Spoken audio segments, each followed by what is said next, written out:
Good morning, everybody. I welcome all of you to this very important hearing to consider the nomination of former Florida Attorney General Pam Bondi. She's serving as the 87th Attorney General of the United States after her approval. Congratulations to your nomination, Ms. Bondi, and thank you for your willingness to serve. I thank Senator Durbin for his leadership as chairman of the committee over the last 4 years. Although he and I have differences of policies, I think the public could say we worked well together on many issues over the years. As he steps into his role as ranking member, I will work closely with Senator Durbin to serve the American people. I also would like to welcome three brand new members of the committee and a person that's repeating his service here after a stint off. I welcome to the committee Senator Britt, Senator Schmidt, Senator Crapel, and Senator Schiff. Welcome. Before we get started, I'd like to set out a couple ground rules.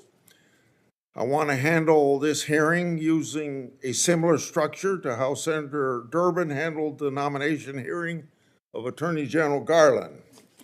I want everyone here to be able to watch the hearing without obstruction. If people stand up and block the view of those behind them or speak out of turn, it's not fair or considerate to others, so officers will immediately remove those individuals. Now, before I turn to my opening statement, let me explain how we're going to proceed today. I'll give my opening remarks, and then I'll invite Ranking Member Durbin to give his opening remarks. Then I'll call on Senator Scott and Schmidt to introduce this nominee.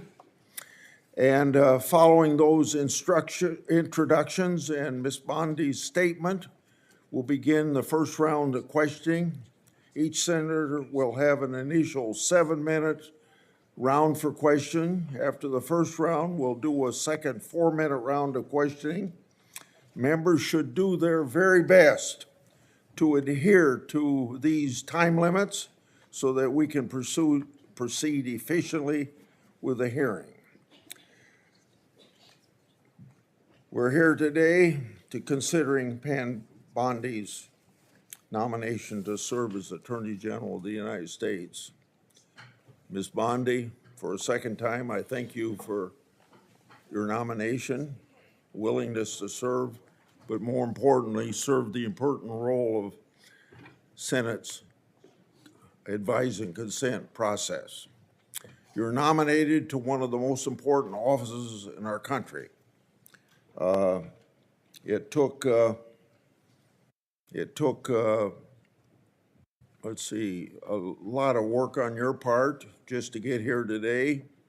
The more than 14,000 pages of records, hundreds of hours of media files, and more than 3,400 responsive entries you disclosed to this committee are a testament to your long career in public eye and your cooperation with this committee. I'd like to also thank your family for being here today. I know that many of them have traveled some distance to celebrate with you. I'd like to explain and expect that Ms. Bondi be treated fairly. During Attorney General Garland's confirmation hearing, Republicans treated him with respect. We asked tough but fair questions, and we ultimately voted him out of committee on a bipartisan basis. Although Attorney General Garland wasn't who we on this side of the aisle would have chosen to lead the Department of Justice, We recognize that President Biden won that election and that he was entitled to choose his attorney general. We were ultimately disappointed with some of the things that General Garland and his department did, but at the time of his nomination, we gave him the benefit of the doubt. As the recent terrorist attacks in New Orleans and around the world have shown, our national security must be a high priority. The American people deserve a secure homeland and borders, safe streets, orderly markets, civil rights, and a protected environment. So, delivering on these promises required the swift confirmation of an attorney general.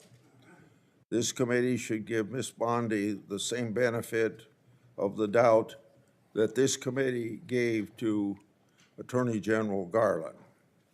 President Trump has selected a nominee whose qualifications speak for themselves. Ms. Bondi made history in 2010 as the first woman to be elected Florida Attorney General. She held that role for 8 years and was comfortably reelected by the people of Florida to a second term.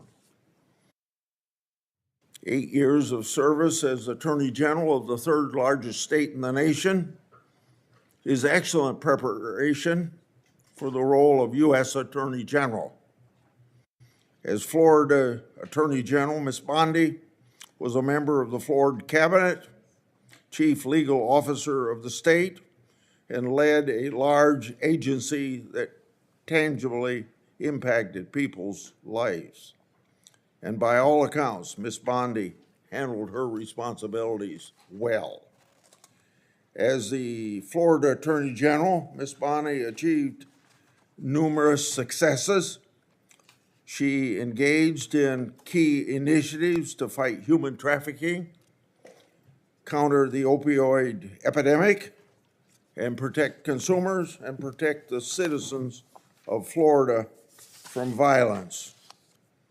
She didn't shy away from hard work or complicated problems. She engaged in an aggressive campaign to eliminate pill mills, took a leading role in securing a $3.25 billion settlement following the Deepwater Horizon oil spill, and eliminated the backlog of rape test kits that had accumulated in that state's laboratories. Ms. Bondi experience isn't limited to her service as Florida Attorney General. She also served as a prosecutor in Hillsborough County for 18 years and prosecuted terrible crimes. She sought tough penalties and justice for victims of violent criminals, domestic abusers, and sexual predators. She prosecuted drug traffickers and thus protected her community. She was also active outside of her professional role, serving in the Junior League of Tampa, on the board of Special Olympics Florida, and is well known for her animal rescue efforts. Her experience and performance as Attorney General, prosecutor, and community leader speaks volumes about her character and her dedication to the rule of law. She's received multiple letters in support of her nomination, including from the Fraternal Order of Police, the Republican State Attorneys General, more than 100 former senior DOJ officials, and a bipartisan group of former state attorneys general. In short, Ms. Bondi is highly qualified, and of course, as we all know, a change is desperately needed. When confirmed, Ms. Bondi will take the helm of at a very turbulent time for this country and for that department. The Justice Department's is infected with political decision-making, while its leaders refuse to acknowledge that reality. Crossfire Hurricane was a textbook example of government weaponization. The FBI's investigation was built on the fake Steele dossier, which was funded by the Democratic National Committee and Clinton campaign, who worked with foreign operatives. My investigative work exposed that the FBI actually knew the dossier was false information and was likely a part of a Russian disinformation campaign. Even with the knowledge of such dossier defects and political infections, the Justice Department sought FISA warrant renewals and took other actions. After directing my oversight staff to investigate Justice Department's mishandlings of the matter, the Justice Department retaliated in issuing a subpoena for my own staff's phone records. That's right, challenging my constitutional rights of doing my oversight duties. Well, what's next? Then a few Democratic colleagues pressured the FBI Foreign Influence Task Force to supposedly brief me and Senator Johnson related to our Biden family investigation. On August the 20th, Senator Johnson and I had that infamous briefing from the FBI. Later, this FBI's briefing contents were leaked to the media, even though the FBI promised confidentiality. That leak falsely labeled our oversight work as, you guessed it, Russian disinformation. To this day, over 4 years later, the intelligence community and the FBI refused to provide us the intelligence basis for that briefing. The title of this Wall Street Journal's article sums it up, quote, "The FBI's dubious briefing. Did the Bureau set 2 U.S. GOP senators up at the behest of Democrats?" Question mark, end of quote. So, I know, as other people on this committee and in and out of Congress know, what government weaponization is. And then we get to Special Counsel Jack Smith and his lawfare operation. It involved an unprecedented FBI raid on Trump's house, including agents that even searched the former First Lady's clothing drawers. Hillary Clinton and Joe Biden certainly did not receive the same treatment by government regarding their records. Indeed, as my oversight exposed, the FBI amazingly agreed to destroy laptop records and records associated with Clinton's staff. This Orwellian conduct should have no quarter. On top of it all, the FBI Special Agent Thibault, the anti-Trump agent that violated the Hatch Act for political activities on the job, started one of Jack Smith's cases. But Jack Smith wasn't the only department official who tried to influence this past election. The Washington Post reported just last August about a previously undisclosed Mueller investigation into Trump that was closed for lack of evidence, and it being, quote unquote, fishing expedition. That news reporting was based on sealed court records, government records, and potentially classified information roughly 90 days before the last presidential election. The Justice Department leaked that information to the press to impact the election against President Trump. And they did it while stiff-arming congressional requests for information that would prove embarrassing to the Biden-Harris administration. So let us not forget some of the more and other flagrant abuses of power that we've seen from the DOJ and the FBI over the last 4 years. And I don't have the time to spend on these that I spent on 2 or 3 others, but just to list them. The Department of Justice used the might of the federal government to prosecute individuals peacefully praying outside of an abortion clinic. The FBI suggested that traditional Catholics could be domestic terrorism threats, claiming that these individuals adhere to, quote, anti-Semitic, anti-immigration, anti-LGBT, and white supremacy ideology, end of quote.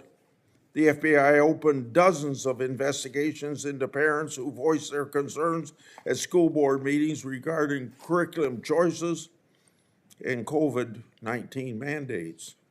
The FBI applied undue pressure to social media platforms to censor so-called misinformation, downgrading or removing flagged social media posts and removing users.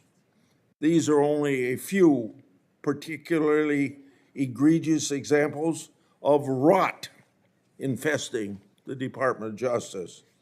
The impact of this political infection in our once storied law enforcement institutions is catastrophic. By every metric, the Biden-Harris Justice Department conduct has failed to live up to our country's ideals. So, Ms. Bondi, should you be confirmed, the actions you take to change the department's course must be for accountability so that the conduct I just described never happens again. The only way to accomplish this is through transparency for the Congress and the American people. Now to my friend, Ranking Member Durbin. Thank you, Senator Grassley. I appreciate your commitment to the Judiciary Committee's longstanding bipartisan practices for vetting presidential nominees. That was in doubt several weeks ago, but I spoke to Senator Grassley and he assured me that he's still personally committed, as I am, to maintaining these practices which we've established over the years. Our process is rigorous, and it shows how seriously members on both sides of the aisle take our constitutional responsibility of advice and consent. Ms. Bondi, thanks for coming to my office last week to discuss your nomination. The importance of the Attorney General to our justice system cannot be overstated.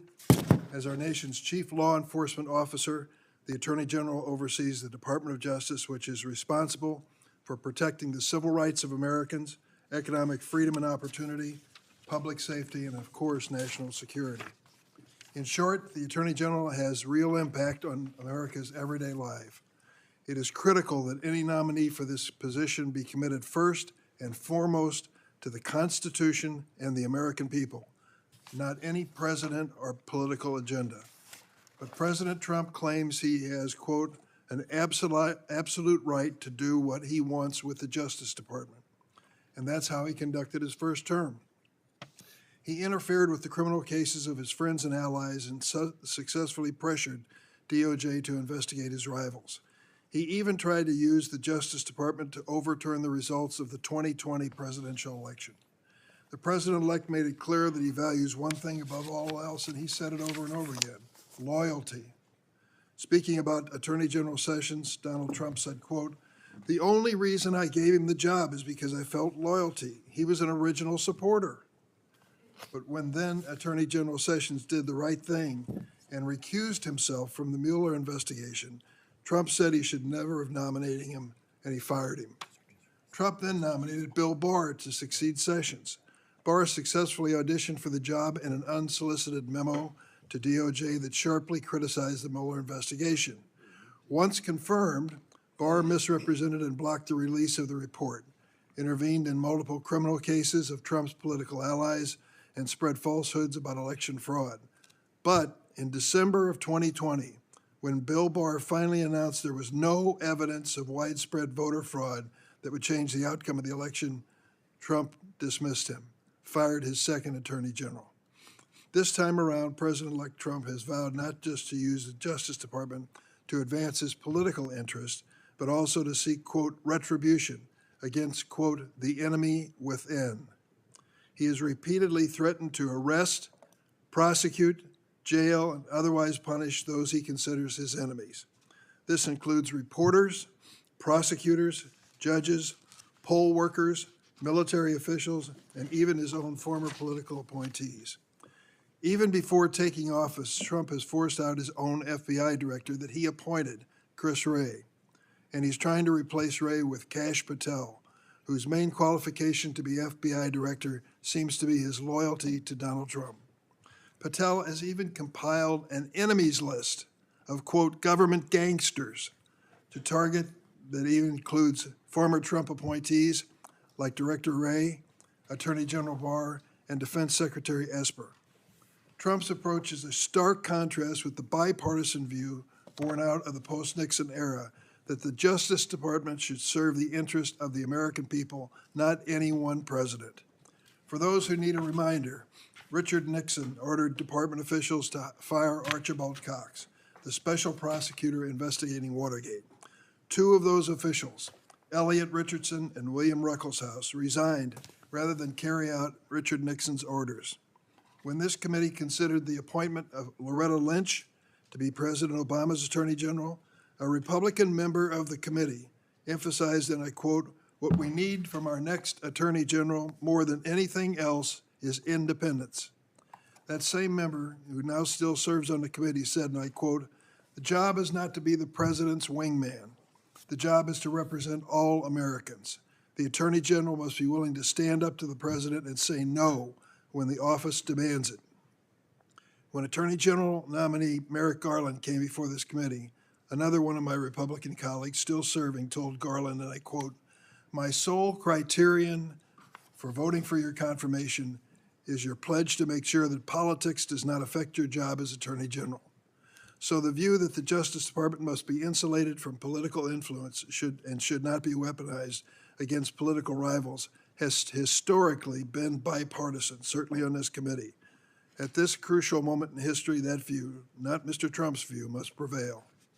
Ms. Bondi, you have many years of experience in law enforcement, including nearly a decade of service as Attorney General in one of the largest states of the nation. But I need to know that you would tell the president no if you're asked to do something that is wrong, illegal, or unconstitutional. Ms. Bondi, you are one of 4 Trump personal lawyers that he has already selected for top positions in the Department of Justice. You joined Mr. Trump in working to overturn the 2020 election. You've repeatedly described investigations and prosecutions of Mr. Trump as witch hunts, and you have echoed his calls for investigating and prosecuting his political opponents. This flies in the face of evidence, like Mr. Trump's call to Georgia Secretary of State Brad Raffensperger. We've all heard that audio recording. These are the kinds of anti-democratic efforts that in the past you have defended, and it's critical that we understand whether you remain supportive of Mr. Trump's actions. I also have questions whether you will focus on the needs of the American people rather than wealthy special interests. I'm concerned that you failed to identify your extensive lobbying for foreign governments and big corporations as potential conflicts of interest. There will be questions in this hearing on that issue. That's why I've asked the Justice Department and the National Archives for information on your lobbying of the Trump White House and your foreign lobbying disclosures. I'm particularly concerned about your work on behalf of the government of Qatar, which reportedly paid you $115,000 a month to launder their image on human trafficking, an issue of bipartisan concern on this committee. We need an Attorney General who will enforce our antitrust laws to prevent price fixing and monopolies that lead to higher prices for American consumers, not favor corporate giants that you've lobbied for in the past like Amazon and Uber. I also have questions about some of your actions as Florida Attorney General. I'm concerned that your office failed to investigate more than 24 complaints about the for-profit Trump University after Mr. Trump donated to your reelection campaign and held a fundraiser for you at Mar-a-Lago. In addition, you have a long track record on the issue of civil rights, reproductive rights, voting rights, and LGBTQ rights that needs to be discussed. In contrast, Ms. Bondi, Merrick Garland didn't campaign for President Biden, never served as his personal attorney, never lobbied on behalf of foreign governments and corporate giants. After years of relentless criticism on Attorney General Garland from many of my Republican colleagues, I hope they're prepared to hold you to the same standard. Thank you, Mr. Chairman. Okay, it's now time for senators to introduce the nominee. The first one will be Senator Scott at the table, as you see, and Senator Schmidt is a member of this committee at his place on the dais. Senator Scott, please proceed. Mr. Chairman, ranking member, and committee members, it is an absolute honor to sit before you today to introduce my good friend, Pam Bondi, for her nomination hearing. I'd also like to recognize some important people appearing in support of her today, her husband, John, as well as her mother, father-in-law, sister, brother, sister-in-law, and nephews, friends, and family members of John. Many more would surely be here if space allowed. I can tell you wholeheartedly that President Trump couldn't have a better leader than Pam Bondi for Attorney General. She is undoubtedly qualified, brilliant, and committed to defending and protecting the laws of this nation, and has a track record to prove it. It is no secret that the DOJ is facing a public trust crisis after Democrats spent years weaponizing the justice system and the entire federal government. They become an agency that attacks the American people instead of defending and protecting them. That will change under Pam Bondi. Under her leadership, the DOJ will actually fairly enforce the laws, protect the rights of the American people, and keep our nation safe, and crack down on violent crimes and dangerous drugs. And the American people will trust her to do so. I know that well because I worked alongside Pam Bondi for 8 years when I was governor of Florida, and she was Florida's elected Attorney General, working to improve the lives of Floridians to make Florida the best state in the nation to live, work, and raise a family. Pam was an incredible partner, working to keep Florida safe and uphold the laws of our state, ensuring crime is aggressively pursued by law enforcement and prosecutors. President Trump has made clear that one of his top priorities is to reverse the rising rates of crime, and specifically violent crime, that have plagued our communities over the past 4 years. Pam Bondi is uniquely equipped to advance this priority as U.S. Attorney General because she has a proven track record of success in achieving dramatic reductions in crime and violent crime during her time as Florida's Attorney General. From 2010, the year before she took office, to 2018, the last year she was in office, together, Florida experienced a remarkable 26% drop in overall crime, including a 19.6% drop in violent crime and a 27.4% drop in property crime. These aren't just numbers. These are tens of thousands of lives saved and communities improved and made safer and families and businesses protected. As Florida's Attorney General, Pam Bondi also spearheaded other life-saving initiatives like tackling the opioid epidemic and fighting human trafficking. Her achievements are too many for me to list in this short introduction. As U.S. Attorney General, Pam Bondi will restore law and order to the nation. She'll put Americans' interests first and make the nation a better and safer place. I urge every single member of this committee to support my friend Pam Bondi, and I look forward to voting for her confirmation soon on the Senate floor and help her get to work for the American people. Thank you, Chairman.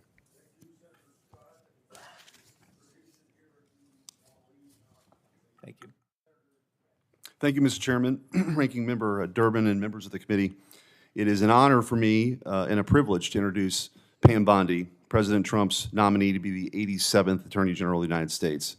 I have known and worked closely with Pam for years, and I'm glad to call her a friend. When Pam was nominated by President Trump, my reaction was, this is a home run. As many of us are, I was only to be outdone by Senator Graham, who described the nomination as a grand slam, touchdown, hole-in-one, ace, hat trick, slam dunk, Olympic gold medal pick, and he's right. As the letter joined by more than 100 former Justice Department officials put it, quote, it's all too rare for senior Justice Department officials, much less attorneys general, to have such a wealth of experience in the day-to-day work of keeping our communities safe, end quote. Pam exemplifies and personifies the Department of Justice's mission to uphold the rule of law, to keep our communities safe, and to protect our rights and liberties as Americans. Pam has distinguished herself in her career in public service that has taken her from her small-town upbringing in Temple Terrace, Florida, to a hearing before this esteemed committee. After attending the University of Florida and Stetson University College of Law, she started her career as a local prosecutor in Hillsborough County, Florida. As a local prosecutor for nearly 2 decades, Pam kept her community safe, prosecuting violent criminals, drug dealers, those who had threatened the local community, and those who stood in opposition to the rule of law. Pam's fellow Floridians then elected her to serve as Florida's Attorney General, where she was the first woman in state history elected to that office. As a former state attorney general myself, I can vouch for the deep experience that Pam Bondi has developed from serving in that role. As the chief law enforcement official in her state, she worked with local prosecutors to fight crime, worked to protect our constitutional rights, or the constitutional rights of Floridians, and stood up for the little guy by taking on abuses of power. As Florida's Attorney General, she worked tirelessly to combat the opioid crisis, fighting pill mills, and helping to combat the widespread misuse and trafficking of deadly drugs, including fentanyl, which have devastated families and communities all across our country. She stood up for Floridians in the wake of a 2008 financial crisis, leading to the National Mortgage Settlement Act, resulting in $56 billion in compensation to victims. And after the Deepwater Horizon oil spill, Pam was there and stood up for Floridians by getting $2 billion from the companies responsible. On a more personal note, Pam has always taken it upon herself to help others. She's incredibly generous and someone I could always count on. She's truthful, she's tough, and she's a born leader. She has charted her own course with the rare combination of backbone and heart. The next Attorney General of the United States must restore trust by reversing the weaponization we've seen the last 4 years and refocusing that department to its core mission, administering justice. The next Attorney General must promote the rule of law, take on violent crime, keep our communities safe, and safeguard the God-given rights that each American has protected in our Constitution. I can think of no one more up to that task than Pam Bondi, a career prosecutor and widely respected Attorney General with the prudence, fortitude, and temperance for this incredibly important job. Mr. Chairman, it is truly an honor for me to introduce Pam Bondi to this committee and to our country here today and speak on her behalf, and it's my hope that her nomination will be swiftly confirmed. Thank you, Senator Schmidt. Now, Ms. Bondi, would you please come forward, and before you're seated, I'd like to administer oath. Would you please raise your right hand and answer this question? Do you swear that the testimony you're about to give to this committee will be the truth, the whole truth, and nothing but the truth, so help you God? Please be seated and move ahead with your opening statement.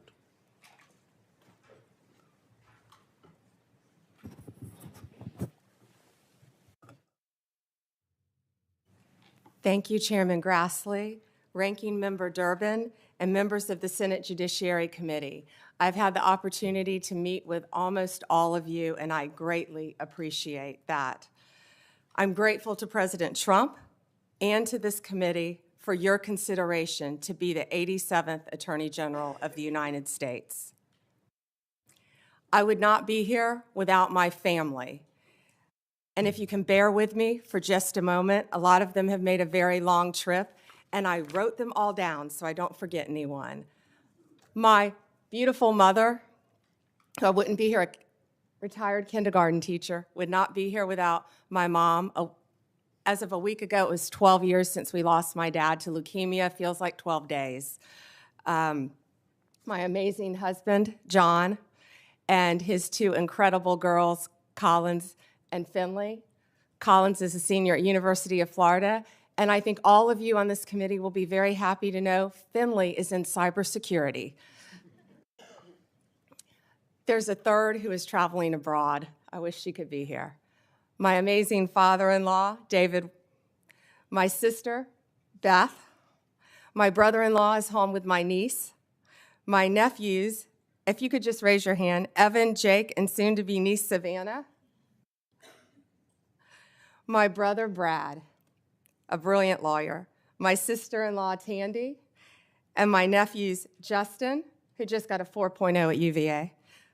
Rex, great college tennis player. Brad, great tennis player. Is Rhea here? And my niece, my beautiful niece Rhea, and the little guy is in school because he's 10. My friends, Leslie, Kathy, Dina, Tiffany, Kim, Paula, and so many of my former coworkers. And Ranking Member Durbin, if you want to get dirt on me, these women have known me since I was a child. Seriously, most of them. So thank you for indulging me in that. They've all made a very long trip to be here, and thank you for holding my hearing as well and not postponing it. I appreciate that. Thank you all. From the moment I interned at the state attorney's office in Tampa, Florida, all I wanted to do was be a prosecutor. The Supreme Court certified me, and I had 4 jury trials while still in law school. Lost most of them, but had 4 jury trials and never wanted to do anything else. I continued my career there, trying everything from DUIs, domestic violence cases, capital murder cases, the whole gamut. I became a lead trial attorney in courtroom every day, trying career criminals, was deputy chief of a division, and then ultimately was felony bureau chief, and eventually Always here on left this to committee. become Run up a Florida's couple of polls or do a 37th. little log rolling while you're out there in Long. Nothing has impacted my career more than my experience as a state prosecutor, because I got to know and still keep in touch with many victims and their families from when I was a prosecutor. Upon becoming Attorney General in 2011, I proudly served for 2 terms. I was term limited. I would probably still be there right now had I not been kicked out of office by term limits. I loved being Attorney General. I did my best to keep Florida safe, to continue to stand up for victims of crime, and to fight the opioid crisis and the drug crisis that was not only facing Florida, but this entire country. Out of the top 100, this is one of the things I'm the most proud of, oxycodone dispensers in the entire country, I believe it was 98 of them, 90 or 98 of them, lived in Florida. We fought for tough legislation. Kids were dropping dead every day. We fought for tough legislation, and after that legislation, none of those opioid dealers, doctors, practiced in Florida. We fought to eliminate human trafficking by raising awareness and prevention and talking to parents and talking to children. We also provided critical resources, including safe houses, that my state was lacking. On the civil side, we worked to protect consumers. We tackled everything, including off-label prescription marketing, which affects, as you know, many, many people who can't afford prescriptions as well. We partnered with states' attorneys general from both parties and federal agencies across administrations. We went after price gougers during hurricanes. If confirmed as the next Attorney General of the United States, my overriding objective will be to return the Department of Justice to its core mission of keeping Americans safe and vigorously prosecuting criminals. And that includes getting back to basics: gangs, drugs, terrorists, cartels, our border, and our foreign adversaries. That is what the American people expect, and that is what they deserve from the Department of Justice. If confirmed, I will do everything in my power, and it will be my great responsibility to make America safe again. Making America safe again also requires reducing recidivism. We have to fix the Bureau of Prisons. and I am looking on both sides of the aisle. The Bureau has suffered from years of mismanagement, lack of funding, and low morale. I was proud to support President Trump's First Step Act.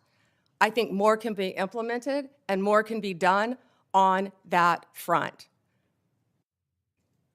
President Trump's leadership on criminal justice reform has demonstrated what is possible when a president is unafraid to do things that have been deemed to be too difficult. We have to reach across the aisle and get solutions for all of these problems. Like the president, I believe we are on the cusp of a new golden age where the Department of Justice can and will do better if I am confirmed. Lastly, and most importantly, if confirmed, I will fight every day to restore confidence and integrity to the Department of Justice and each of its components. The partisanship, the weaponization will be gone. America will have one tier of justice for all.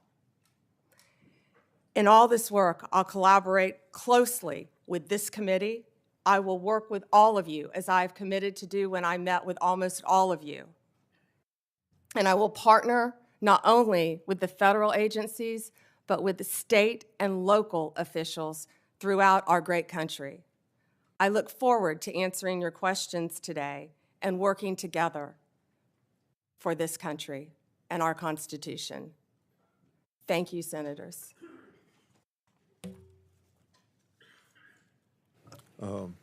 I will ask first questions, and Senator Durbin, and then I'll call on the Democrat people the way that Senator Durbin would say so on their arrival or here by seniority, in the same way that on the House side.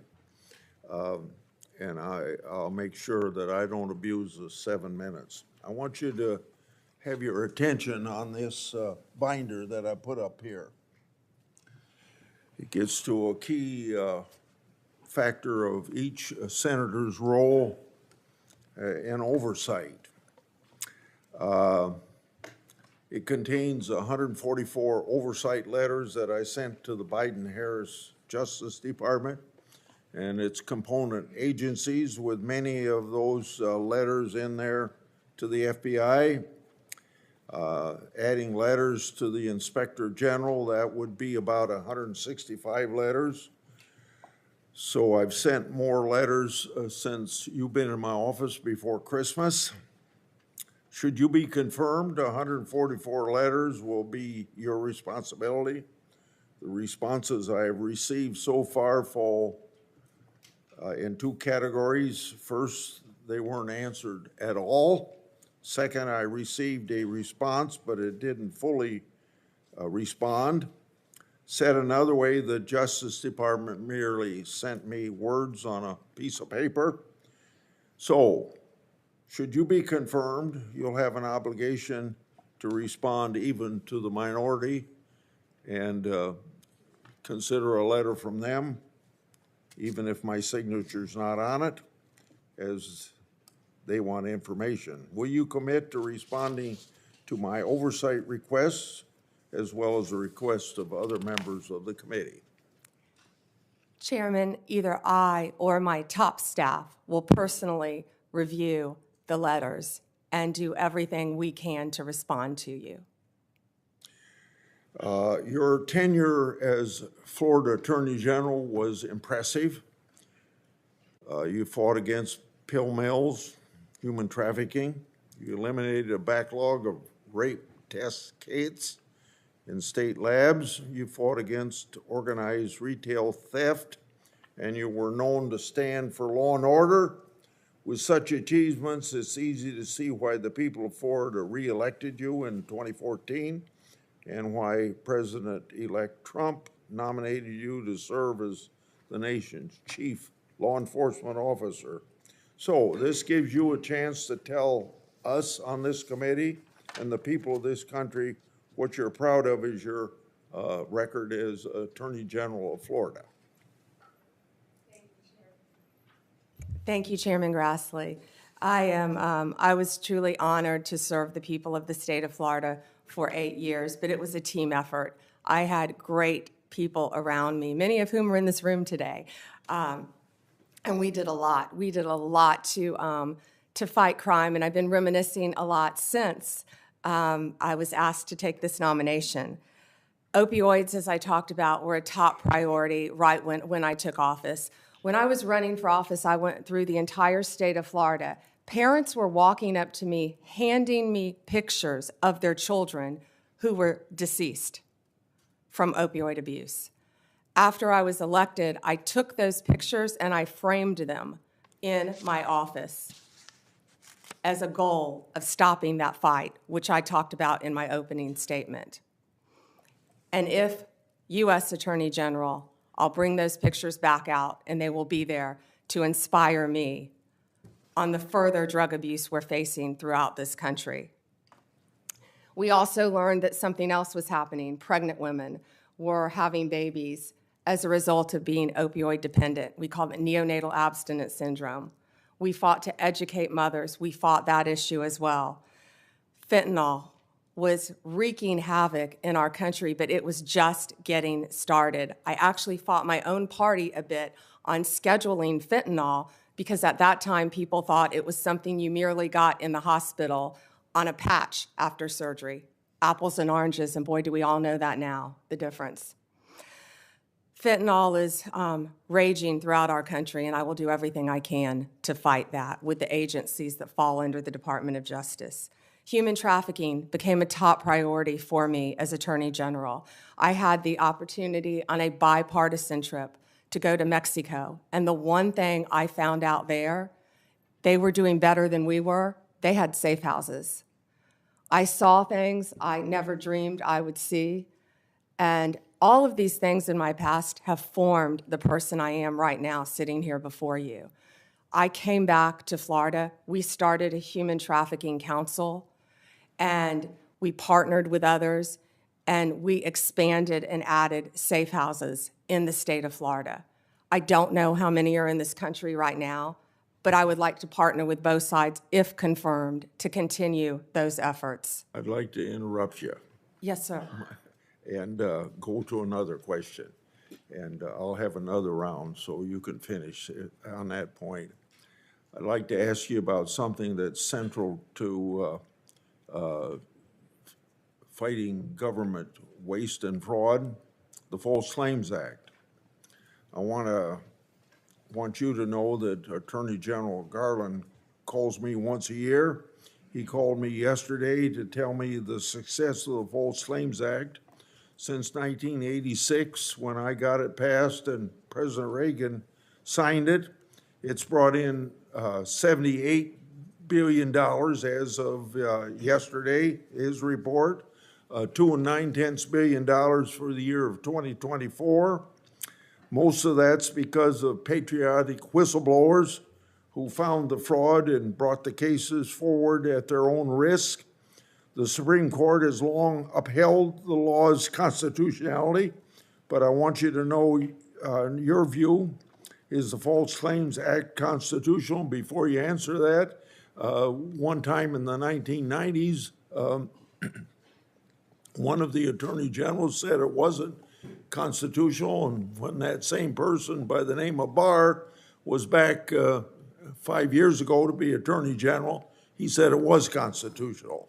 So if confirmed, will you commit? Well, answer that first question. Do you think it's constitutional? Would you defend the constitutionality of it?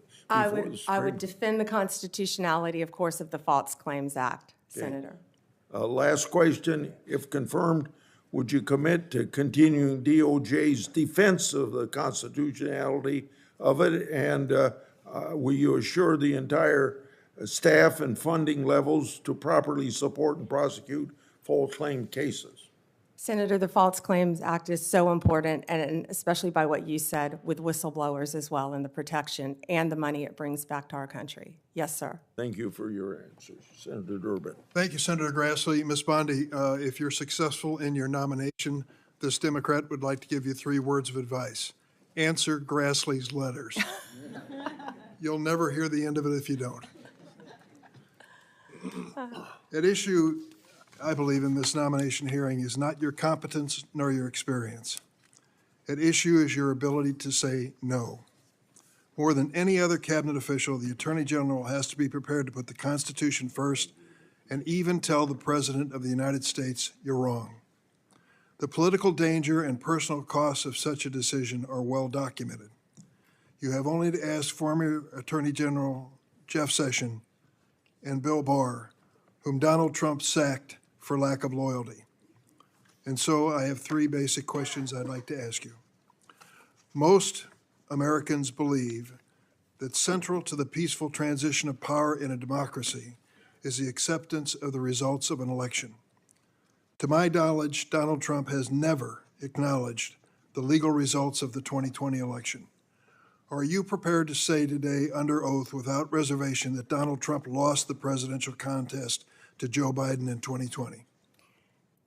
Ranking Member Durbin, President Biden is the President of the United States. He was duly sworn in, and he is the President of the United States. There was a peaceful transition of power. President Trump left office and was overwhelmingly elected in 2024.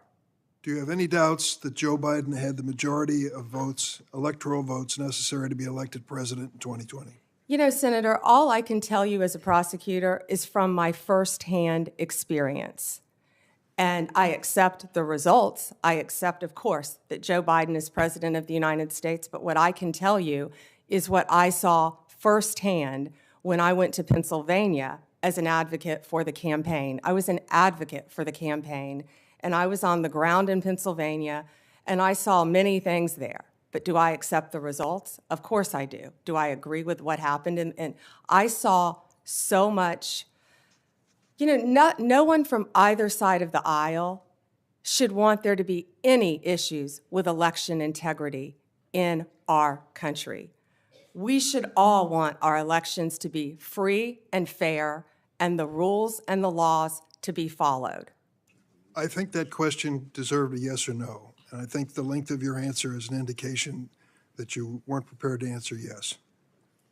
Have you heard the recording of President Trump on January 2nd, 2021, when he urged the Secretary of State of Georgia to, quote, find 11,780 votes and declare him the winner of that state?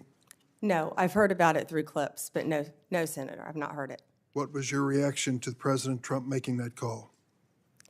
I would have to listen to the tape, Senator. Well, the quote that I give you is exact. He said to the Georgia Secretary of State, find 11,780 votes. Do you have the entire context of that call? I feel like it was much longer than that and may have been taken out of context. It was an hour long. Right. And you can certainly listen to it. I hope you will. Every American should. As a former prosecutor, are you not concerned that the President of the United States called a state election official and asked him to find enough votes to change the results of the election? Senator, I have not listened to the hour-long conversation, but it's my understanding that is not what he asked him to do. You need to listen to it. Let me ask a third question. Do you believe that the January 6 rioters who've been convicted of violent assaults on police officers should be pardoned? Senator, if confirmed as Attorney General of the United States, the pardons, of course, fall under the President. But if asked to look at those cases, I will look at each case and advise on a case-by-case basis, just as I did my entire career as a prosecutor. You also advise the President on pardons. That's part of your responsibility as Attorney General. And so I'm asking you, do you believe that those who've been convicted of the January 6 riot, violent assaults on our police officers, should be pardoned? That's a simple question. So, Senator, I have not seen any of those files, of course. If confirmed and if asked to advise the President, I will look at each and every file. But let me be very clear in speaking to you. I condemn any violence on a law enforcement officer in this country. Let me ask you about your work as a lobbyist for Ballard Partners. You did not list your current position as a partner at the lobbying firm, nor the work you've done for your Ballard partner clients, such as lobbying for the country of Qatar for $115,000 a month, and for corporate giants Amazon and Uber when you're asked about conflicts of interest. Why do you believe your work as a lobbyist does not constitute potential conflicts of interest? Well, Senator, first, that was the amount my firm received. I believe multiple people represented the country of Qatar within my firm. My role, and I am very proud of the work that I did, it was a short time and I wish it had been longer for Qatar, was anti-human trafficking efforts leading into the World Cup, which is something I'd like to talk about later too. I was registered as FARA along with many members of my firm. That was the sole portion of my representation for Qatar. Now, if there are any conflicts with anyone I represented in private practice, I would consult with the career ethics officials within the department and make the appropriate decision. I would also like to point out to you, I don't believe that I would be the first Attorney General who has represented and advocated for businesses in their past. Of course not. The question is whether you will recuse yourself from any case involving your Ballard clients. One of those clients was the GEO Group, was it not? GEO, yes. A private prison company you lobbied for. It manages correctional institutions and detention facilities. The GEO Group has faced criticism for safety violations, inadequate health care, and poor management. The U.S. Immigration and Customs Enforcement is GEO's largest source of revenue. Under the Trump administration, GEO stands to earn hundreds of millions of dollars by detaining immigrants if there is this mass deportation. Would you sense any conflict of interest if you're asked to judge the performance of this government contractor? Senator, I will consult with the career ethics officials within the Department of Justice and make the appropriate decision. Thank you, Mr. Chairman. Senator Graham. Thank you. Congratulations. Thank You you. forgot to say that John's family was from South Carolina. The upstate, I'm sorry. Yeah. I'll give you a pass on that. From Anderson, by the way. So, listen, President Trump asked a bunch of us, who would you pick for Attorney General? How many of you got asked that on our side? Probably didn't ask Dick, but he asked me. I said Pam Bondi. That's like an easy decision. I couldn't think of anybody more qualified, that he knew, that he trusted. And it's okay to have, you were his lawyer, right? Yes, sir. I represented him when they tried to impeach him the first time as part of Whitehouse Counsel, Office of Special Counsel. Being Trump's lawyer prepares you for many things. So, yeah, you have a longstanding relationship with the president. He trusts you. That's a good thing. That's probably why President Kennedy picked his brother, Bobby Kennedy. I guess you can say no to your older brother. I'm sure he would. But this idea there's something bad is ridiculous. Who do you pick? You pick people you know. You pick people you trust, people that you're qualified. I'm glad he picked you. He knows you, he trusts you, and you're highly qualified. So the idea that there's something wrong with that is just absolutely ridiculous. So let's talk about the job you're about to have here. Do you support making certain drug cartels in Mexico foreign terrorist organization? Senator, I personally went to Mexico. I personally dealt with these cartels when I was a state prosecutor, and they are a grave and violent threat to our country. Yes, Senator. Advising the president. Good, good.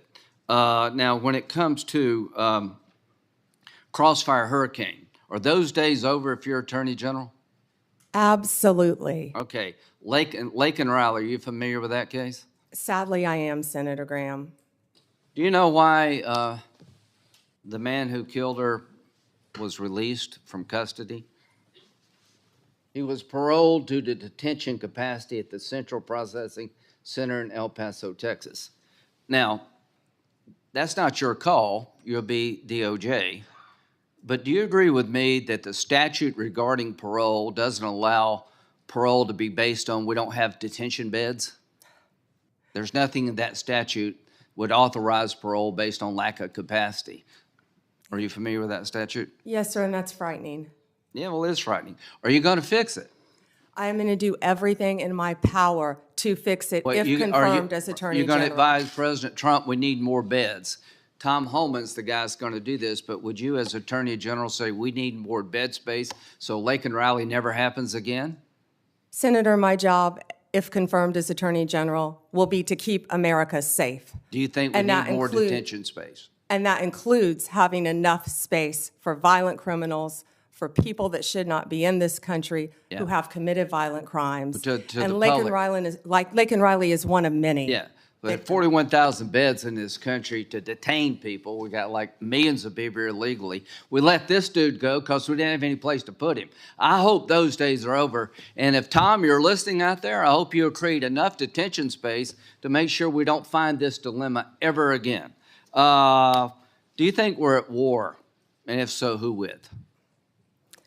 Oh, Senator, we're at war on so many fronts. Are we at war with ISIS? Of course, we're at war with ISIS. They're at war with us. Do you agree with that? Absolutely, Senator. Do you think since our withdrawal from Afghanistan, threats to our homeland have gone up from ISIS? Yes. Okay, March 7th, 2024, General Corella.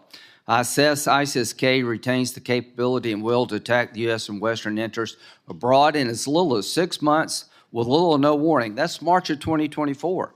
General McKenzie, ISIS-K has a strong desire to attack the United States after it began to grow in Afghanistan following U.S. exit in August 2021. He also stated the threat to ISIS-K from ISIS-K is growing. Major General Quantock, the U.S. remains target number one for ISIS-K. Do you agree with that? Senator, I don't have my security clearance, but from everything I've read and heard, ISIS is one of the greatest threats. Okay, well, when you get your security clearance, you're going to find out these people are coming after us and they want to kill us. So I would like to have a strategy to deal with the ISIS threat that's beyond just the law enforcement model. Does that make sense to you, that we should use every tool in the toolbox? Senator, that includes wrapping in our state and local officials too, and better cooperation throughout our country and our world. I totally agree. Do you support reauthorizing FISA in 2025? Senator, I believe 702 is up in 2026. Okay, I'm I sorry, believe it's 26. 2026, and we will closely be looking at that. FISA is a very Do important you agree tool. that the 702 provides important intel gathering capability to protect our nation? Extremely important. Okay. So, Pam, you're about to step into a job that's one of the most important jobs in any democracy. Let's go back to pardons. If I'm a lawyer for somebody in jail, would you promise to listen to the application and read it before you made a decision? Yes. Okay. No matter who you are. Good. That's the way it works. People want to bargain with you up here. Will you do this? Will you do that? All I ask you to do is call it as you see it, hire good, competent people, and give the president the best legal advice you can, run the Department of Justice in a manner that other people would want to join it one day. Growing up, I had a fondness for the FBI. I watched the show, I think it's every Sunday, wanted to be an FBI agent. Right now, the FBI needs an image overhaul.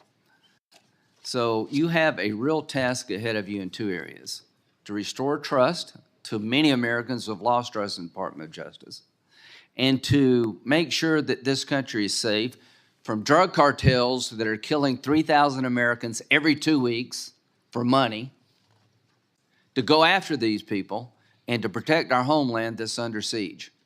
I think you're the perfect pick at one of the most dangerous times in American history, and I look forward to supporting you. Thank you, Senator. Senator Whitehouse. Thank you, Chairman. Welcome, Ms. Bondi. Thank you, Senator, and thank you for meeting with me. I greatly appreciate that. It was a pleasure. Ms. Bondi, you were a courtroom prosecutor for a great many years. As a courtroom prosecutor, did you ever have an enemies list? No, Senator. And you went on to be Florida's Attorney General. As Florida's Attorney General, did you ever have an enemies list? No, Senator. As Florida's Attorney General, you were responsible for hiring into the Florida Department of Attorney General, correct? Senator, the Attorney General's office in Florida is the third largest in the state, approximately 1,400 employees and approximately 400 lawyers. Only California and Texas are our bigger offices. And you were So, responsible yes. for hiring into that office while you were Attorney General? Yes, Would you Sen- have hired someone into the Florida Attorney General's office who you knew had an enemies list? Senator, to cut to the chase, you're clearly talking about Kash Patel. I don't believe he has an enemies list. He made a quote on TV, which I have not heard. I saw your sign, or Senator Durbin's sign, about Kash. But I know that Kash Patel has had 60 jury trials as a public defender, as a prosecutor. He has great experience in the Intel Department, Department of Defense. I have known Kash, and I believe that Kash is the right person at this time for this job. You'll have the ability to question Mr. Patel. And I'm when- questioning you when right you now do. about whether you will enforce an enemies list that he announced publicly on television. Oh, Senator, I'm sorry. There will never be an enemies list within the Department of Justice. Thank you. The FBI's, what is the FBI's role in national security and counterterrorism, and how important is that role? You know, Senator, I believe now more than ever, counterterrorism is so important and vital in our country. We are facing such incredible threats here and abroad. If I'm sure many of you saw former FBI Director Wray's interview on 60 Minutes, he talked about the threats that, frankly, again, I don't have my security clearance, Yeah, but the but threats given that- facing us, Senator, from China right now that are so great. Given with the that- sleeper cells within our country. Given that importance, is it responsible to call for shutting down the FBI's counterterrorism and national security work? And will you, as Attorney General, impede or shut down the FBI's counterterrorism and national security work? Senator, questions. Senator, I believe that national security is vital right now for our country on so many fronts. I could continue to discuss And the many FBI's others. role in that? And the FBI plays a vital role in counterterrorism Which you throughout will our or will world. not shut down? I will look at each agency. I have no intention of shutting anything down right now, Senator. I am not in that office yet, and if confirmed, I will look at each individual agency and how it should be managed, but counterterrorism right now in our world is vital. You have said that Department of Justice prosecutors will be prosecuted in the Trump administration. What Department of Justice prosecutors will be prosecuted and why? I said that on TV. I said prosecutors will be prosecuted to finish the quote, if bad. Investigators will be investigated. You know, we all take an oath, Senator, to uphold the law. None of us are above the law. Let me give you a really good example of a bad lawyer within the Justice Department, a guy named Klein Smith, who altered a FISA warrant, one of the most important things we can do in this country. So will everyone be held to an equal, fair system of justice if I am the next Attorney General? Absolutely. And no one is above the law. Under what circumstances will you prosecute journalists for what they write? I believe in the freedom of speech. Only if anyone commits a crime. It's pretty basic, Senator, with anything, with any victim. And this goes back to my entire career for 18 years as a prosecutor and then 8 years as Florida's Attorney General. You find the facts of the case, you apply the law in good faith, and you treat everyone fairly. And it would not be appropriate for a prosecutor to start with a name and look for a crime. It's a prosecutor's job to start with a crime and look for a name, correct? Senator, I think that is the whole problem with the weaponization that we have seen the last 4 years and what's been happening to Donald Trump. They targeted Donald Trump. They went after him, actually starting back in 2016. They targeted his campaign. They have launched countless investigations against him. That will not be the case if I am Attorney General. I will not politicize that office. I will not target people simply because of their political affiliation. Justice will be administered even-handedly throughout this country. Senator, we've got to bring this country back together. We've got to move forward, or we're going to lose our country. Yeah, I think the concern is that weaponization of the Justice Department may well occur under your tenure. And we want to make sure that that's not the case, that you remain independent, that you remain able to and willing to tell the president no when that's necessary to protect the Constitution and the integrity of the department. So that's where I'm asking these questions. We talked in the meeting about the contacts policy that has prevailed really since Senator Hatch sat in that chair and demanded it of the Clinton Justice Department through all the administration since then, with the exception of a brief period under Attorney General Gonzalez, which he corrected and which did not end well for him. There has been a contacts policy that limits contacts between the White House and the Department of Justice to a very few senior officials on each side. In your role as Attorney General, if you are confirmed, will you maintain, defend, and enforce that longstanding contacts policy? Senator, yes, I will meet with White House counsel, and I will meet with the appropriate officials and follow the contacts policy. My time has expired. Thank you, Ms. Bondi. Senator Cornyn. Ms. Bondi, your testimony is music to my ears. Thank you. One of the things that I have been most concerned about over certainly the last 4 years and extending back during President Trump's administration is the weaponization and politicalization of the Department of Justice, which together with the FBI is one of the most important institutions in this country.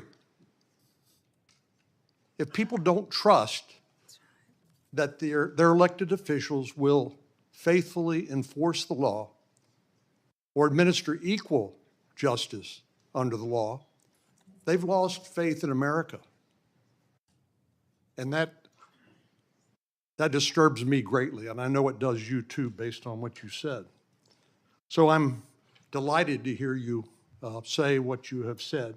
But I want to talk about some specific topics. Time is short. First, the border. I believe President Biden and Vice President Harris had presided over one of the biggest humanitarian and public safety disasters in American history. Senator Cruz and I represent a state with 1,200 miles of common border with America. But as you pointed out with fentanyl, what happens at the border doesn't stay at the border. Fentanyl poisoning is the most common cause of death of young people between the age of 18 and 45. We know where it comes from. Yes.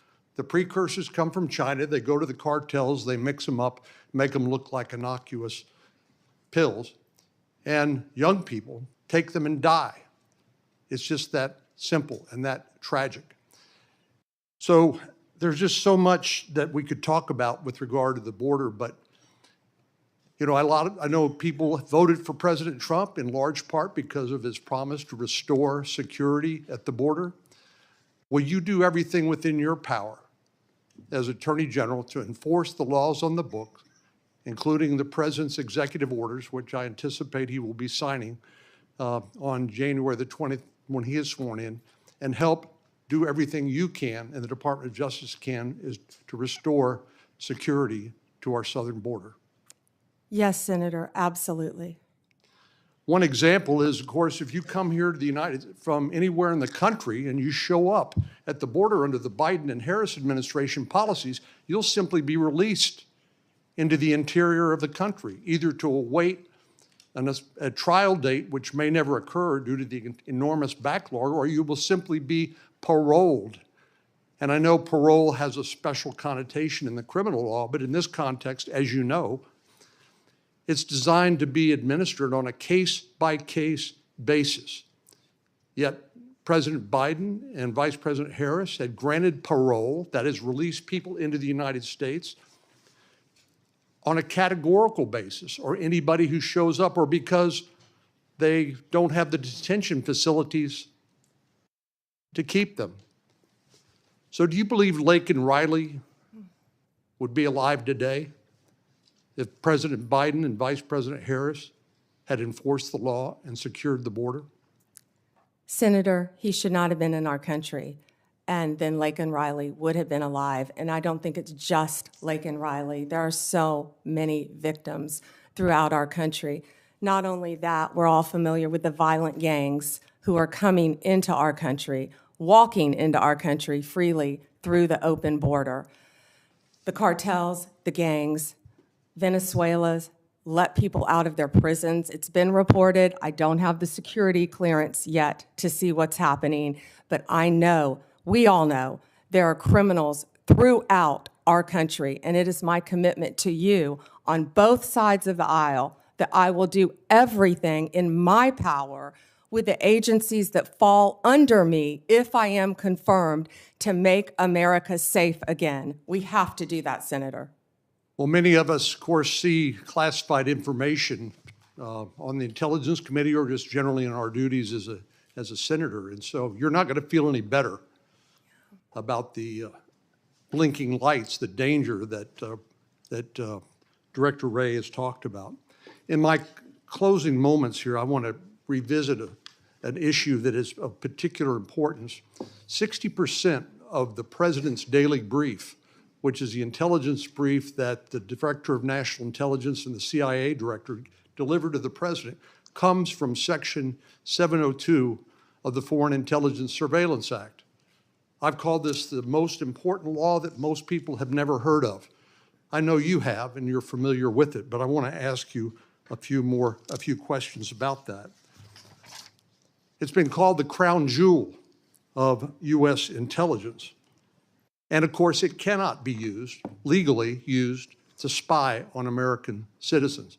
And if it is, it ought to be prosecuted to the fullest extent of the law. I know you would agree with that. But there have been some, as you know, and as you pointed out to Senator Graham, we have a temporary extension of the existing authorization for the use of the intelligence community to target foreign threats to our national security that expires in 2026. And I'd like you just to confirm here on the record that you will enforce that law and you can support the law as it is written. Senator, I haven't read the entire 702 in front of you, but I will commit to reading that and doing everything I can to keep America safe again. Of course you will. So Director Ratliff, who's going to be, I'm going to go to his hearing on for CIA Director. Of course, he was confirmed as Director of National Intelligence. Some have argued that in order to query or look at lawfully collected FISA 702 product, that you need to get a warrant requirement in order to show probable cause that a crime, including espionage, perhaps has been committed. But Director Ratliff has written that a warrant requirement may not achieve its intended objectives and could hinder national security efforts.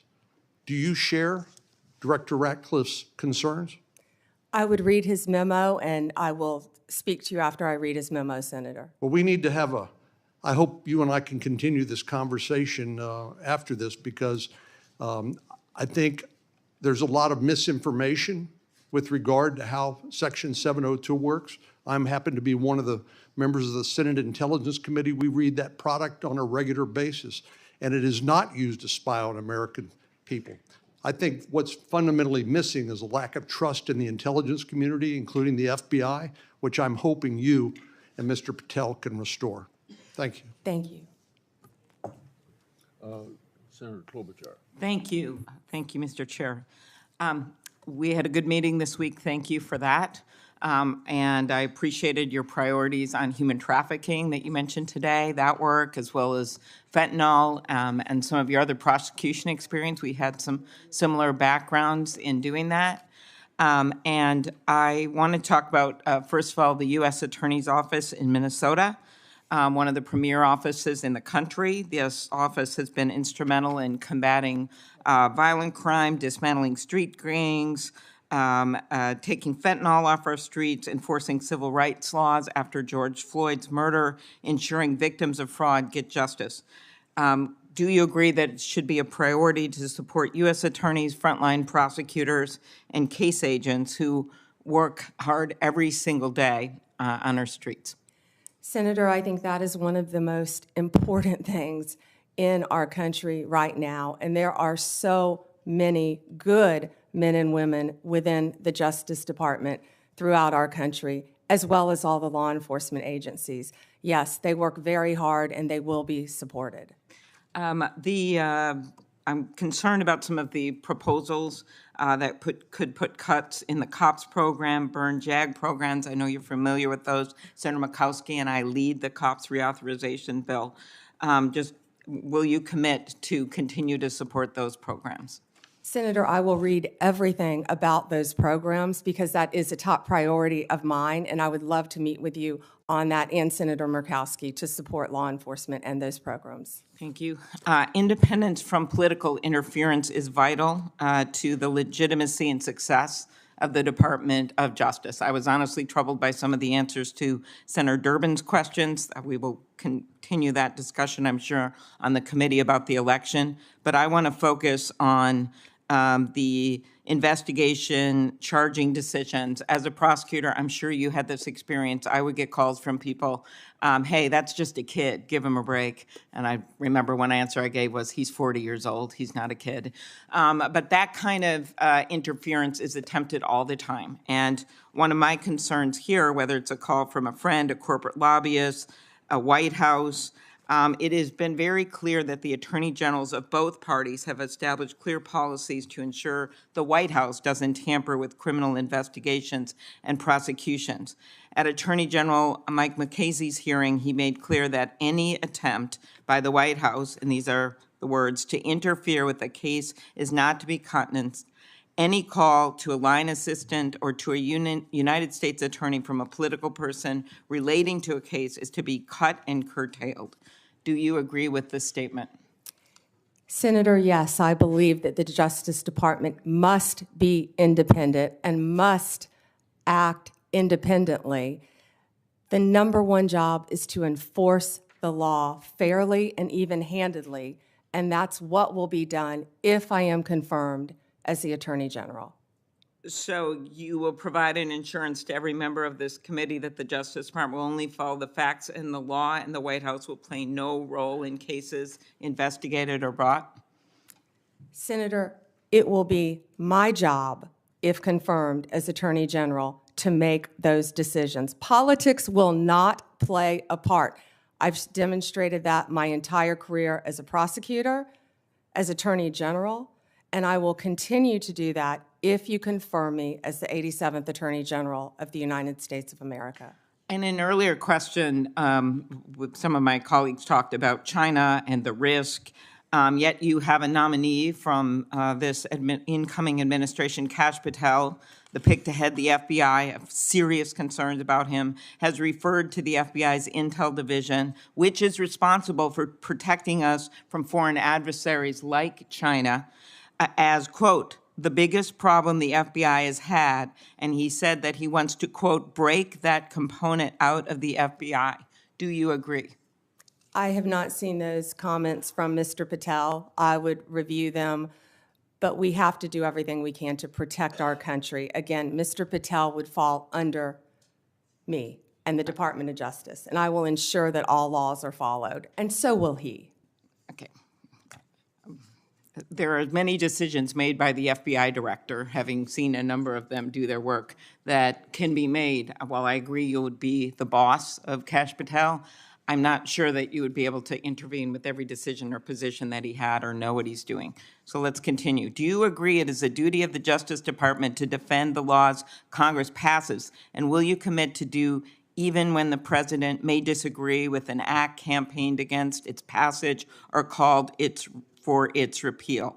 President Reagan's AG, William French Smith, said the department policy was the department has the duty to defend an act of Congress whenever a reasonable argument can be made in its support. So I'm specifically referring to the 2022 law that I long led that we passed to empower Medicare to negotiate drug prices, major savings for seniors. Will you commit to defend the law against the lawsuits from Big Pharma? Senator, I was involved in big pharma cases when I was Attorney General of the state of Florida, and I will commit to protect the laws of the United States of America. Okay, thank you. That would also, same question, with the Supreme Court is going to be hearing a challenge to the Affordable Care Act's coverage of preventative services. And despite the fact that you twice joined suits to have the entire Affordable Care Act invalidated, will you commit to defending this law? Yeah, I believe this is very different. It's a very isolated, it's different. It's not the entire Affordable Care Act, but I will, it's pending litigation, of course, within the department. Since the 1990s, the Freedom of Access to Clinic Entrances Act has protected patients, providers, and facilities that provide reproductive health services. Will you commit to continuing to enforce the FACE Act to address violence and threats against those providing reproductive health care services? Senator, the FACE Act not only protects abortion clinics, but it also protects pregnancy centers and people going for counseling. The law should be applied even-handedly. Yes, Senator. So you'll uphold the enforcement of that law? I'll uphold the enforcement of the law, Senator. Okay, and I will ask my antitrust questions in the next round. We had a good discussion about that, and I do appreciate the nominee that has been put in place for the antitrust division, and there's incredibly important work that has to be done in that division. So Gail thank Slater you. is remarkable. Thank you. Thank you. I thank all of my colleagues for abiding by the 7-minute rule. Before I call on Senator Lee, I want everybody to plan on our first break would be about 11:50, and that would be 30 minutes for lunch. Senator Lee. Thank you, Mr. Chairman. Thank you, Ms. Bondi, for being here today. I too share the assessment that Gail Slater is great. Had a great meeting with her yesterday. Just thrilled that you're here and that you're willing to serve. I'd like to talk to you as a longtime lawyer and one who has handled a variety of criminal matters about the Fourth Amendment. What can you tell us about the Fourth Amendment's warrant requirement and why it's so important? Well, the warrant requirement is so important, which I've dealt with that since I was in my 20s as a state prosecutor. A warrant is so important because it protects citizens' rights, and that's why it's so important. And it does that specifically because under the Fourth Amendment, you're required to go to a judge, and you're required to show a judge evidence providing probable cause, and based on that probable cause, you can describe with particularity the things or persons to be searched or seized. And on that basis, the judge may issue or not issue the warrant, but without it, you can't get it. Now, this is time-consuming, no doubt, right? Oh, I've done many of them, yes. It's very time-consuming, Senator. And there's probably not a law enforcement officer anywhere in the world who wouldn't acknowledge that they could save time if they didn't have to go about it, and yet we require it. Why is that so important that we do it? Well, it's so important for the reasons you just laid out. When I said I've done many of them, I've approved them and not approved them as a state prosecutor, because law enforcement, there are checks and balances, and law enforcement must bring these warrants to prosecutors to see if there is sufficient evidence. Then after that's done, they have to take them to a judge to have a judge sign them. So there have to be sufficient checks and balances throughout our system. So even after you as Attorney General, as the chief law enforcement officer and prosecutorial authority in the state of Florida approved it within your office, you still had to go to the judge.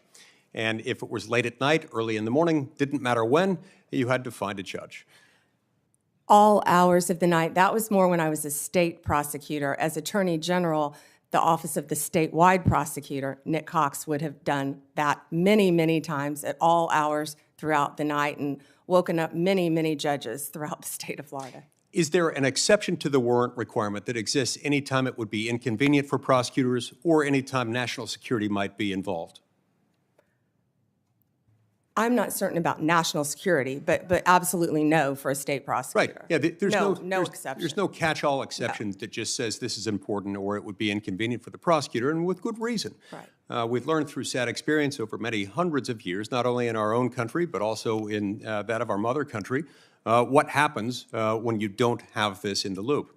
So you've been asked today a little bit about Section 702 of the Foreign Intelligence Surveillance Act, also known as FISA. There are those who have repeatedly assured members of this committee, including myself, that don't worry, content of phone calls or electronic communications involving American citizens, sometimes resulting in the quote-unquote incidental collection of American citizens' private conversations. Don't worry, their Fourth Amendment rights are just fine. And yet, when they incidentally collect the communications of American citizens, either because they're perhaps unwittingly talking to somebody who might be an agent of a foreign power and themselves under 702 surveillance, they get onto this big database. And at times, there are those in the government, including the Federal Bureau of Investigation, who have gotten into that database and done so, of course, without a warrant because there currently is no warrant requirement. This has the effect of what we call a de facto backdoor warrantless search. Would you agree with me that that is potentially concerning anytime an American citizen's private conversations are intercepted, stored, whether as an incidental collection or otherwise? They ought not be searched without some kind of probable cause showing. I assume you'd agree with me on that. Yes. Yeah, it's important. Sometimes people will defend that by saying national security is involved, as if that's the beginning and the end of the inquiry. That has never been the case, and I hope and pray it never will be the case, because that's not what the Fourth Amendment says, not what it does, not what it ever can be. So it's my sincere hope that the next time FISA 702 comes up for reauthorization, Congress finally do what it has been avoiding for a long time, which is to ensure that this doesn't happen. We've heard again and again from people who, if you're confirmed to this position, will soon be your predecessors, prior occupants of the position to which you've been nominated and to which Mr. Patel has been nominated. Don't worry, we have good people. Don't worry, we have good systems in place. Don't worry, it's as good as a warrant requirement, the internal approval procedure that we have within our system. And yet we've found out time and time again that this has happened, by some accounts, hundreds of thousands of times. These things have been accessed where searches for an American citizen's private communications that have been intercepted and stored through incidental collection have been searched without those safeguards being met, including instances where people just wanted to check on, to cite one example, whether his father was cheating on his mother, or in other instances, doing background checks on someone looking to lease an apartment that he owned and was looking to rent out. This is unacceptable, and we've got to fix it. Speaking of unacceptable, we have seen over the last few years the weaponization of government, specifically within the Department of Justice, against law-abiding Americans. Law-abiding Americans whose offense was something along the lines of, them exercising their constitutional rights, ranging from Catholics attempting to practice their faith, to parents showing up to school board meetings, to people showing up to engage in peaceful protesting outside of abortion clinics. As Attorney General, how will you prevent the weaponization of the Department of Justice against Americans?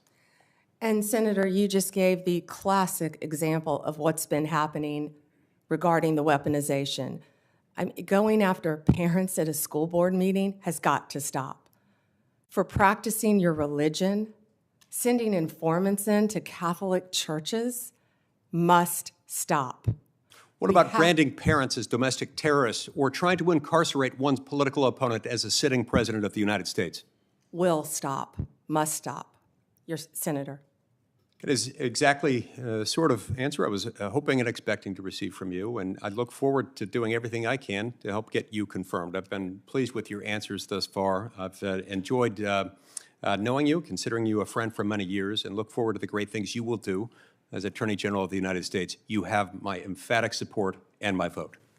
Thank you, Senator.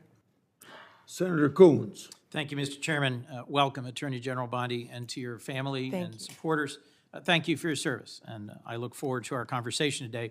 I have a simple three-factor test when considering the executive branch nominees before us. Do you have the qualifications and experience to do the job, policy views to do the job in the best interest of the American people, and the character and integrity to conduct your job, and yours in particular, with the independence that the role requires. You demonstrably have the relevant experience.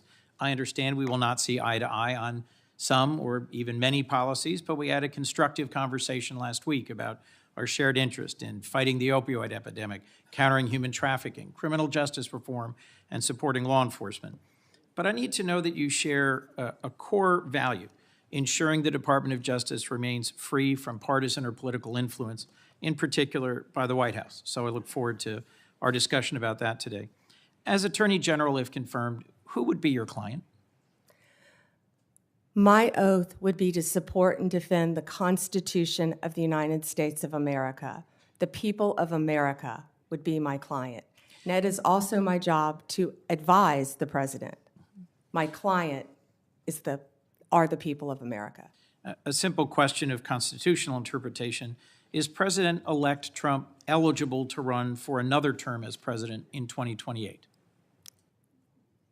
No, Senator, not unless they change the Constitution. Thank you. One of the concerns I've raised with you is safeguarding the Department of Justice's independence in the face of some promises on the campaign trail by then-candidate Trump that he would use the department to target his political adversaries, or that he might interfere with prosecution. What would you do if your career DOJ prosecutors came to you with a case to prosecute, grounded in the facts and law, but the White House directs you to drop the case? Senator, if I thought that would happen, I would not be sitting here today.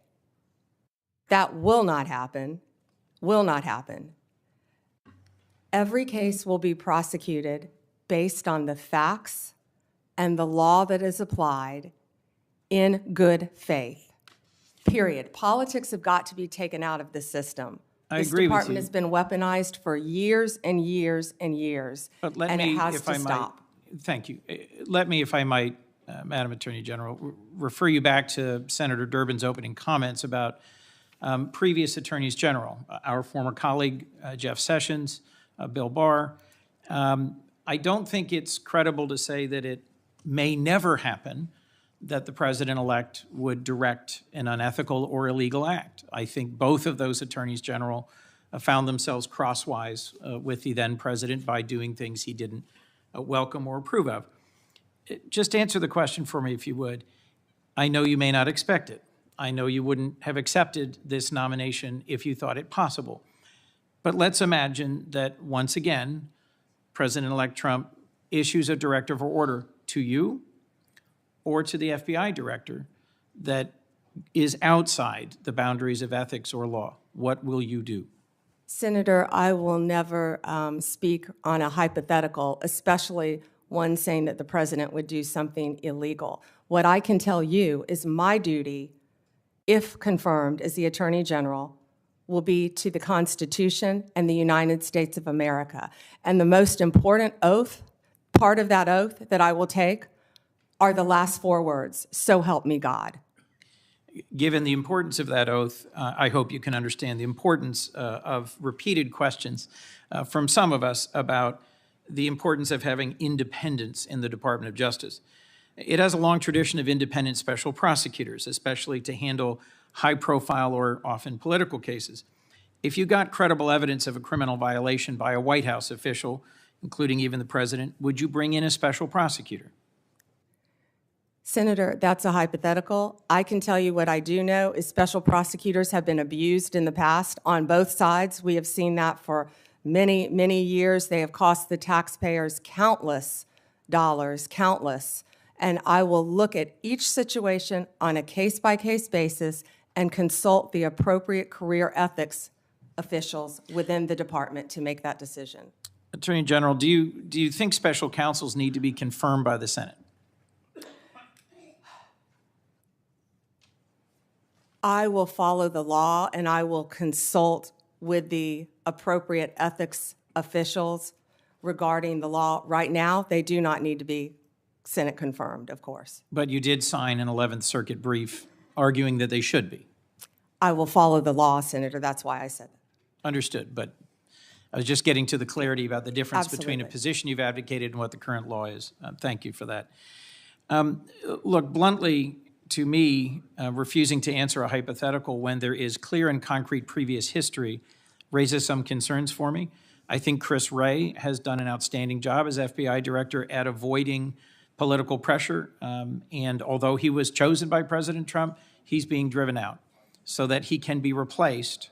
My perception, I've not yet met with Mr. Patel, by a loyalist who has publicly said he will do what the president asks him. Given that Attorney General Barr was asked to go find evidence of election interference and improprieties, went and looked for the evidence and said, I can't find any, and was then dismissed, I'm just going to ask you one last time. Can you clarify for me that in following ethics and the law, you'd be willing to resign if ordered to do something improper? Senator, I wouldn't work at a law firm. I wouldn't be a prosecutor. I wouldn't be attorney general. If anyone asked me to do something improper and I felt I had to carry that out, of course I would not do that. That's one of the main things you learn when you're a young prosecutor is to do the right thing. And I believe that has continued with me throughout my very long career. As we discussed, protecting American invention and innovation, American intellectual property, is a real concern of mine and of several others on this committee. I look forward to talking with you about that pressing concern. But the most important question I had for you today is whether you will be willing and able to stand up to politicization and interference in the Department of Justice. And I look forward to further clarification from you about the specifics of that. Thank you, Mr. Chairman. Thank you. Thank you. Senator. Senator Cruz would be next, but he's not here, so I call on Senator Kennedy. Thank you, Mr. Chairman. Ms. Bondi, welcome. Congratulations. Can we agree that legitimacy is important to America's criminal justice system? Yes, Senator.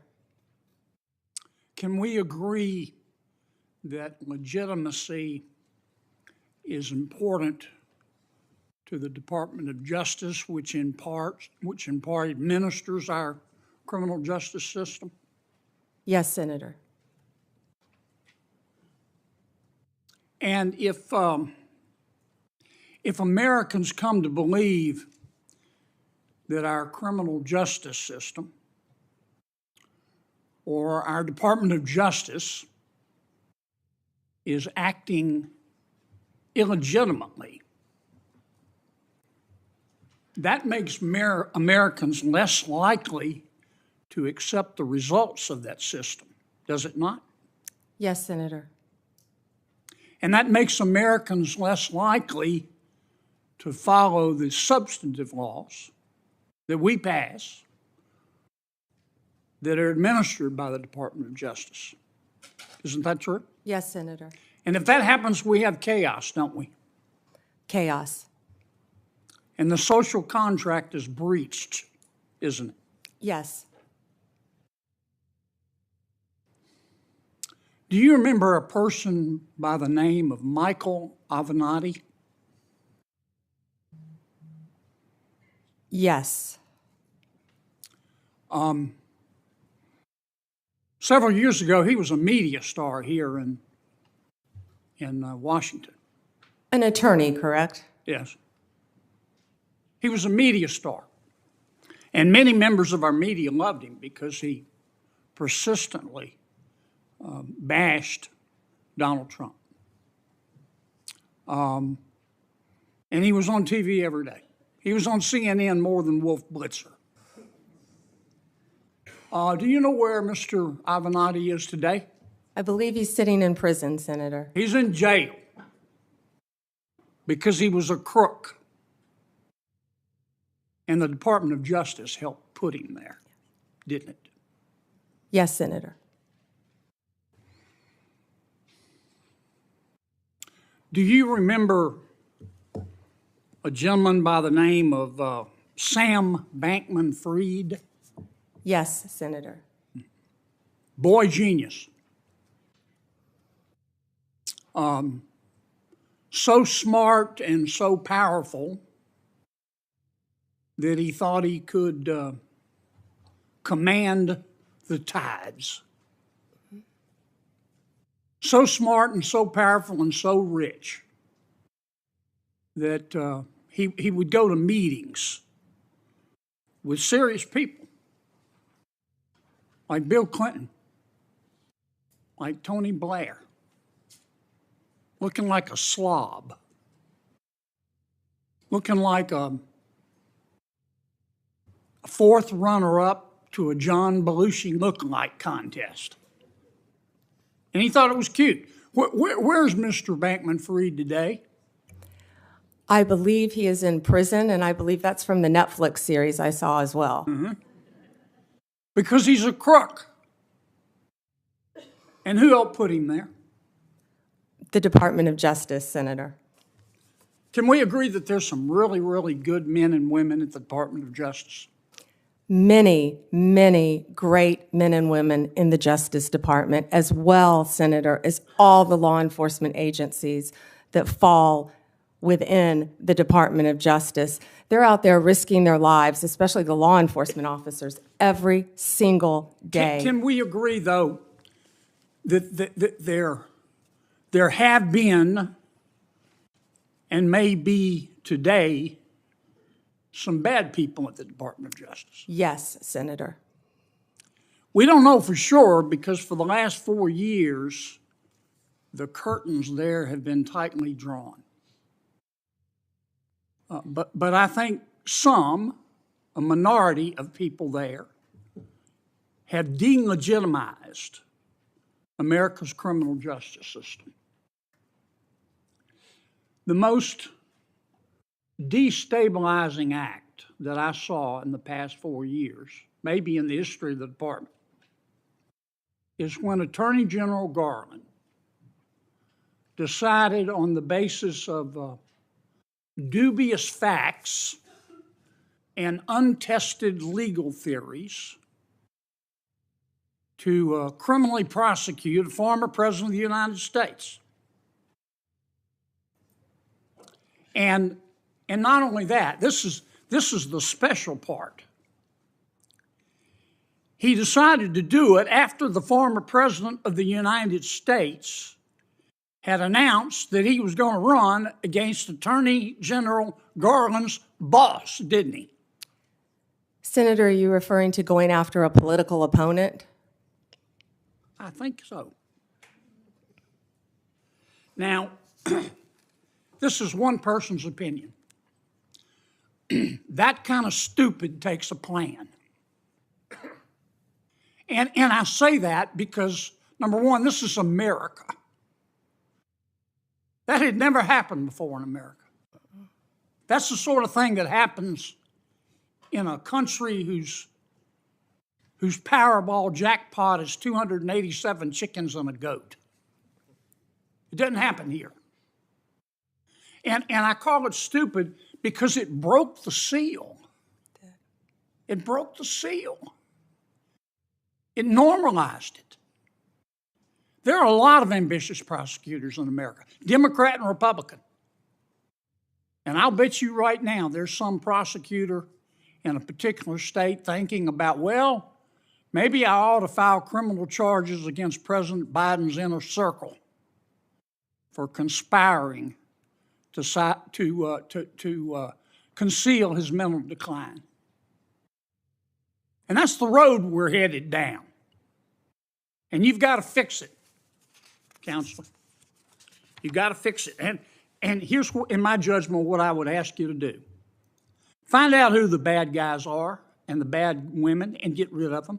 Find out who the good people are and lift them up. But do it on the basis of facts and evidence and fairness. Because the temptation of some people is going to be, they're going to tell you, look, two wrongs don't make a right, but they do make it even. Don't resist that temptation. Help us restore legitimacy to the Department of Justice. Thank you, Senator. Thank you, Mr. Chairman. Welcome, Ms. Bondi, and to your family. Thank you. Thank you for visiting with me in my office. And I have to say, I'm sympathetic always to a former Attorney General, particularly having been one myself, but I am, I have to say also, really troubled, deeply disturbed by some of your responses and non-responses to the question that you've been asked today. You say the right things, that you're going to be the people's lawyer. That's what you have to say to be here.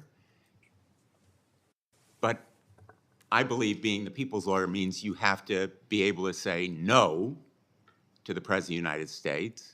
You have to speak truth to power. You have to be able to say that Donald Trump lost the 2020 election. You dodged that question when you were asked directly by Senator Durbin. You have to be able to say that January 6th insurrectionists who committed violence shouldn't be pardoned. You have to be able to say that a nominee for the FBI director who says he has an enemy list, and that's just the beginning of what he has said in terms of politicizing, deeply weaponizing the FBI against political opponents, that he shouldn't be the FBI director. You know, we have some history here with your predecessors, Barr, Sessions, and others, who perhaps sincerely, when they sat where you are now, said that they would say no, but they were working with a president that expected them to be his Roy Cohn, his personal attorney. Do you really think that you can avoid the disgrace that they encountered or the repercussions from the White House if you say no to the president?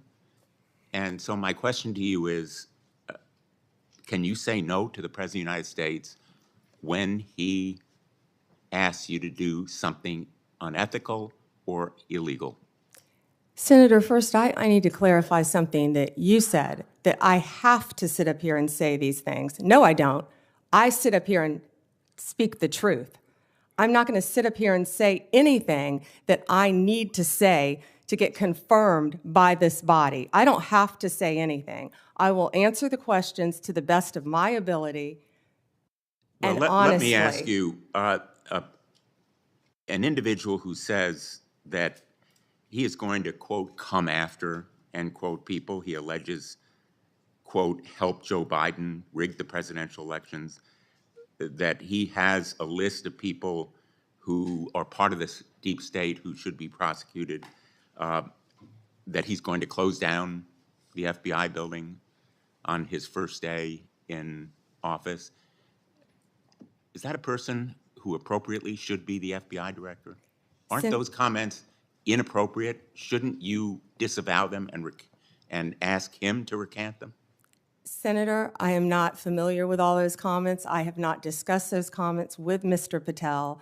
What I do know Well, is I'm Mr. asking Patel, you for your excuse view. me, what I do know is Mr. Patel was a career prosecutor. He was a career public defender, defending people, and he also has great experience within the intelligence community. What I can sit here and tell you is Mr. Patel, if he works with running the FBI, if he is confirmed, and if I am confirmed, he will follow the law if I am the Attorney General of the United States of America, and I don't believe he would do anything otherwise.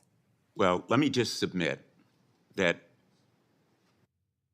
the response that I would have hoped to hear from you is that those comments are inappropriate and that you will ask him to disavow or recant them when he comes before this committee, because they are indeed chilling to fair enforcement and the rule of law. Let me ask you on another topic. When we met, I welcomed your support for the goals of the Kids Online Safety Act. And Senator Blackburn and I have spent a lot of time, devoted a lot of effort to the passage of the Kids Online Safety Act, which happened by an overwhelming vote of 91-3. 72 co-sponsors, including Vice President-elect Vance. I appreciated our discussion and your support for protecting kids online when we met last week. I'm hopeful that this area is one where we can work together. Can we count on your support in working together to protect kids online? Senator, absolutely, and thank you for that legislation, and Senator Blackburn. I believe in this world right now, we have to find the things we have in common, and that is certainly one of them, Senator, protecting our children from online predators. You've done so much on that front, and I thank you.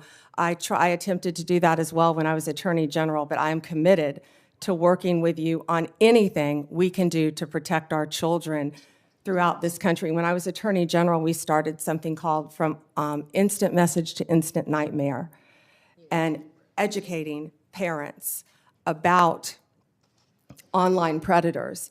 And that also, Senator, is one of the core functions of the FBI, the cyber unit. They sit there, these agents sit there all day long and investigate child predators. We tell parents constantly, you think Ms. you're talking Bondi, to another I child, apologize. and you're I'm not. going to interrupt you. I welcome Sure. your positive response. I have Oh, one go ahead. more question that I'm going to try to fit into Sure. this round. TikTok will be banned unless it is sold because it has become a tool for the Chinese to collect information and do surveillance and endanger our national security. Can you commit that you will enforce that law promptly and effectively? And I ask this question because President Trump's pick for your Solicitor General in the Department of Justice went to the United States Supreme Court arguing that the ban should be delayed. Will you commit to enforce that law on your first day when you are if you are confirmed? Senator, as I discussed with you during our meeting, that is pending litigation within the Department of Justice. Well, it's pending litigation, but will you enforce that law? I can't discuss pending litigation, but I will talk to all the career Well, again, prosecutors who are handling the case. Absolutely, Senator. Talk. I think I told you when we met, thank you for the time we met. I was born in Florida, have a lot of friends and family, and follow Florida politics pretty closely, and you've had a very impressive career there, though I do also have to admit I'm a Gator hater, so for the Florida alum, I'm University of Tennessee. But anyway, I actually, in some of these hearings, I created a bingo card to see what some of my colleagues on the other side of the aisle were going to hit. I want to go back to a few of them really quickly. One was about you being a lobbyist paid for and on the payroll of Qatar. Would you mind going back and repeating what you said in case people did not hear the involvement of your law firm and precisely what you were doing for the government of Qatar? Yes, Senator, I was very proud of that work. It was anti-human trafficking in advance of the World Cup, and human trafficking has been something that's been very important to me my entire career, especially when I was Attorney General of the state of Florida. And you also made it clear that you had a number of practitioners within the firm working on it, so this narrative that you were getting $115,000 a month from Qatar is correct or not? Not correct. Okay, thank you. I want to talk a little bit about, well, first off, I want to go back. You should be happy that so many comments have been directed towards Kash Patel, whose confirmation I am supporting. In fact, I'm meeting with him today, because that means they're out of stuff for you. So if it comes up again, you will once again know that you've got a great reputation and a great resume, and they are just trying to find things to put your integrity into question. You have answered the question repeatedly that that you will be loyal to the Constitution and you will live up to the oath to the Constitution and to protecting the American people. And I think Mr. Patel, when he becomes here, he'll be able to get rid of the myth in the same way that you did as a lobbyist for Qatar. He'll be able to get rid of that list of the enemies, be able to deal with the enemies list, and the marketing department for your opposition is going to have to come up with new material because that stuff is getting old. Section 702, you heard Senator Lee talk about some concerns that he has with 702. I believe it's one of the most important things that you can do early into your confirmation. You will be confirmed, and hopefully with some Democrat support.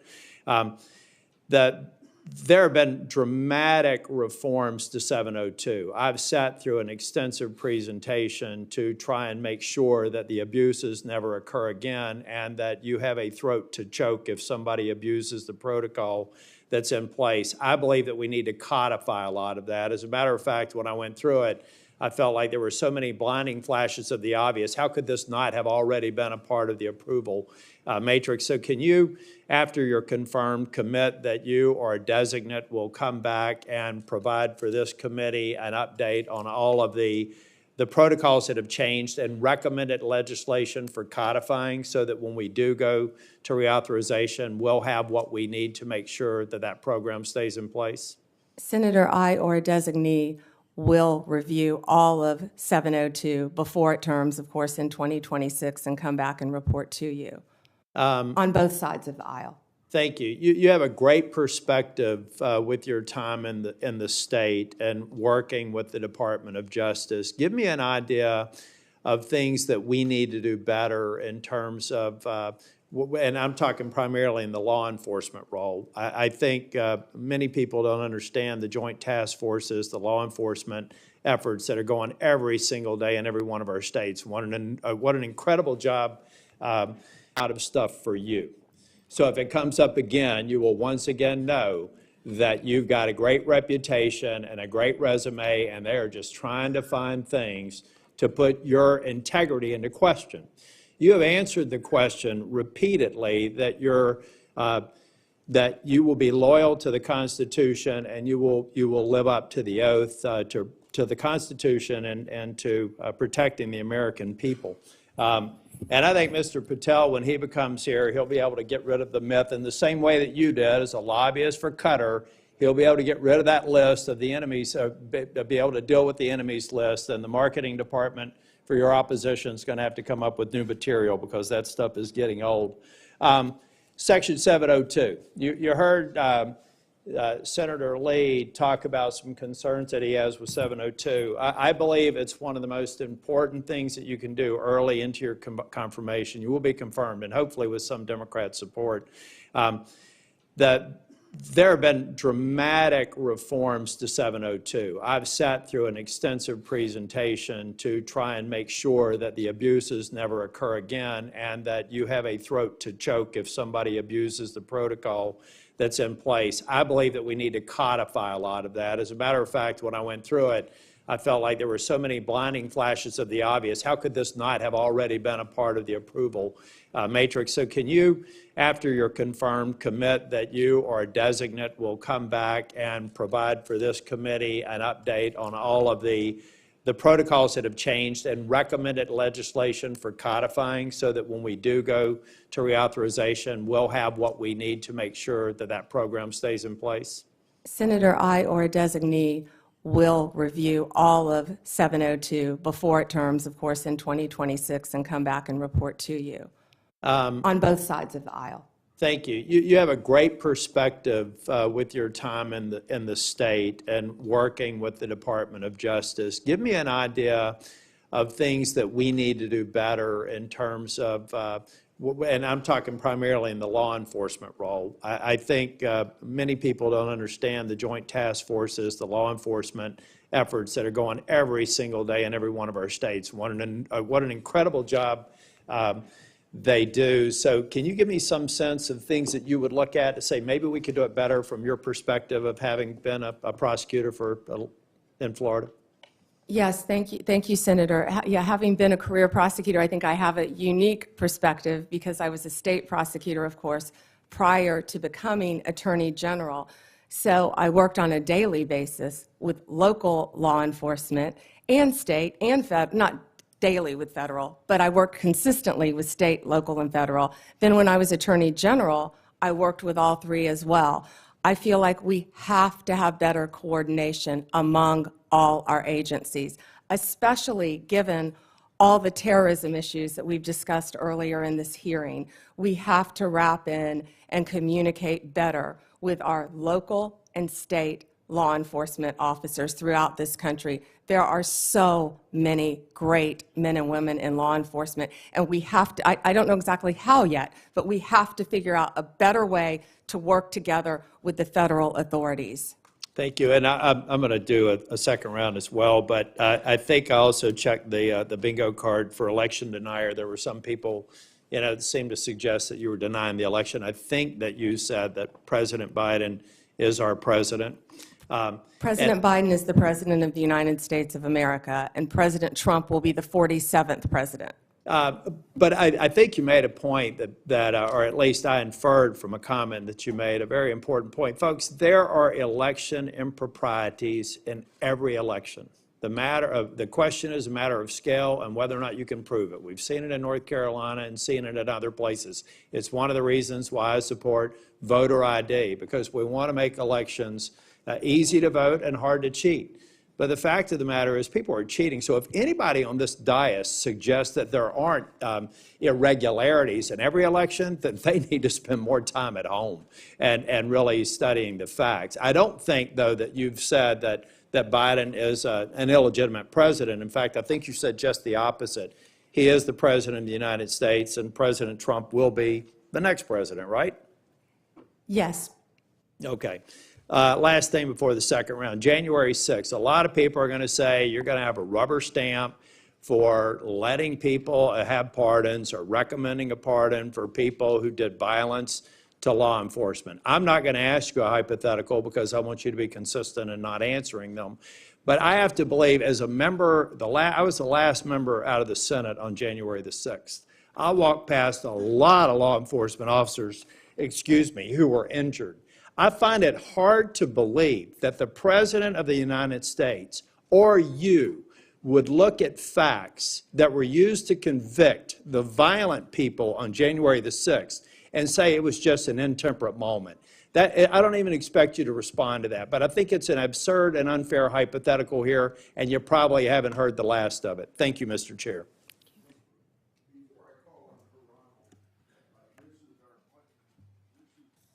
Before I call on Senator Hirono, after her and Cruz's testimony, then we'll take a lunch break, and that break will be for 30 minutes. And I can't control when my senators come back, but I expect you to be back after 30 minutes, and I'll be here. Yes, Chairman. And then I may leave the meeting to open the Senate, so whoever's on our side is acting chairman during that period of time. Senator Hirono. Thank you, Mr. Chairman. As part of my responsibility to ensure the fitness of all nominees, I ask the following two initial questions. First, since you became a legal adult, have you ever made unwanted requests for sexual favors or committed any verbal or physical harassment or assault of a sexual nature? No, Senator. Have you ever faced discipline or entered into a settlement relating to this kind of conduct? No, Senator. Ms. Bondi, I am focused on two things in my evaluation of President-elect Trump's nominees. The first is whether the nominee is qualified and experienced enough to do the job. The second is a fitness to serve, which includes putting loyalty to the Constitution over loyalty to the president. Unfortunately, in my view, many of President-elect Trump's nominees are lacking in at least one of these two requirements.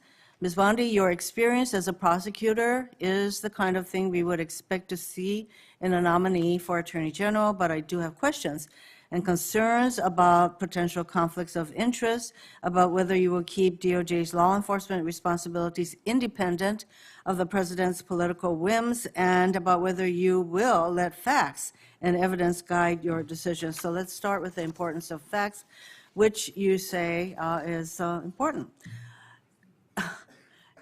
Ms. Bondi, we want an Attorney General who bases decisions on facts. So I want to ask you a factual question. Who won the 2020 presidential election? Joe Biden is the President of the United States. Ms. Bondi, you know that there is a difference between acknowledging it and, I can say that Donald Trump won the 2024 election. I may not like it, but I can say it. You cannot say who won the 2020 presidential election. Okay. It's disturbing that you can't give voice to that fact. Moving on to DOJ's independence from politics. Ms. Bondi, if you are confirmed as Attorney General, you will take an oath to the Constitution and not to any individual, including the President. To start, I'd like to know whether you agree with some of the statements President-elect Trump made during the election, during the campaign. First, are the felons convicted of breaking into the Capitol on January 6th hostages or patriots, quoting Trump, as President-elect Trump has said repeatedly? Do you agree with his characterization of the felons that I referred to? I am not familiar with that statement, Senator. I just familiarized you with that statement. Do you agree with that statement? I'm not familiar with it, Senator. No answer. He has also said illegal immigration is poisoning the blood of our nation. He said that in December 2023. Do you agree with that statement? Senator, I am not familiar with that statement, but what I can tell you is I went to the border a few months ago. I went to Yuma, Arizona, and what I saw at that border was horrific, Senator. It was horrific. Ms. Bondi, I went to a rape crisis center. That is If I could not my finish, question. I went to a rape crisis center. Well, I'm not familiar with the statement, but I went to a rape crisis center. I met with Border Patrol agents. I'm sure you've been to the Ms. border Bondi, as well, so I you want to could get to answer my that. next question.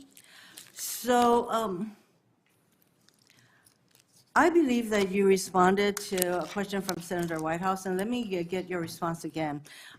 You said that the White House, if I'm putting words in your mouth, correct me. Oh, you said that the White House will play no role in investigative or charging decisions in the DOJ. Is that correct? Senator, what I said is that it is the Department of Justice's decision to determine what cases will be prosecuted. What role will the White House have in investigative or prosecutorial decisions of the DOJ? It is the Department of Justice's decision, Senator.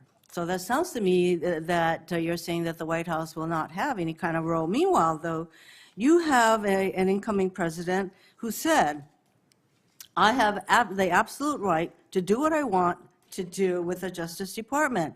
And in fact, President-elect Trump considers the DOJ to be his law firm.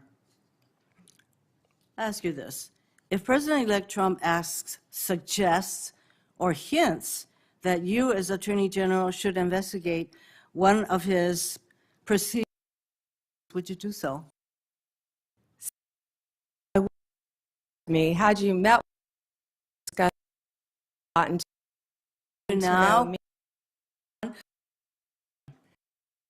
and who refused or discussed is that it is the Attorney General to I'm very follow happy to the listen to law. your responses under oath, Ms. Bondi. So I think it's really important to us that the Attorney General be independent of the White House. And you have a president-elect who considers the AG's office his law firm. I would like to know whether if the president suggests, hints, asks, that you as Attorney General should investigate one of his perceived enemies? Senator, I do? certainly have not heard the president say that, but what I will tell you is 2/3 of Americans have lost faith in the Department of Justice. And it's statements like that, I believe, Ms. that make Bondi. people continue to lose faith. If I am confirmed as Attorney General, it will be my job Getting to on not to my only next keep question, America you're not safe, responding. but restore integrity to that department. Why don't we And that's move what on I to plan something on that doing you said? every single day as Attorney General. On August 25th, 2025, on Fox News, you said, when Republicans prosecutors will be prosecuted, once the investigators will be investigated. Ms. Bondi, is Jack Smith one of those bad prosecutors that you will prosecute as AG? Senator, you hesitated a bit when I said the bad ones. Every decision Sometimes will be badness made in the eyes of the beholder. I'm just asking whether you would consider Jack Smith Senator, to be one of the people. How about Liz Cheney? Senator, How about Merrick Garland? I am not going to articles. No one has been prejudged, or nor will I anyone am be asking whether prejudged if I am these are the confirmed. kind of people, these are in fact the people that you would prosecute. I'm not Your giving an answer. time is up. Would you like to? My time is, Would you like to Mr. respond? Chairman, she is clearly not going to answer that question, so let me get on to, Would you like to? I do have I'd love questions to for respond. the second round. You'll have a second round. Would you like to speak before I call on Senator Cruz? No, sir, thank you. Okay. So Cruz.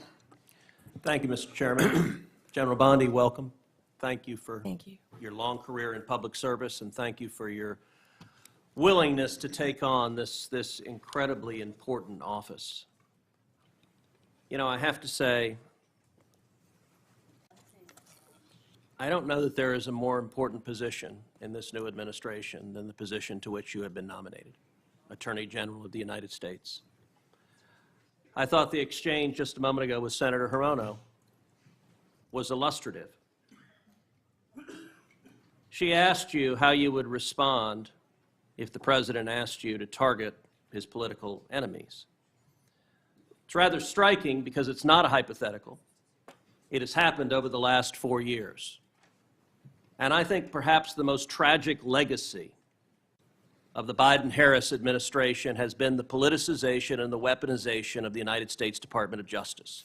And we don't need to ask hypothetically because Joe Biden publicly mused and allowed the New York Times to report it, calling on Merrick Garland, why will he not prosecute Trump more quickly? And Merrick Garland, sadly, he sat in that chair and promised to be apolitical, and he broke that promise almost the instant he walked into the Department of Justice. If you look on the west pediment of the Supreme Court of the United States, just above the entrance, there's a simple yet profound four-word phrase, equal justice under law. We have seen over the last 4 years a Department of Justice that systematically targeted the political opponents of Joe Biden and Kamala Harris, and that systematically protected his friends and allies. And it is tragic to see the loss of confidence in the American people, in the Department of Justice, and in the FBI. I would note, I don't think there's an institution in America who has lost more respect from the American people than the FBI has in the last 4 years.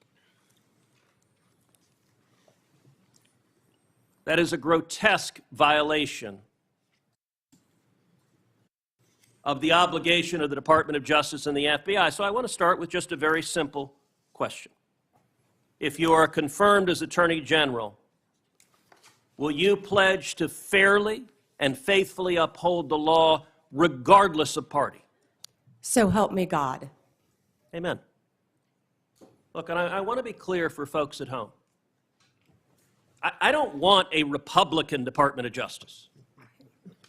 I don't want a Democrat Department of Justice. I want a Department of Justice that follows the damn law.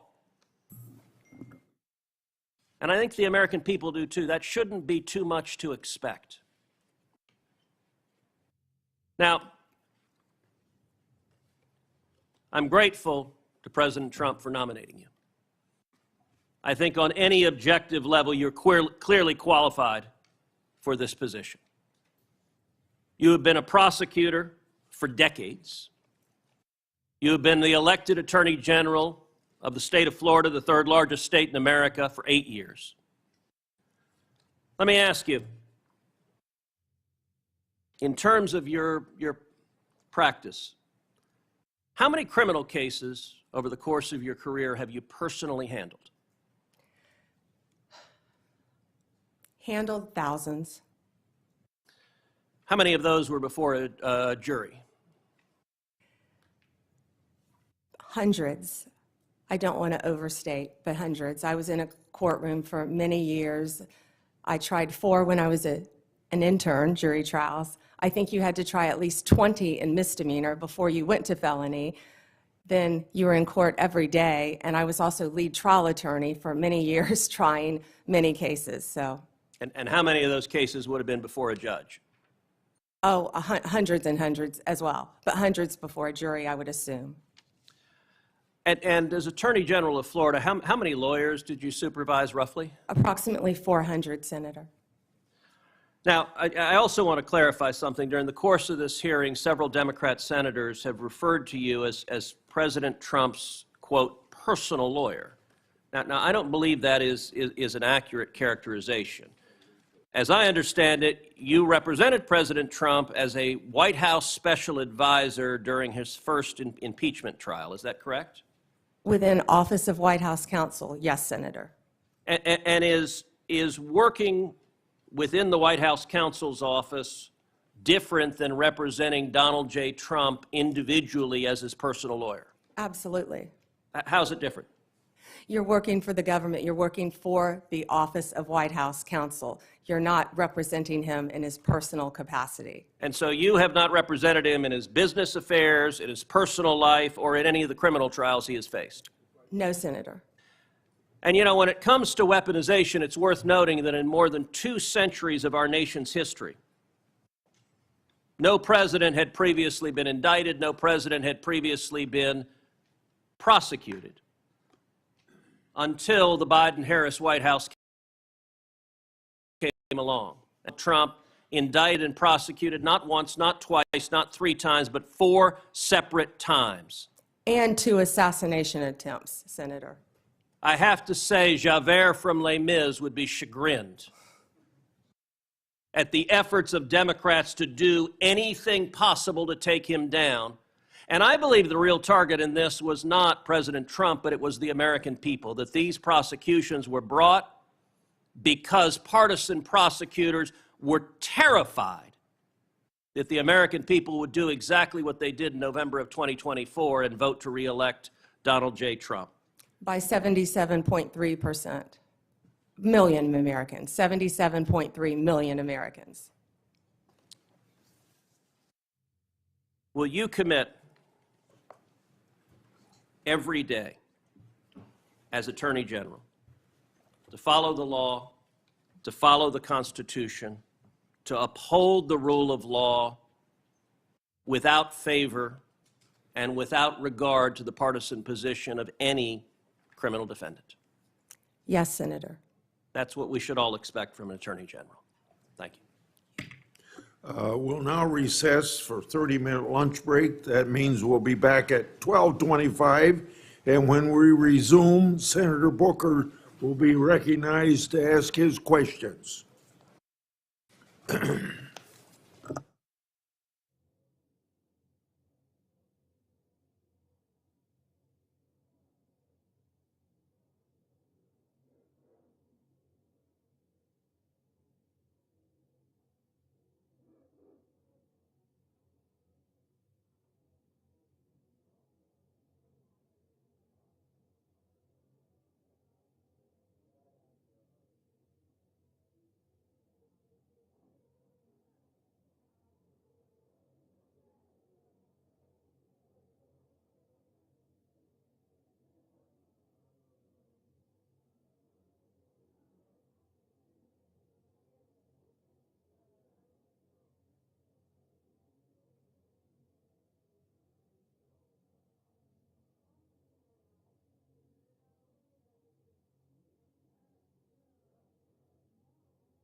Mr. Chairman.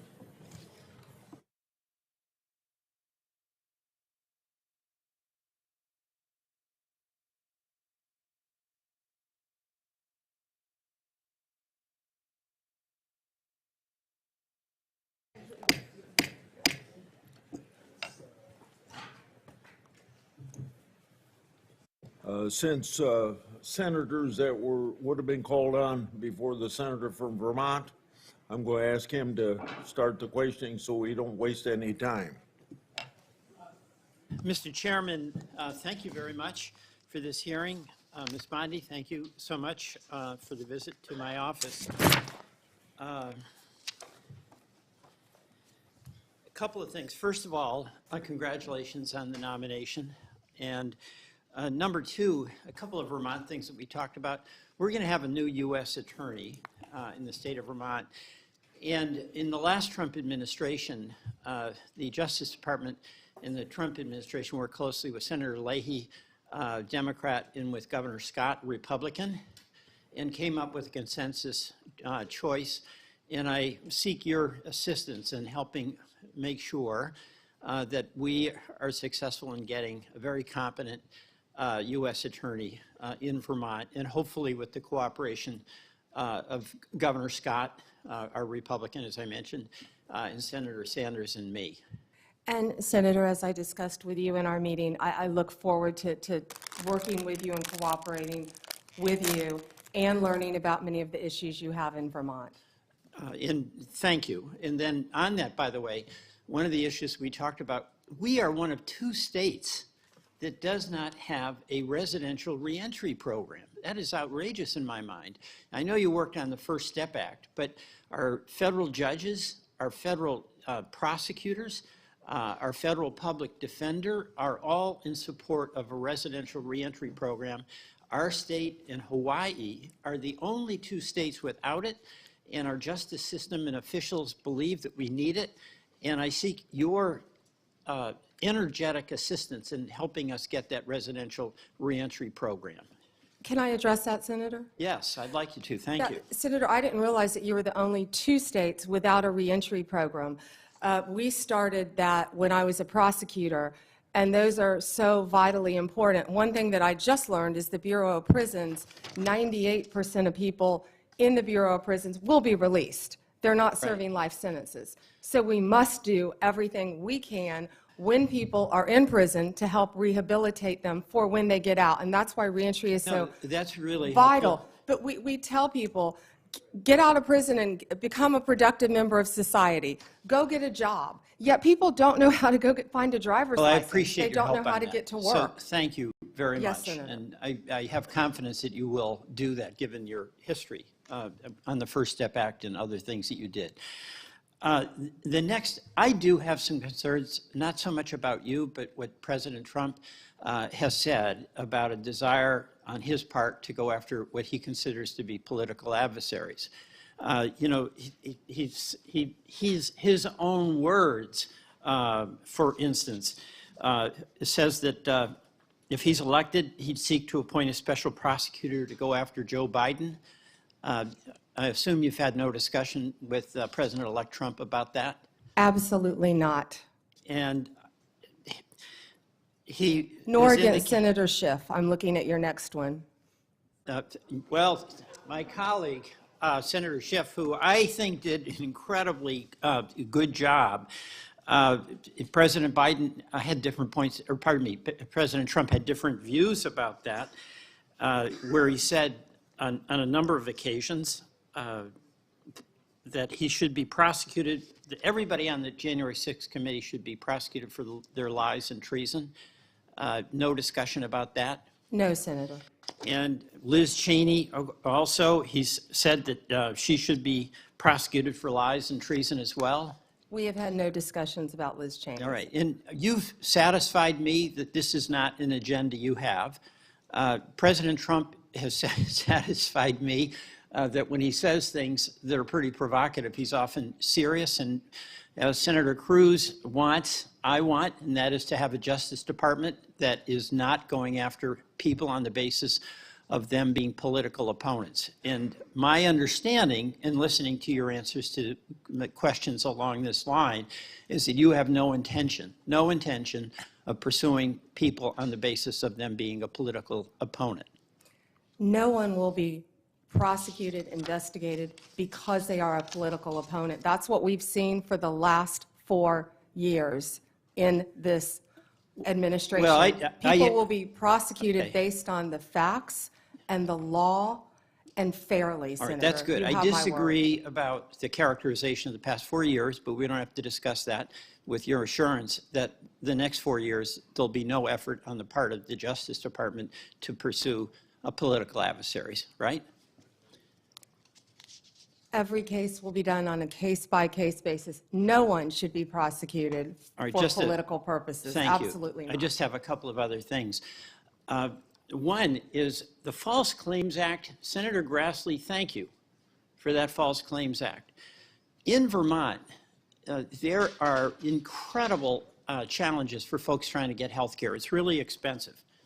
And there was a shocking report in the Wall Street Journal about a major insurer that is ripping off taxpayers by overbilling, overprescribing on Medicare Advantage, billions of dollars. And the report indicated that insurers are adding diagnosis basically to make money, not to help the patient, that insurers sent nurses to find diagnoses that doctors didn't find, that insurers got paid to cover patients who were already getting your coverage through the VA, and it adds up to billions of dollars, and Vermonters are struggling under the weight of incredibly expensive health care. The False Claims Act, Senator Grassley authored, is an area where the Attorney General can protect consumers against ripoffs. I'm not asking you to comment on this particular Wall Street report, but I want your assurance that in addition to fighting crime, and we're all for you doing that, you're going to be there protecting consumers and taxpayers from ripoffs. Absolutely, Senator. When I was Attorney General, we went after a pharmaceutical company. It was Medicaid fraud. I can't remember the settlement value. It may even be ongoing, but it was a large number. And that, you know, people don't understand that's hurting the taxpayers of Florida, of Vermont. So use that False Claims Act that we can thank Senator Grassley for. It's cold out there in Vermont. We need vigorous enforcement to protect taxpayers and Vermonters from ripoff charges. Thank you. I yield. Senator Schmidt. Thank you, Mr. Chairman. It's good to see you. Thank you. And I meant every word of those introductory remarks. I have the greatest deal of respect for you personally, professionally. This is a great pick by President Trump. You're going to do a great job. Thank you. Thank you. I do want to say, though, that it appears as though Trump derangement syndrome is alive and well. The focus of these questions today are disturbing. I don't think my Democrat colleagues learned very much from the November 5th election. The American people rejected all this. Their obsession with President Trump didn't bode well for them electorally, and I think if they stay on this path, they'll be in a permanent minority. But that's up to 112 electoral votes, Senator. the landslide. But that's up for them. That's up to them to decide. I do want to comment a little bit, I guess, on this newfound religion on independence from the Attorney General. I will remind my colleagues that the last 3 Democratic attorneys general for the United States of America were perhaps the most biased, politically biased AGs we've had in modern political history in the United States. And there are some receipts. Eric Holder described himself as Obama's heat shield and wingman. This committee moved forward, and one of my colleagues referenced that the Attorney General shouldn't be the wingman of the president. Eric Holder's bragged about it. He bragged about it. Loretta Lynch met with Bill Clinton on the tarmac in a private meeting while she was investigating Hillary Clinton. And Merrick Garland probably gets however many gold stars you want to give for the most politicized, weaponized Department of Justice we have ever seen. And I think it's worth exploring that, and I want to get your comment on it. To just sort of take a step back, I think part of leadership is understanding the moment that you're in and the landscape. We've never seen anything like this. And there is a story to be told. The arc of this story begins when Joe Biden gave a speech demonizing half the country, calling them threats to the republic, threats to democracy, these MAGA Republicans, and I'm going to do everything I can to make sure President Trump ever gets back into the White House. Miraculously, these zombie cases are resurrected. And let's talk about a couple of those. You've got, of course, Jack Smith, the overzealous and disgraced special prosecutor who time and time again has been slapped down by courts for overcharging and taking an overtly political position. He, by the way, in his postmortem this week, even acknowledged that it was unusual for him to be tasked with going after the political opponent of the President of the United States. It didn't stop him, though. The Supreme Court did, thankfully. But you had Jack Smith take on these unprecedented actions. You had a raid at Mar-a-Lago, staged photos at Mar-a-Lago for boxes of documents, which, by the way, boxes of documents were in Joe Biden's garage from his Senate days. And by the way, somebody who didn't register like you did under FARA, Hunter Biden was staying in. We don't know if he's compromised or not because that investigation was dropped. And give me a break that justice was meted out fairly for Hunter Biden. It wasn't. The Department of Justice went out of its way in documents to try to get him absolved of all potential crimes in the plea deal. It was only when the judge asked questions that unwound that. And they got back to the gun charge, but then President Biden did the dirty work himself. It was always going to be Plan B. You had Jonathan Sue, Biden's deputy White House counsel, coordinated with the DOJ and Jay Bratt on those classified document cases. Matthew Colangelo, who's that? The number 3 guy at DOJ goes to where? Alvin Bragg's office. Alvin Bragg then resurrects a zombie case in lawfare at a local level. Why would the number 3 person go do that? Maybe there was coordination. Maybe there was coordination, by the way, with the number 2 assistant DA in Atlanta in the Fani Willis case, who was meeting with the White House. Why would the White House care about a case in Atlanta? Well, the truth is everybody knows, it was on full display, this was the worst case of lawfare we've ever seen. If this was happening in another country, our State Department will be warning us about it. It's banana republic stuff. And one of the reasons why I'm so glad that you have been put up and nominated for this position is that I think you have the ability to level set. So when the Democrats ask you questions about your independence, it is beyond ironic that we're sitting here today because of the lack of independence from Merrick Garland and Eric Holder bragging about being Obama's wingman. So I just want to ask you, you've been asked this a bunch of times, you're going to make decisions, as you always have, right, on the law and let investigations go where they're going to go, but they're not politically motivated, correct? Yes, Senator, based on the law and the facts that apply.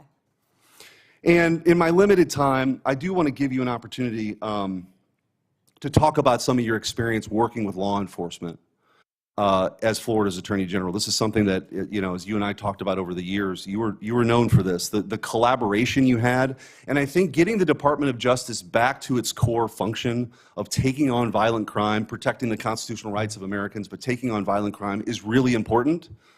And how you went about doing it, you've gotten bipartisan praise for that over the years. You've got the support of all these law enforcement agencies. That's something that you're going to continue and take forward into this office. Is that right? Yes, Senator. Thank you so much. And I feel that my experience with that goes back to when I was a state prosecutor with state and local, our sheriffs, our police departments, our police chiefs, and then as Attorney General on a statewide basis. And now, if I'm confirmed, all of our federal law enforcement agencies, I would be very proud to supervise those. I'll just close with this, Mr. Chairman. We heard one of my Democrat colleagues ask you the question that you're not going to pursue a case because of a name, but because of the crime. I would argue that the current Department of Justice adopted Lenin's claim, which was, show me the man and I'll show you the crime. and they did everything they could to throw President Trump in jail for the rest of his life because they didn't want to lose the ballot box. That is not what this country is about. That is not what this republic is about. But they did it, and it's up to you now to restore the integrity, and I have of that agency, of the Department of Justice, and I have full confidence that you will. Thank you, Senator. Thank you. Thank you, Mr. Chair. Before I begin, I just want to remind us all for the record that the 34 convictions, not indictments, convictions of former President, incoming President Trump were by a jury of his peers. Thank you, Ms. Bondi, for being here today, and I too would like to welcome your family and friends who are here. Thank you. Appreciated the opportunity to meet yesterday to learn about your priorities and discuss a number of issues that are important to me. But I got to tell you, as I reflected on our conversation yesterday and as I've observed the hearing today, I continue to have significant reservations on your ability to function as a truly independent Attorney General for your friend. That's how you keep referring to him, your friend, President-elect Trump. So I hope you can address some of these concerns through your responses to my questions here. Now, the first issue area is something that we didn't get a chance to touch on yesterday. So I actually want to follow up on some of Senator Durbin's questions from earlier about the 2020 election. And to be specific, on the day after the 2020 presidential general election, you traveled to Philadelphia to appear alongside President Trump's then attorney, Rudy Giuliani. And together, you falsely asserted that President Trump had, quote, won Pennsylvania in that election. And I want to be clear, at that moment, there were still at least 1 million ballots left to be counted in Pennsylvania. Of course, President Biden went on to win the state by more than 80,000 votes. But in the following days, even after the results were clear, you continued to double down on the big lie, promoting falsehoods about election fraud and cheating without offering any actual evidence. And I remember it clearly because I served as California Secretary of State at the time, and I invited anybody associated with the Trump campaign who was making these claims to come forward with evidence of irregularities in the election or massive voter fraud. 4 years later, I still have seen none. So I ask you today, do you have any evidence of election fraud or irregularities in the 2020 election? So, First Senator. Yes or no? It's a yes or no question. First Senator. Do you have evidence, yes or no? First Senator. First Senator. I'm so sorry about the fires to you and Senator Schiff and what you're going through in your states. I have to say that. I And appreciate think that. all My of our, clock is I'll ticking, answer and I your want to question. All hear of our your answer. hearts go out to everyone in California for what you're facing right now. I'm glad you asked the question about Pennsylvania. It's I a was yes or no hoping question. I was Do you hoping have evidence, someone yes or would. no? Senator, I was hoping you'd ask the question. Do you have evidence, yes or no? I traveled to Pennsylvania. Do you have the evidence, I yes traveled, or no? Senator, to Pennsylvania. Okay. You're not answering my question. If you have no evidence to offer, let me ask you this. Will you now retract your previous statements that Trump won Pennsylvania in the 2020 election, yes or no? Oh, Senator, I traveled to Pennsylvania, and let me tell you what I saw firsthand. Yes or no? no? I didn't talk about California because I was not in California. I talked about... Yes or no? Last time I'm going to ask. I talked about Pennsylvania because Mr. I Chair, was there. I'm going to move on because You she's got a clearly not court answering my order questions. to And I want to know, observe. colleagues, for everybody, members of the committee and everybody watching, that the attorney who stood beside Mr. Giuliani was making very similar statements. And he has since been disbarred from multiple jurisdictions for making these false claims about the 2020 election in court. And like Mr. Giuliani, as you've noted today, you've taken an oath to uphold the Constitution just as an attorney. And now you're asking us to consider you to serve as the chief law enforcement officer in our country? So it's imperative, Ms. Bondi, that you subscribe to facts and evidence and not politically convenient conspiracy theories. Your job will be, your job will be to protect voters and election workers, not to undermine and dox them. Now, I know that earlier you agreed that Joe Biden is in fact president, but many of the president-elect's inner circle continue to spread the big lie about the 2020 election. Then we'll move on to a different topic. And I know that's Senator, one you were that you're obviously speaking. not comfortable May with. I speak? You cut When me I ask off you the when I next was question, speaking. you can speak, and I hope you answer, Ms. Bondi. Well, I'd now, like when to we met answer yesterday, the previous one, Senator. when we met yesterday, You pointed your finger at me and you said did not you were seem speaking. to be familiar Let me answer with my the question. I'm not going to be Citizenship bullied by you, Clause, the Senator 14th Padilla. Amendment of the United States of America, which was deeply disappointing. I guess you And I'm didn't want to hoping you're hear more my familiar answer with it about today Pennsylvania. after I gave an opportunity to study overnight. So can you tell me and this committee what the Citizenship Clause of the 14th Amendment says? Senator, I'm here to answer your questions. I'm not here to do your homework and study for you. If I am confirmed no, as you're Attorney the one General, asking for a confirmation hey, vote, you ma'am. cut me off. Can I please finish? What does the 14th Amendment say? Senator, the 14th Amendment, we all know, addresses birthright citizenship. I've been a state prosecutor. I've been a state AG. I look forward to, even given your remarks today, working with you and the people of California if I am confirmed as the 87th Attorney General of the United States of America. I didn't take your homework assignment. I'm sorry. I was preparing for today. So on the 14th Amendment, now you've testified repeatedly to this committee that you will uphold the laws of this country and defend the Constitution of the United States. Do you believe birthright citizenship is the law of the land, and will you defend it regardless of a child born in the United States, regardless of their parents' immigration status? Senator, I will study birthright citizenship. I would love to meet with you regarding Ma'am, you're birthright asking us citizenship. to Can I continue answer to the serve as the question? Attorney General of the United States, and you still need to study the 14th Amendment of the Constitution? That is not helping me have more confidence in your ability to do this job. One other immigration-related question, I'll steer clear of the Constitution I have one and the regarding law. that I'd like to Senator talk about. Hirono asked you earlier, but I don't think you answered her question. Can you please tell us, do you agree with the statement that immigrants are, quote, poisoning the blood of our country, yes or no? I did not say that. I did not say that you said that. I'm asking if you agree with it, yes or no. I did not say that. Do you agree with it, yes or Senator, no? my great-grandparents are immigrants. Do you agree with it, They yes or no? came here from Sicily Do you agree through with it, Ellis yes or Island no? when they were teenagers. Do you agree with it, yes or no? Senator, let me answer the question.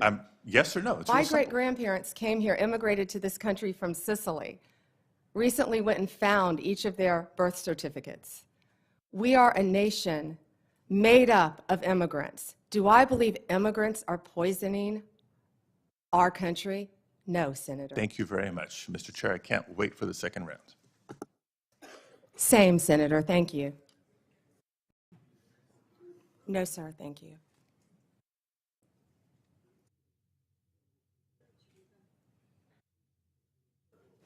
Suggestions about unfair statements about the 2020 election. I thought I'd remind people that Senator Schumer and former Senator Casey raised questions about the Pennsylvania Senate race just a few months ago. In 2018, numerous Senate Democrats, some of them on this committee, claimed that the Georgia governor's election was stolen. In 2016, Hillary Clinton and a host of Democrats claimed the election was stolen or illegitimate and blamed Russia for the loss. And every one of my Democrat colleagues voted last month to confirm Judge Anthony Brzezinski. He engaged in lengthy litigation regarding his loss of the 2020 congressional election and did not concede until 3 months after the election. I think we all agree that our elections can be more secure and better run, but I find these lines of attack against the nominee very partisan. Senator Brett. Thank you, Mr. Chairman. And thank you so much for being here today, and really glad to see your family. I had the opportunity to help them find where to come back in. Thank you, Senator. They are all so excited, and rightfully so, and so proud of who you are and the work that you've done. And speaking of, I think it is absolutely, completely ridiculous that anyone on the other side of the aisle would ever say that you are anything but immensely qualified for this job. From your time as a career prosecutor to then a two-time Attorney General of the third largest state with regards to all of the people that operated underneath you, with what you were able to achieve, it is truly remarkable. The United States of America could only be so fortunate if you were confirmed and to have someone of your caliber, of your intellect, and of your experience running a department that unfortunately has been run into the ground. So I think that that is full-on gaslighting, which, by the way, I had to get my children to explain to me what that was.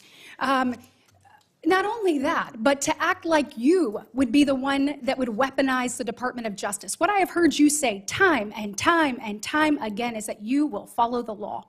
And this is coming from a side of the aisle that has allowed the Biden administration, by saying nothing, they've allowed them to go after parents who are at school board meetings, who want nothing more than their children to be taught and not indoctrinated.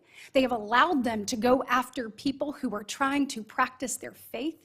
And they have sat idly by while the weaponization of the Department of Justice has undermined the credibility and credence that Americans believe that they should have in equal justice under the law. So I know that you will, as you have said here, you will follow the law and you will return this department to where it should be in the eyes of Americans. So thank you. And I wish the gaslighting on the other side of the aisle would stop, because from my perspective, I'm over it.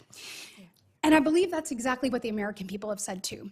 And speaking of, my distinguished colleague, who I have a great deal of respect from on the other side of the aisle, just said, tried to make you answer a question about immigrants and, quote, poisoning the blood of America, when actually the previous question by our colleague from Hawaii was illegal immigration. We are a nation of immigrants, but we are also a nation of laws. And the lawlessness under the Biden-Harris administration has made every single state in this nation a border state. I am so thrilled about what you've done when it comes to opioid use and human trafficking, and I look forward to you instituting that at the Department of Justice. Your credentials speak for themselves. When opioid and fentanyl overdoses are the leading cause of death between the ages of 18 and 45 in this nation, we need someone who takes it serious. You not only take that serious, you have a track record of proving to the American people you've done it for the people of Florida, and I look forward to what that means to the families that I have met. You talked about the families you met across Florida that showed you pictures of their loved ones that they lost, their brother, their sister, their cousin, their friend, their mother. And I know that there will be more lives that are saved as a result of your service when you are confirmed. So on that, I say thank you. And when it comes to illegal immigration, which we need to put a stop to, I want to ask you a question that you and I had an opportunity to discuss a little bit. You share my desire, I know, to not only get away from the weaponization and wokeness that we are seeing in the department right now, but really prioritizing safety and security. And I want to say thank you for that commitment and your commitment to blind justice. When we are looking at illegal immigration, the Executive Office of Immigration Review within DOJ, there have been a number of things that we have talked about with that, and I know, as you are aware, some people call it EOIR, some people call it EOR, but it houses our nation's immigration courts. Over the course of the Biden administration, the immigration court backlog has grown from 1.4 million at the end of 2021 to 3.5 million at the end of 2024. Over that same period, the Biden administration pursued policies both at DOJ and DHS to foster a culture within EOR of failure to adjudicate cases. As an example, between FY25 and FY24, immigration judges failed to adjudicate over 340,000 asylum claims. That is compared to just under 13,000 non-adjudicated asylum claims in the previous 6 fiscal years combined. Between cases dismissed, terminations, administrative closures, and failures to adjudicate, EOR during the Biden administration has allowed around 1 million illegal aliens to remain in the United States on an indefinite basis. Now, I've heard Laken Riley brought up multiple times today. Having talked to her parents, no parent should have to go through the heartbreak and tragedy that they have, and we are working diligently to rectify that and ensure that we are keeping Americans safe and secure.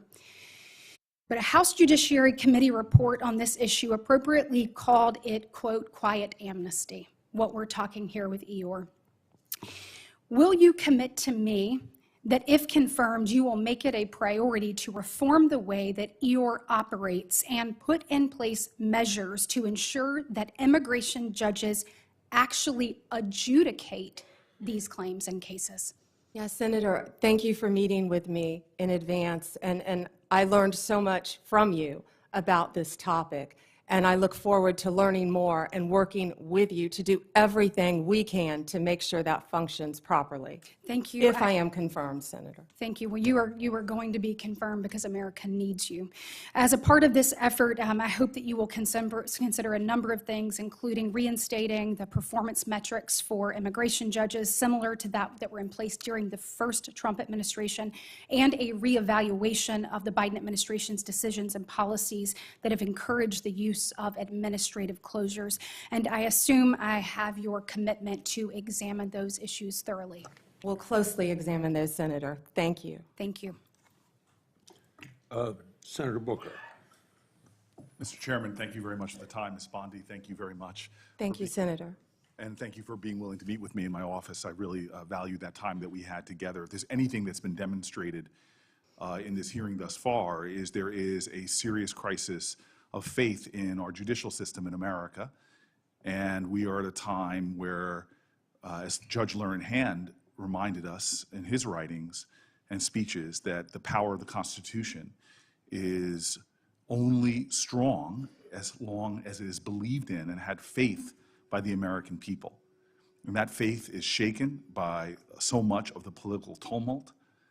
And as we have a new administration coming in and a lot of the protestations about retribution or going after political opponents, I know you could expand your empathy enough to understand why there are many that really worry about your independence. But I've heard you over and over again in this hearing, as much as I've tried to focus on it as I've gone back and forth between Senate Foreign Relations and another Floridian, Marco Rubio. But I am hearing from you that you understand that the Attorney General's guiding star is the U.S. Constitution and her client is the American people, that there can be no argument about that. Yes, Senator. Yes. And more than that, though, I hope that you, should you be confirmed, understand that there is an urgency in not just demonstrating through your actions that independence, but beginning to heal this country's lack of faith and shaken faith in that independence, in the U.S. Constitution. History may not long remember what any of us individually do here. But for the sake of our democracy, what you do to restore and repair the American faith, whether they be Democrats, Independents, or Republicans, is vital. I want to switch here to say publicly that when Donald Trump appointed Craig Carpenito as the U.S. Attorney in New Jersey, it was over the objections of myself and then Senator Menendez. I was wrong in my anticipation that he would not do good things in our state. He partnered with local leaders like those in Newark, New Jersey, to dramatically drive down crime. He was good for the safety of the city in which I live and the one that I led. Part of his strategy was to focus his resources on the most violent criminals. But that also meant that he used something that you know of called prosecutorial discretion. His strategies aligned with that of local leaders and was able to create historic drops in our murder rate. You know, through your experience, and you're intimately familiar, that enforcement decisions prosecutors must make every day, which charge to bring, which plea deal to offer, or what sentencing recommendation it makes, it's very important that local prosecutors understand that. Given this enormous discretion our legal system gives them, that they are best determined to make decisions about public safety. I'm very concerned that many people are starting to call for a time in our country where the Department of Justice should prosecute state and local prosecutors who exercise that prosecutorial discretion. As Attorney General, will you commit to respecting the autonomy of state and local prosecutors? Senator, we have to work together with state and local prosecutors. That's what I did my entire career. And if confirmed as Attorney General, I will continue to do that. They serve a vital function in our justice system. And you understand, like in my state, that sometimes they will decide not to go after certain low-level offenses in order to use their scarce resources to focus on the strategy of pursuing more dangerous people. Yes, Senator, I completely understand And that. those decisions shouldn't be politicized if they're part of a larger public safety strategy. No, Senator. When I was a state prosecutor, we used to sit down with the U.S. attorneys and talk about cases and work together. And that's what I'm discussing about bringing back the cooperation between state and local Thank you, Ms. Bondi. governments. I just want to continue. One of the most stunning hypocrisies I've found since I've been down here in Washington is every politician gives lip service to driving down gun violence. But the very federal authority, the Bureau of Alcohol, Tobacco, and Firearm, that is primarily focused on enforcing America's gun laws and keeping people safe, is hamstrung by federal leaders. The ATF's core responsibility is assisting in local law enforcement. When I was a mayor, I detailed local law enforcement to the ATF, but I'm stunned at how they have been stripped of resources, of their budget, and all of their capabilities to go after illegal gun running. When I was mayor of the city of Newark, we couldn't find one gun crime that was done with a legally purchased gun. But when I turned to the ATF leader at that time told me in private, we don't have the resources, support, or legal ability to go after these crimes. I am concerned about our ability to fight gun crime in America that threatens our law enforcement officers as well as people in communities from red counties to blue cities. Will you commit to doing everything you can to making sure the ATF has its resources and the legal power to pursue illegal gun runners in our country? Senator, I will do everything in my power to prevent illegal gun runners in our country. When I left being a state prosecutor to run for Attorney General, I almost didn't run because I was working on a wire case involving illegal gun runners. The DOJ issued in 2022 a use of force policy for its federal law enforcement officers. It was approved by the heads of the DEA, FBI, U.S. Marshals, and ATF, and many of them said it is actually a use of force policy that actually protects law enforcement officers as well as protects others from having their rights violated. It was also endorsed by the Fraternal Order of Police and NAPO, the National Association of Police Organizations. This policy is considered best practices in law enforcement. Will you commit to continuing this policy?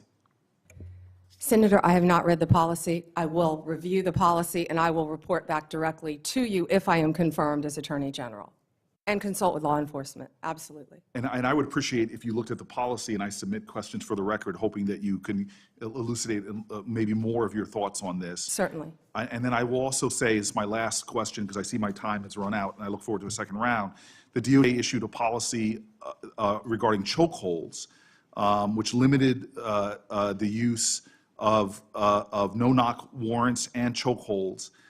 It's worth noting that Florida has outlawed no-knock entries altogether since 1994. Would you commit to continuing the 2021 DOJ policy on these issues? I'm familiar with the policy. I have not read it. I'm committed to reading it and studying it and reporting back to you on that policy once again. Thank you. Mr. Chairman, thank you. Senator Hawley. Thank you very much, Mr. Chairman. Ms. Bondi, welcome. Congratulations on your nomination. I'm so glad that you've been nominated, as we discussed when we had the chance to meet. Thank you. It was a pleasure to work with you as a state attorney general for a number of years, and I'm delighted to see you here today before the committee. I look forward to your confirmation. You will be confirmed. I, too, have taken note of the number of times you have been asked about weaponization of the Department of Justice as if it was a theoretical possibility that might happen in the future. One of my colleagues on the other side said, weaponization may well occur under your tenure. We all know that weaponization has occurred like we've never seen before in American history under this administration. And I want to get even more specific. In the last 4 years, this administration has carried out an unprecedented attack and campaign against people of faith. If you look at the numbers, we've never seen anything like it before in American history. It has been one of the most disgraceful chapters in the history of the Justice Department and in the history of the FBI. And I hope that you will reverse this and do right by every American citizen, including especially people of faith. Let me give you some specifics. After the Dobbs case was decided by the Supreme Court, over 100 pregnancy care centers and over 300 churches in this country were attacked, vandalized, firebombed. Do you happen to know off the top of your head how many prosecutions Merrick Garland's Justice Department brought in those cases? I do not, Senator. It's a stunning number. It's 2. Hundreds of churches, hundreds of pregnancy care centers. And I might just add, these pregnancy care centers, the attacks on them, which were violent, which were gruesome, were egged on and encouraged by rhetoric from members of Congress, including members of this body, who have said that pregnancy care centers aren't real medicine, that they're not real doctors. They have legitimized these attacks. And the same thing was true of churches. And this Justice Department couldn't lift a finger to defend these Americans. But at the same time, they used legislation, a law known as the FACE Act, to prosecute at least 53 different pro-life demonstrators, including people like Mark Houck from Pennsylvania, to whom this Justice Department sent a SWAT team to his door in the early morning hours. He has, I think, 7 children. In the early morning hours, an FBI SWAT team shows up at his door to take him into custody and prosecute him. By the way, he was acquitted.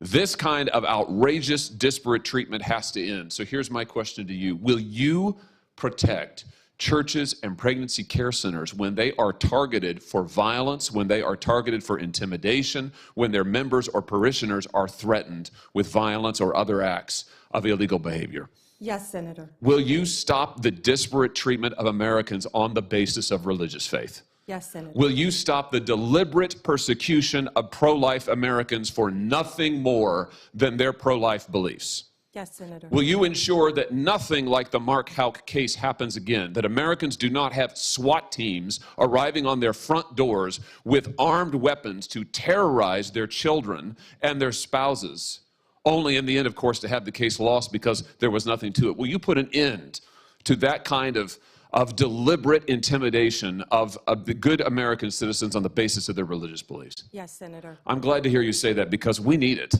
We need it. Ms. Bondi, we need a new chapter at the Justice Department, and we need it quickly. And I'm glad you're committed to it. Now, I also have heard you've been asked about your comment that you thought that in some cases we need to investigate the investigators, the ones who were bad. You know, I have to say I'm glad to hear you stand by that. We need to do that. You need to do that. And I'll give you another example. I'm sure you've read about this memo, which I now hold in my hands. This memo that was developed by the FBI field office in Richmond, Virginia, 23rd January 2023, targeting Catholic parishes for spying, for recruitment of infiltrators. I mean, the memo goes on and on and on about the FBI's plans to put assets into Catholic parishes, into choirs. This is an unbelievable assault on Americans' First Amendment rights, and we only know of it because of a brave whistleblower who came forward and released it to us. And I will tell you, I have never been misled and lied to like I was by the current Attorney General and the now former FBI Director when they sat right where you're sitting now and told this committee, oh, we don't know anything about it.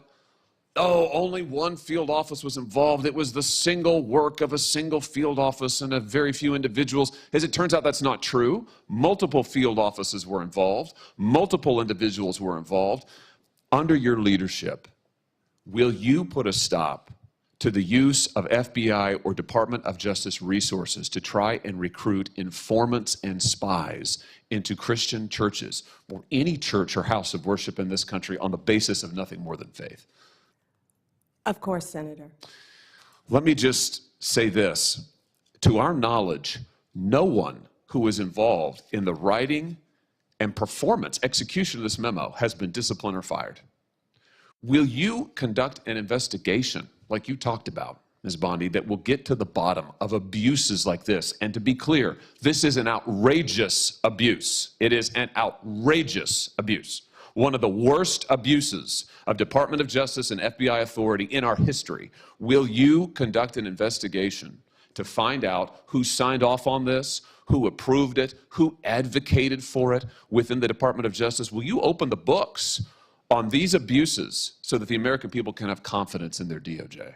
Senator, and I think what you're talking about is the ultimate weaponization, what we've been discussing all day. If I am confirmed as Attorney General, one of the first things I will do, there'll be many, but I will personally read that memo, and if Mr. Patel is confirmed, discuss it with him right away. Fantastic. And will you work with this committee and our relevant subcommittees? I'm going to chair a subcommittee called the Crime and Terrorism Committee. We're going to do our own investigation into what happened here at the FBI and the DOJ. Will you work with us as you discover the nature of these abuses, and as you put a stop to them, will you work with us to make sure the American people get all the facts and this never happens again? And Senator, yes, I look forward to working with you and the Democrats. I would think this is something that we can all agree on both sides, that this should not be happening in the United States of America, and work together on it. That's fantastic. Let me ask you one other question here in my just few seconds that are remaining. This memo targeting Catholic parishes repeatedly refers to as an expert source a group called the Southern Poverty Law Center. Now, the Southern Poverty Law Center has a long history as an anti-religious group that has repeatedly gone after conservative and religious organizations, called them hate groups, called them sometimes terrorist groups. They're cited in this memo. They once infamously, the SPLC called the Family Research Council a terrorist hate group, and an armed gunman came into their lobby and opened fire. Will you put a stop to the use of the SPLC as an official source for any Department of Justice memorandum or finding? That will be one of the first things we will look at as well, Senator, and report back to you and the committee. Thank you very much. Congratulations. Thank you, you. Mr. Chairman. Thank you, Mr. Chairman. Ms. Bondi, as you know, the Supreme Court in Trump versus United States held that the president has absolute immunity to commit crimes in certain core areas of the president's responsibility. One of those core areas is the Justice Department. So in a breathtakingly dangerous and irresponsible decision, Justice Roberts and the majority held the president could commit crimes using the Department of Justice and be immune from prosecution. Justice Sotomayor correctly said this new immunity lies about like a loaded weapon. So the fear and the concern we have is that the incoming president will use that loaded weapon, that immunity, to commit crimes through the Department of Justice. And for that reason, it is all the more important that we have an Attorney General who has the independence, the strength, the intestinal fortitude to say no to the president when it is necessary. So my first set of questions has to do whether you have the independence to say no when you must say no. And you can say this is hypothetical, but it is not hypothetical. So let me start with one very specific non-hypothetical. The president has said Jack Smith should go to jail. Will you investigate Jack Smith?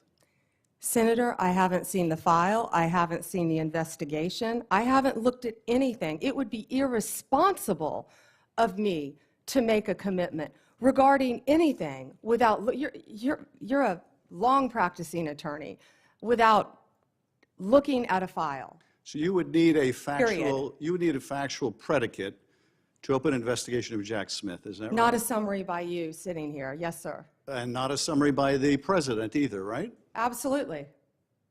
So a summary by the president or his desire to investigate Jack Smith would not be enough for you to open an investigation of Jack Smith, is that right? I will look at the facts and evidence in any case.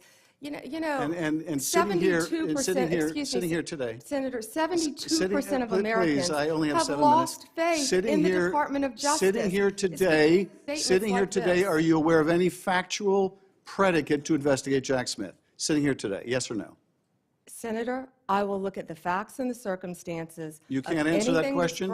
You're not a part of the department yet. There's no worry about divulging law enforcement sensitive information. So just tell us, are you aware of a factual predicate to investigate Jack Smith? Yes or no? Senator, what I'm hearing on the news is horrible. Are you aware of a... Do I know if he committed a crime? I have not looked at it. You seem reluctant to answer a simple question. Let me ask you a different simple question. The president also wants to jail Liz Cheney. Sitting here today, are you aware of any factual basis to investigate Liz Cheney? Yes or no? Senator, that's a hypothetical, and I'm not going to answer that No, question. it's not hypothetical. I'm asking you, sitting here today, whether you are aware of a factual predicate to investigate Liz Cheney. Senator, no one Based has on what asked you me know. to investigate Liz Cheney. That is a The hypothetical. president has called for it publicly. You are aware of that, aren't you? No one has asked me to investigate But the president Liz. has We're called- also the worried about president- Liz Cheney, the Senator. president has You know what called we for should this- be worried about? Ms. Bondi, The please crime rate answer in my California questions. right now You are is aware, through the roof. Ms. Bondi, Your my- robberies Ms. are Bondi, 87% my higher question- than the national My question average. is this. That's what I My want to question be is focused this. on, Senator. Do you have the if I'm power to confirmed say as no to the Attorney president? General. And what you're suggesting today by your non-answer is you don't have the independence to say no to the president.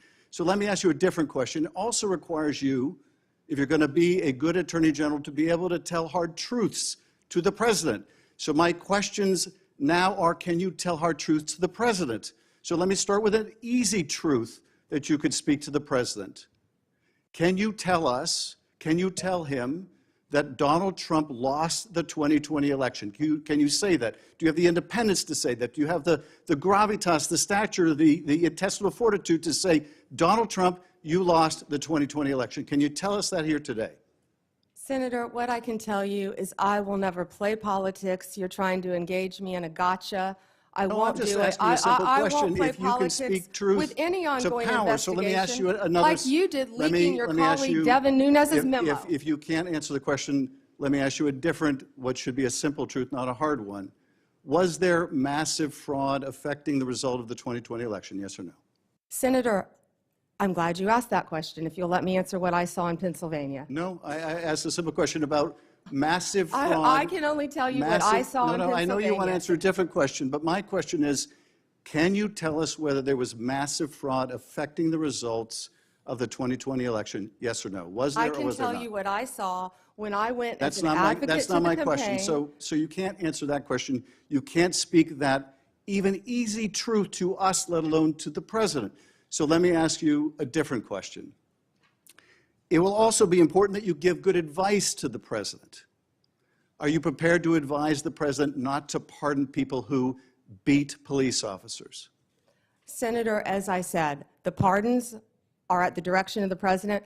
We will look and we will advise. I will look at every case on a case. so you Let me look at- finish. On a case-by-case Okay, basis. okay, good. And I abhor violence to police officers. Follow up with that. So will it be your advice to the president, Mr. President, I know you said you want to issue hundreds of pardons on day one. Will it be your advice to the president? No, Mr. President, I need to go over them on a case-by-case basis. Do not issue blanket pardons. Will that be your advice to the president?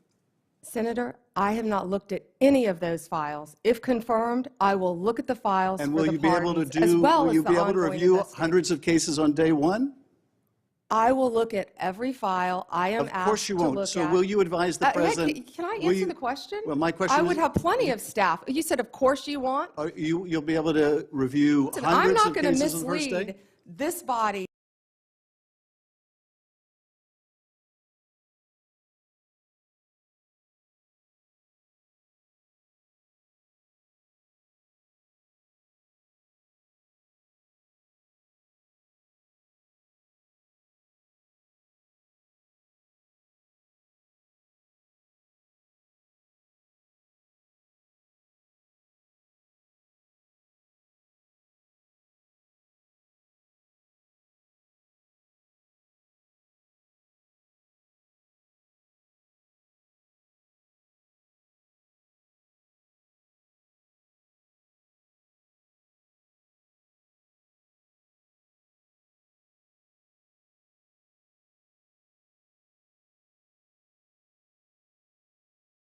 can't believe Why do you you're have asking such a difficulty? question. Why do you have difficulty promising to preserve evidence at the Department of Justice? Why is that a difficult question? I will follow the law. It shouldn't be a difficult question. Thank you, Mr. Chairman. Ms. Bondi, I know that you are pleased that we are moving to the end of round one.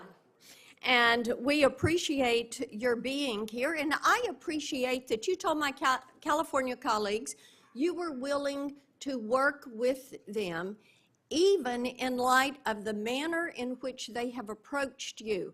Now, one thing I think we need to have everybody understand that is watching this hearing today and everyone sitting in here what we have witnessed over the last 4 years with a weaponized DOJ. My colleagues have talked about this, and the American people know this.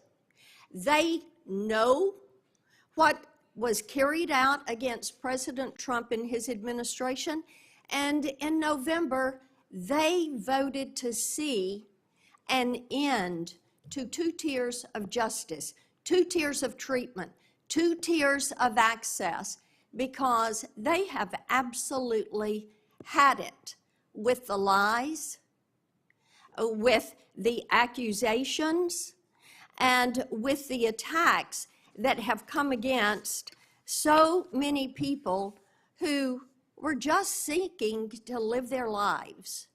And then all of a sudden found the FBI or another federal agency or the DOJ knocking at their door.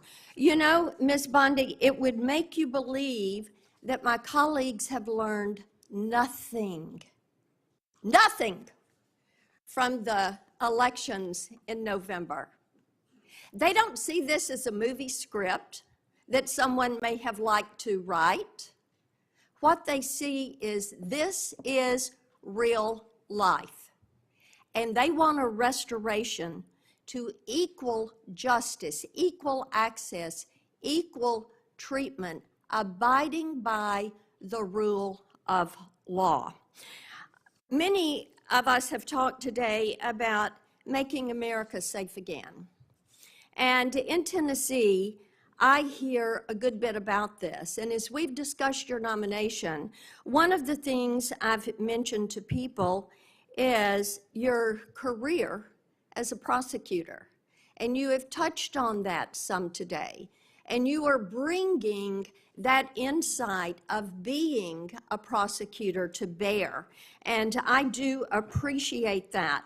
Now, one thing that I think is noteworthy, and in preparation for the hearing, I looked some of these numbers up. During President Trump's first term, violent crime in this country actually fell. Yes. It fell by 17%. And in the first 2 years of the Biden administration, it soared by 43%. This is crime that is taking place in all of our communities. We've seen a rise, whether it's California or Tennessee, we have seen a rise. So I want you to talk to Tennesseans, to Californians, to all Americans about what you're going to do to get this crime rate down in this country. Senator, thank you for that question. And despite the questions from Senator Schiff, I look forward to working with you and the state of California to do everything we can to fight violent crime in California. And you know as well as I, that crime is only going to go through the roof now after these forest fires. You're going to have looting, you're going to have price gouging, you're going to have so many things that I have dealt with in the state of Florida, and I am committed to working with California just as much as I am committed to working with you, Senator Kennedy, in the tragedy that just took place in Louisiana, given all the human beings that were murdered in your state. And we have the Super Bowl coming up in less than 3 weeks now, I believe, Senator. I've been a little busy. But we've got to ensure, if I'm confirmed, that everyone in this country is safe. And I will work with you. I will work with you, Senator. I will work with all of you in this country. For everything that Senator Blackburn said, we have got to reduce violent crime, and we have got to restore integrity to our law enforcement officers. Donald Trump, we keep saying he won this election by 77.3 million votes and 312 electoral votes. Look at the map of California, Senator Schiff. It's bright red, the popular vote, for a reason. People want law and order. They want to be safe so they can go to take their children to school, so they can go to church, Senator Hawley. People want safe streets. Of course we care about our economy and what's happening in this world, but if we're not safe, none of that works. We have got to come together. We have got to work together to make America safe again. And that, in turn, will make America great again. And I don't know where that phrase has become a bad word, because I think that's a great one, making America great again. Let me move on with you to something else that's about law and order, and that is Section 1507. Because making certain that our justices are protected is important, and we also, with our judges, Section 1507 makes illegal any protest outside of a judge's residence if the intent is to influence the judge's decision-making. And we have heard about the protest outside of justices' homes where they were shouting loud and clear things like, and I'm quoting some of that, "If you take away our choices, we will riot," end quote. Another one, "No privacy for us, no peace for you," end quote. In other words, if the justices did not vote to uphold Roe and Casey, the protesters would continue to harass them. Despite this clear violation of the law, Merrick Garland did not bring a single charge, not one single charge, under Section 1507. Will you commit to faithfully enforcing Section 1507 as Attorney General? I will faithfully enforce that law and all laws that I am asked to review. And Senator, I watched that on TV and it horrified me, the protesters outside their houses. You can't do that for a reason, because our justices have to remain safe and unbiased and protected from threats, as do we all. But they do enjoy a special protection, and yes, that should be enforced. And thank you, Ms. Bondi. Thank you, Mr. Chairman. We'll now have our second round that I announced earlier. We'll each have 4 minutes.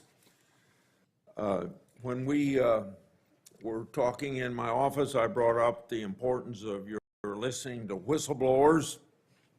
And about 30 or 35 investigations I've got underway of the executive branch, and not just because of a Democrat president.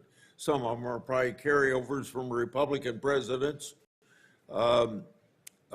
It's very important that the executive branch understand the cooperation that you must have with us to carry out our responsibilities to see that the president faithfully executes the laws. And I think that too often whistleblowers, being patriotic people they are, wanting government to do what government's just supposed to do, and find something wrong, they want to report it, and they want to report it within the agency. They don't come to Congress unless they don't get any help in the executive branch. It seems to me that it's very important that you respect whistleblowers, but I've seen them treated like a skunk at a picnic by the agency they're in. I've seen them ruin themselves professionally. I see themselves. One time an FBI agent came to me, was escorted out of headquarters with his gun and badge taken away from him, just because the laboratory there was not using science to make sure that crime was actually committed. So now we have a new $40 million science lab so that people are protected and get their constitutional rights. So will you protect whistleblowers from retaliation and promote a culture?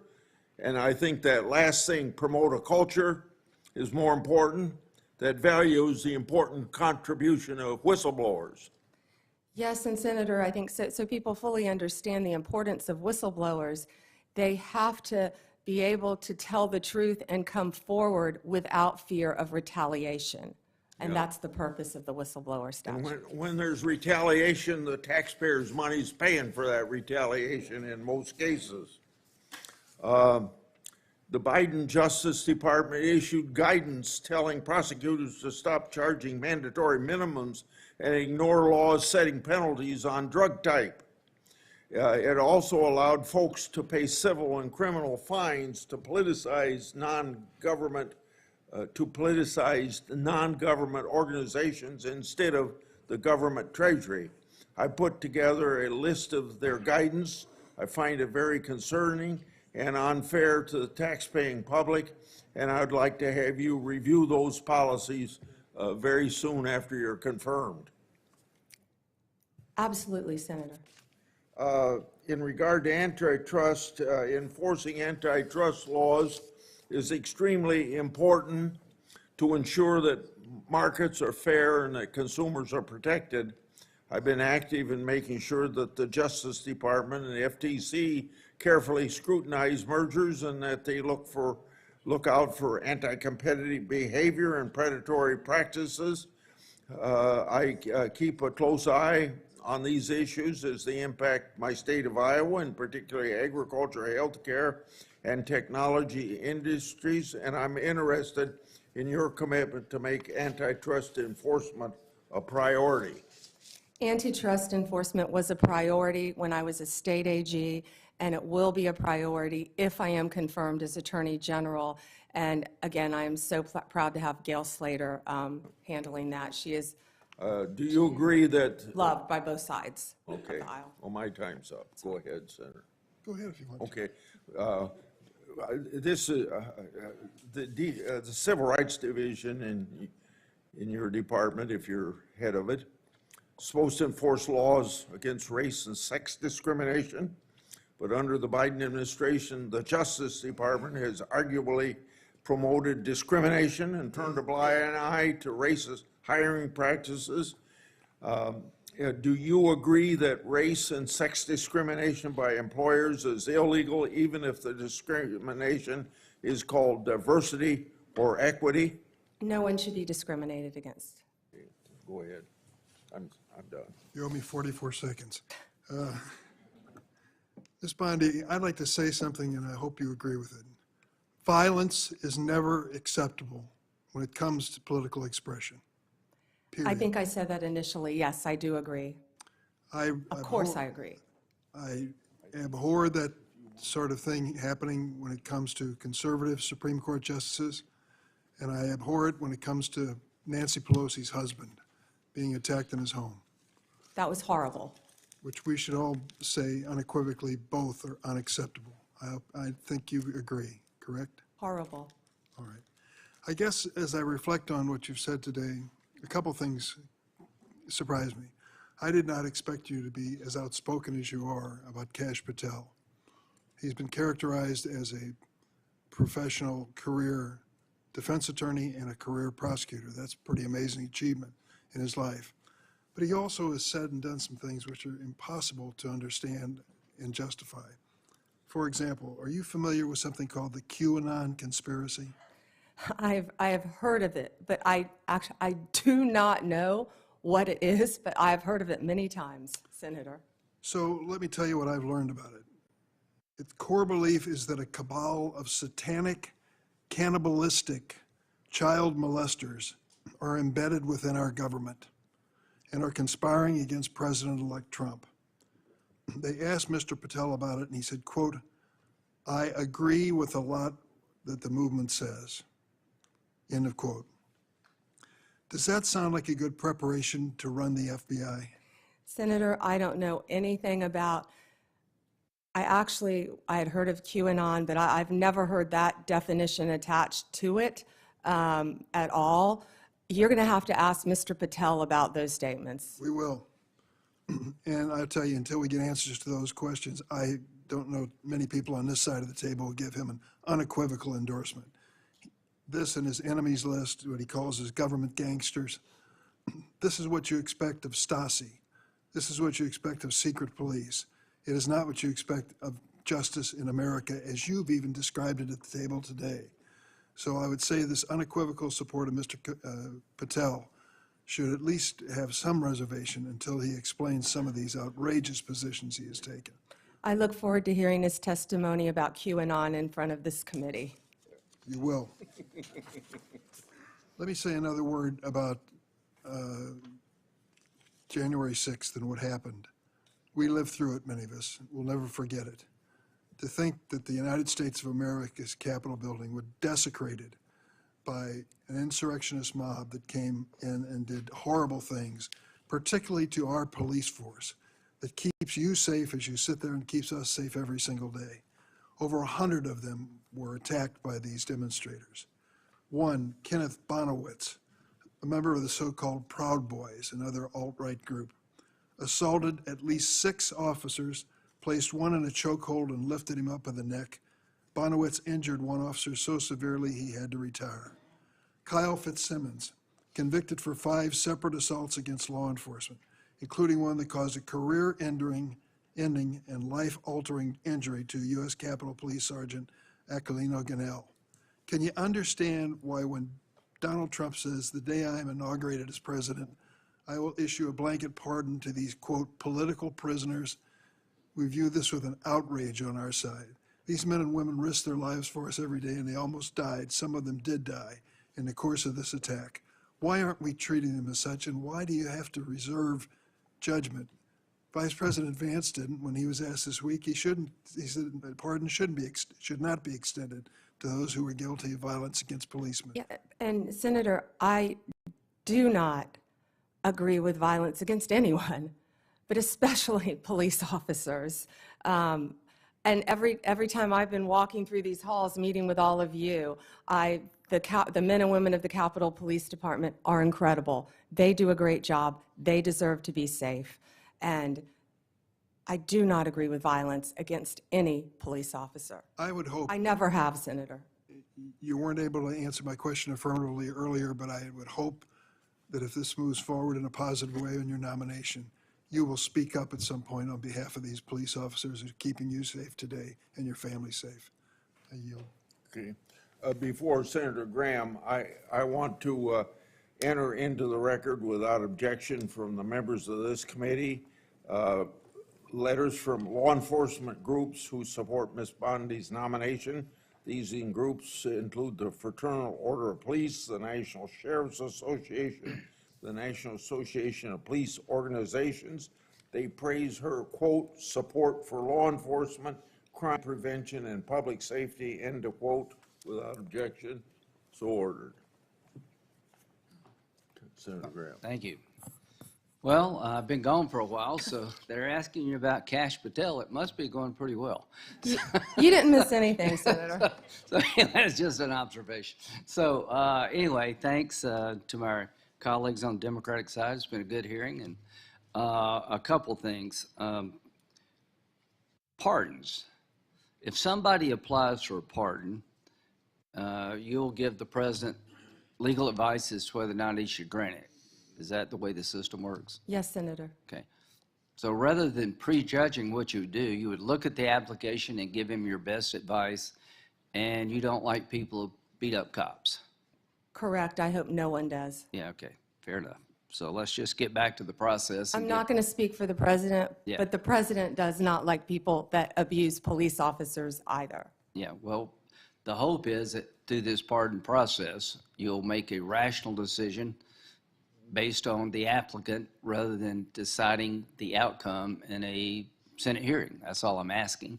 That's what I would want if I represented somebody. I'd want at least to be heard. Now, Section 230, are you familiar with it? Yes, Senator. One thing that unites this committee is protecting children and society at large from social media abuse. We passed online privacy legislation. Senator Durbin's been great to work with. Everybody, Klobuchar, we're all trying to find out how to empower people who may be victims of social media. To empower a parent whose child's been bullied, when you call the social media platform and they blow you off, you go to court and they kick you out of court because of Section 230.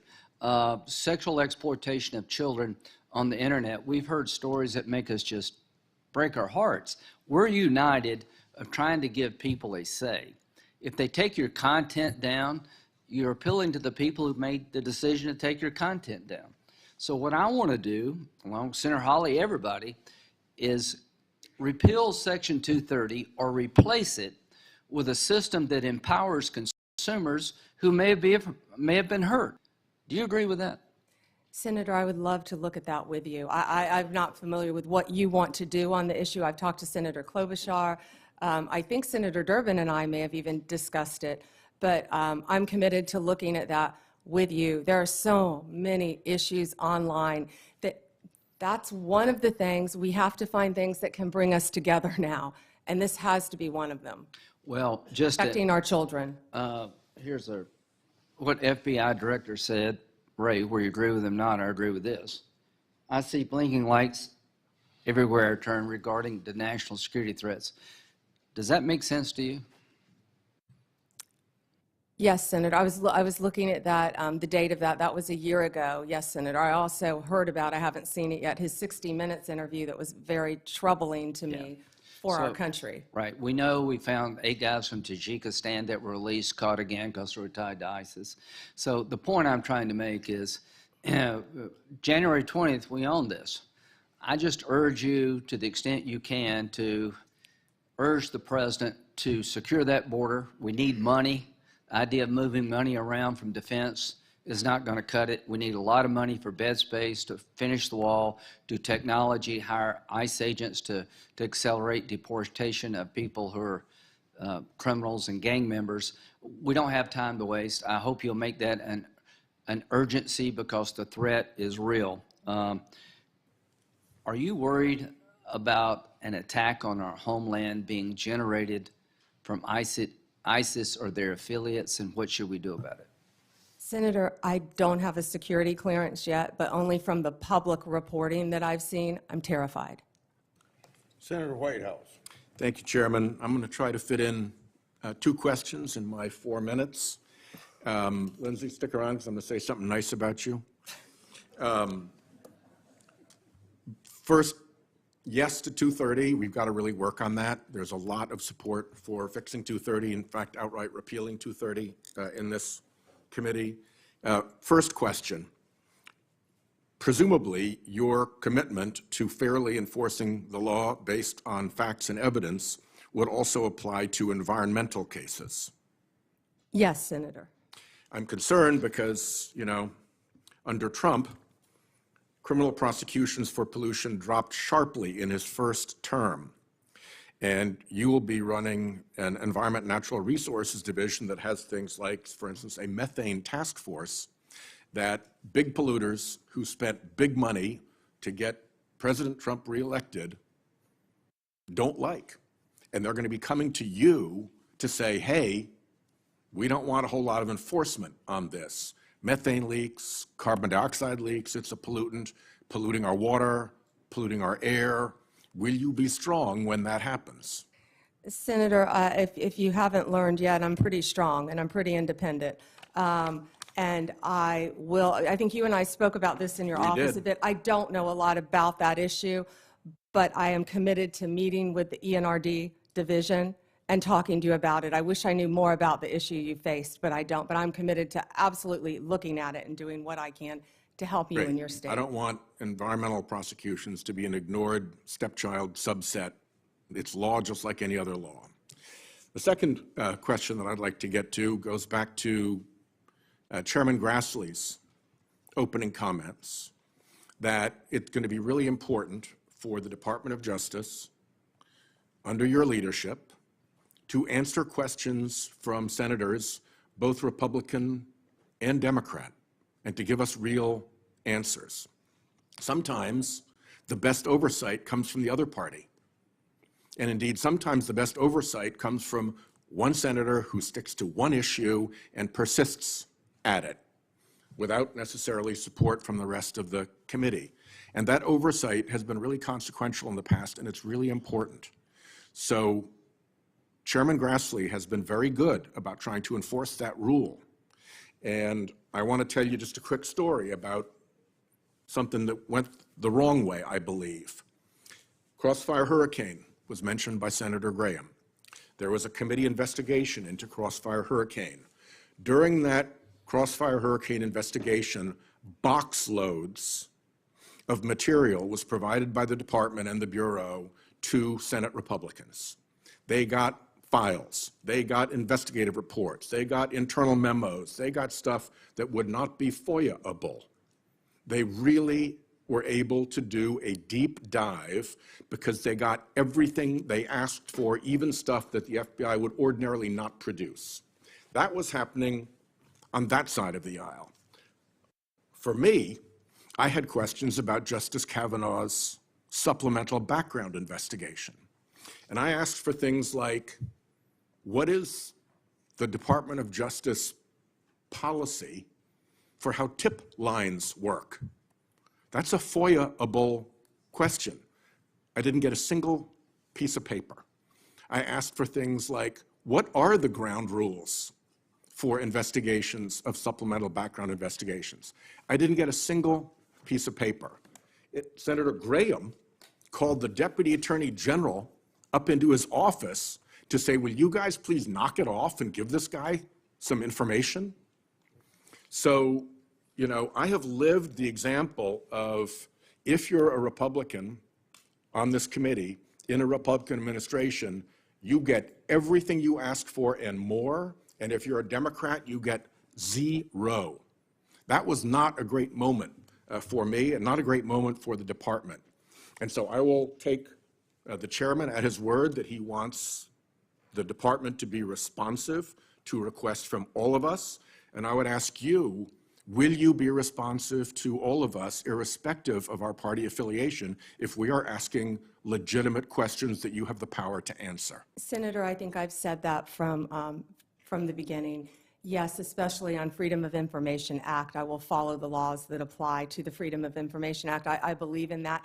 I actually dealt with the public records when I was a state prosecutor. It's been so long ago, I'd forgotten about that. Yeah. So I handled all the public records. One just sort of point of order here. The FOIA, the Freedom of Information Act process is one thing. Anybody can get information under the Freedom of Information Act process. As senators, we should be able to do better than that. When we're doing worse than that, that's a sign that somebody's hiding something. When we're doing better than that, that's a good thing for congressional oversight. Thank you, Chairman. Thank you. Senator Tillis. Can we take a minute off Senator Schiff, since I'm joking? Since he took an extra minute, I'm joking. Yes, you can. You wanted to say something to Senator Schiff? No, sir, I asked if we could take a minute off Senator Schiff since Senator Whitehouse took an extra minute. I was teasing. I'm sorry. Okay. Senator Tillis. Thank you, Mr. Chairman. Ms. Bondi, I wanted to come back, and I'm glad I did, because I got another mark on my bingo card. QAnon came up. It's a little-known fact, but the so-called, I think I heard someone say that that's an organization, a cabal that has cannibalistic tendencies. I don't know if y'all know this. It's a well-documented fact that the so-called QAnon shaman is a vegetarian who actually had to be transferred to another prison to satisfy his dietary needs after being sentenced to 41 months in prison. So I don't know if all the QAnon people are cannibals, but it's a little bit absurd. I just wanted to add a little levity here and let y'all know I'm one mark away from hitting bingo. Yeah, but you know, it's important to talk about this, folks, because this is the part I don't like about the big committee. I love intellectual property subcommittee, because we don't get into this theater. But it's just absurd to think that, and it was mentioned in reference to a comment that Kash Patel made, who I spoke with earlier today. You know, it's just absurd to kind of throw that stuff out there. Does anybody honestly believe someone with a distinguished career like Kash Patel thinks that a cannibalistic cabal controlling the internals of government really exists? Let me give you an example why I resist that notion. I resist the notion that most of the members here, who all raise tens of millions of dollars through Act Blue, that has a subpage that only until Senator Butler finally told them to take it down, after I spent a year ranting about it, on their Act Blue, a subpage on Act Blue had the all cops are bastards subpage and fundraising drive.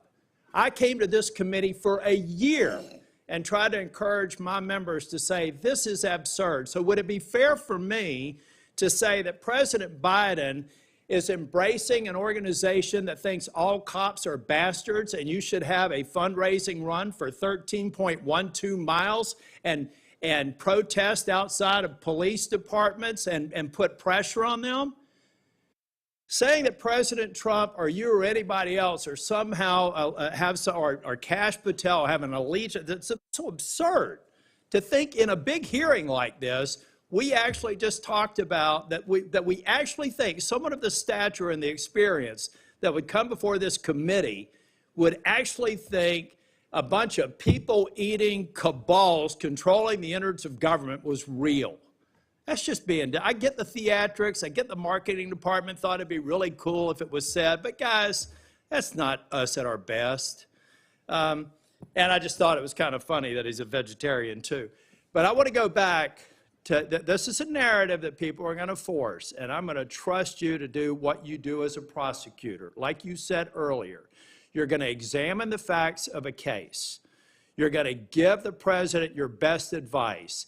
If you, I cannot believe if there is compelling evidence that you as a prosecutor know that this person breached the Capitol and injured a police officer, that the president would even ask you to consider it, and I certainly can't imagine you recommending that they move forward. It's a hypothetical. I don't want you to respond to it, but your track record as a prosecutor would suggest otherwise.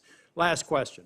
You mentioned that when you were dealing with some of the opioid challenge, I think it was opiates, Oxycontin, I believe you mentioned, that you went up against your own party or you got some pushback from your own party. Would you explain how you have looked at your party and done the courageous thing of speaking truth to them?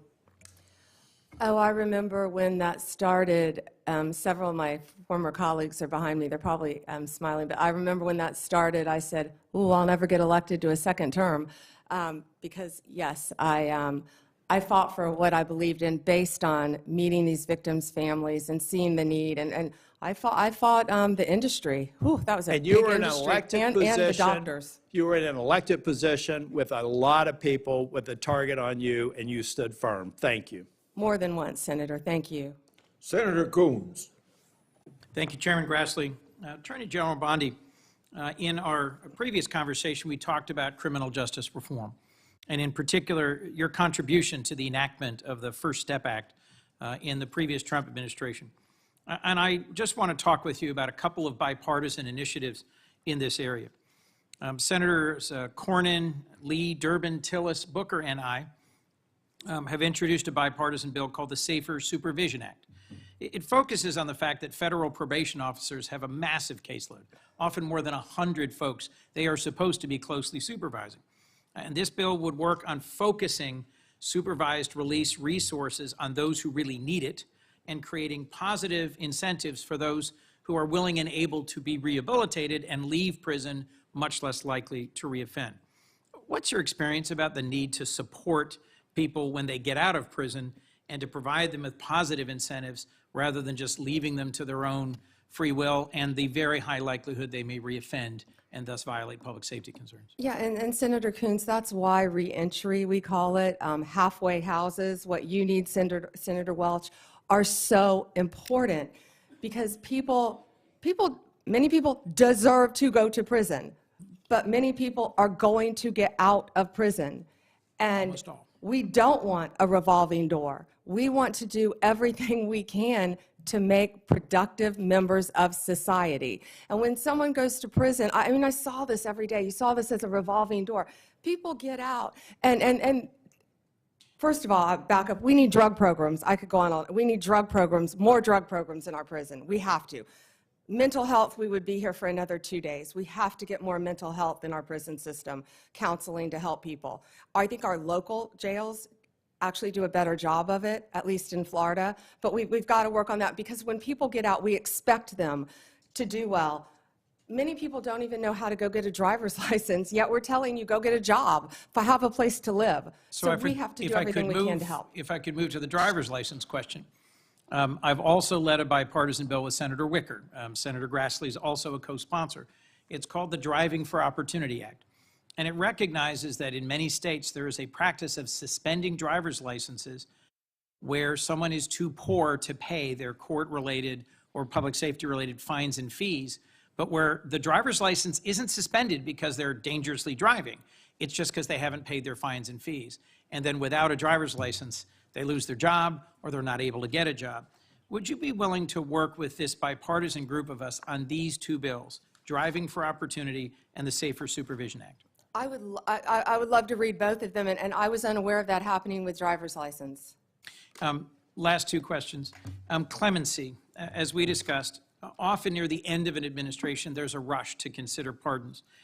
Would you be willing to work at a more institutionalized clemency process where there aren't just lots of commutations near the end of a term, but where there's a regular process where the DOJ and the clemency process is looked at to see whether there are reforms that should be made and recommendations that could be made to the president throughout his term?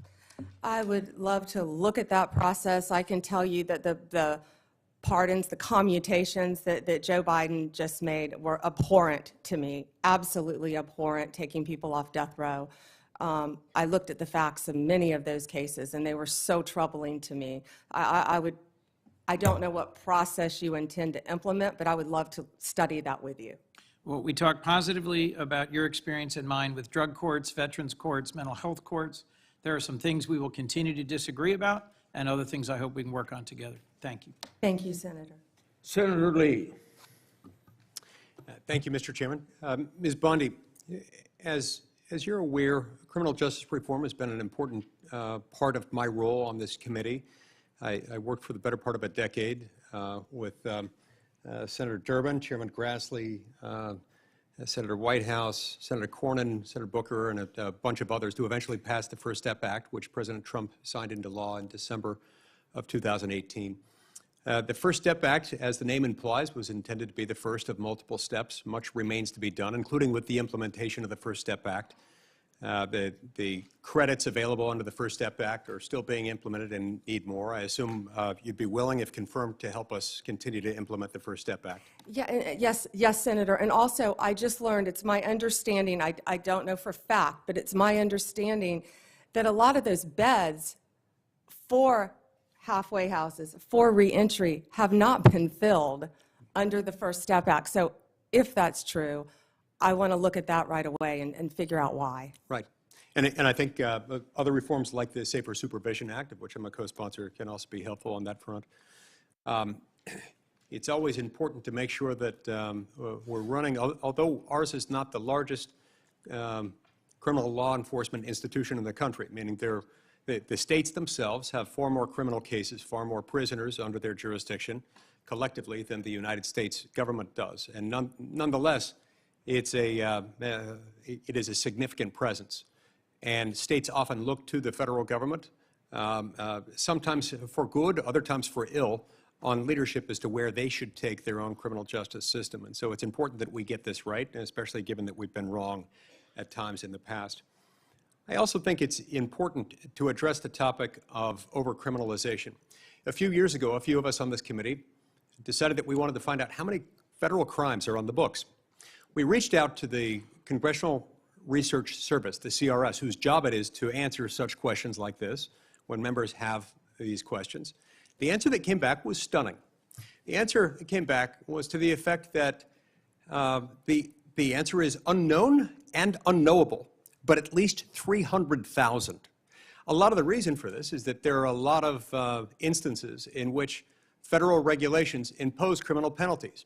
Impose criminal penalties often without Congress independently enacting anything, just using some sort of delegated lawmaking authority from Congress, which ought not be okay, but incorporating elements of a criminal offense into a criminal regulation, which we add to the Code of Federal Regulations at a clip of around 100,000 pages a year, give or take, depending on which parts of the Federal Register that you add to the CFR at the end of each year. This seems highly problematic to me for multiple reasons. Reason number one, of course, are that Article 1, Sections 1 and 7 make clear that you cannot make a federal law or change a federal law without Congress, without both houses of Congress passing the same text, submitting it to the president. Reason number two, oftentimes when this happens, you end up with an either absent or hugely ambiguous mens rea, meaning the standard of intent with which one must have acted in order to commit the criminal offense in question is often absent or at least so murky that nobody can tell what it means. Both of these things, of course, lead to huge problems for defendants and for the liberty interests of the American people. So I'd ask that you, if confirmed, help work with us on these things and share any thoughts you might have on them. Yes, Senator, and I wasn't aware of the mens rea issue, yes. Senator Klobuchar. Very good.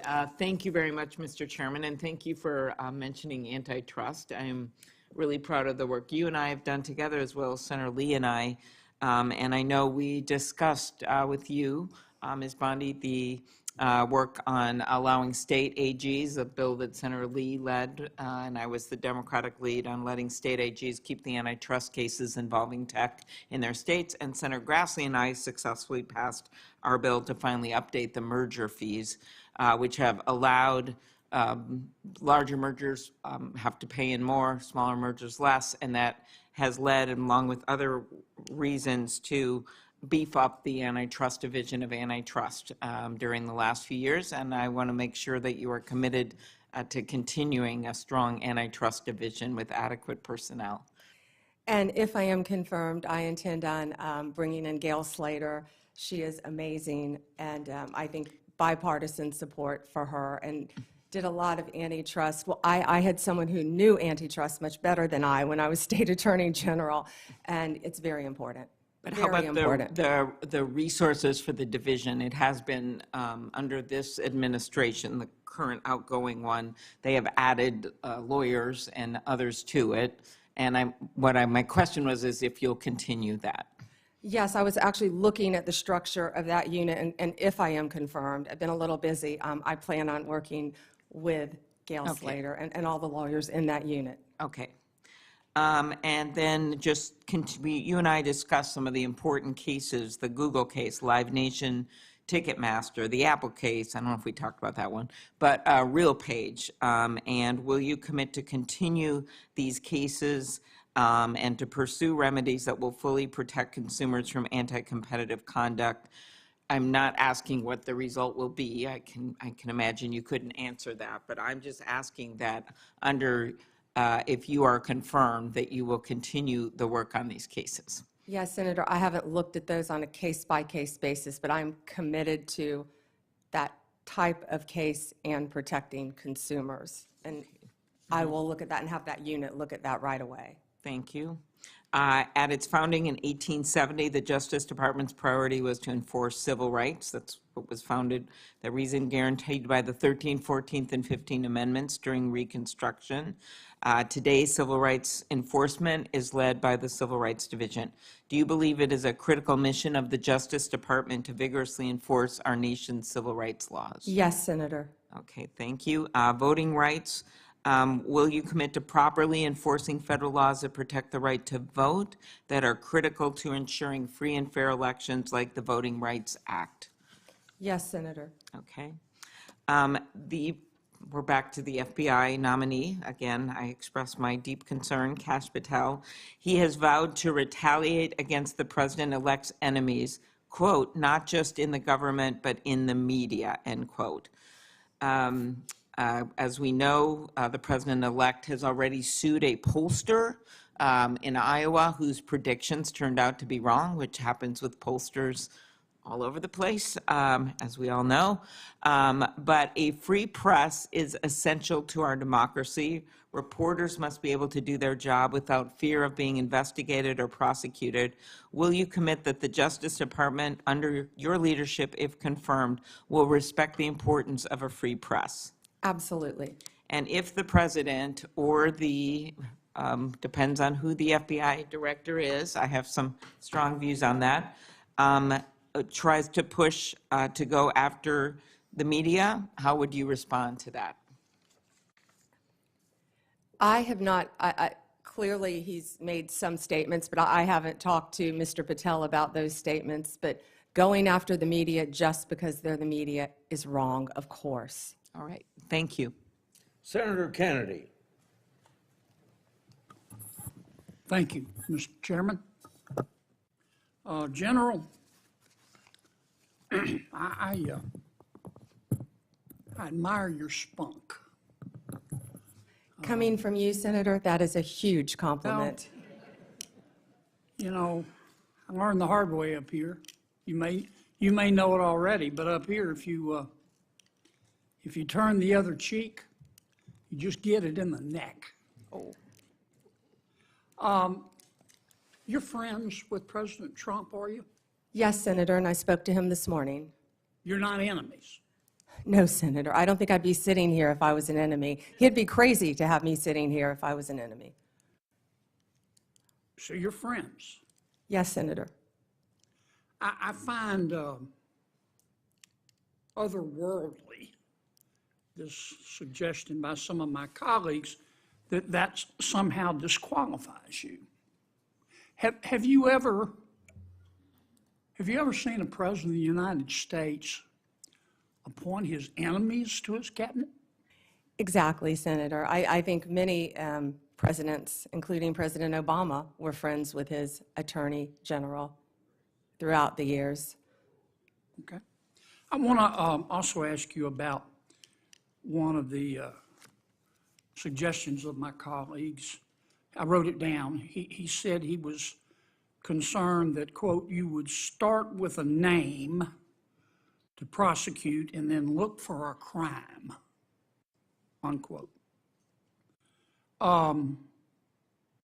It made me immediately think of District Attorney Bragg in New York, who actually in 2019 ran a campaign in large part suggesting that if you elect me, I'll prosecute Donald Trump. I believe there were others as well, Senator. Right. How long were you a prosecutor? 18 years. Okay. Is there anything in your background to suggest that my colleague's suggestion that you would start with a name and then look for a crime, is there anything in your background that would give him basis to say that? No, Senator. Okay. Have you ever done that?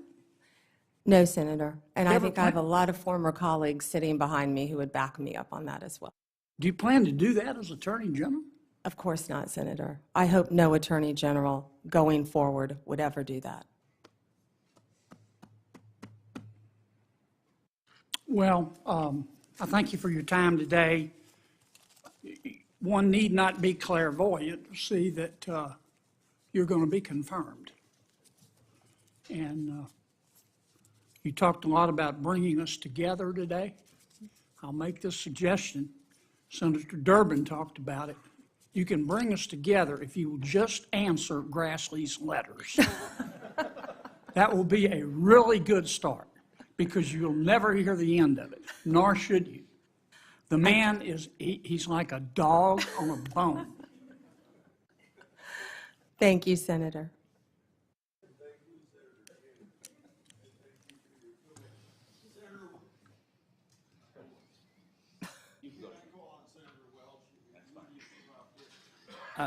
Thank you very much.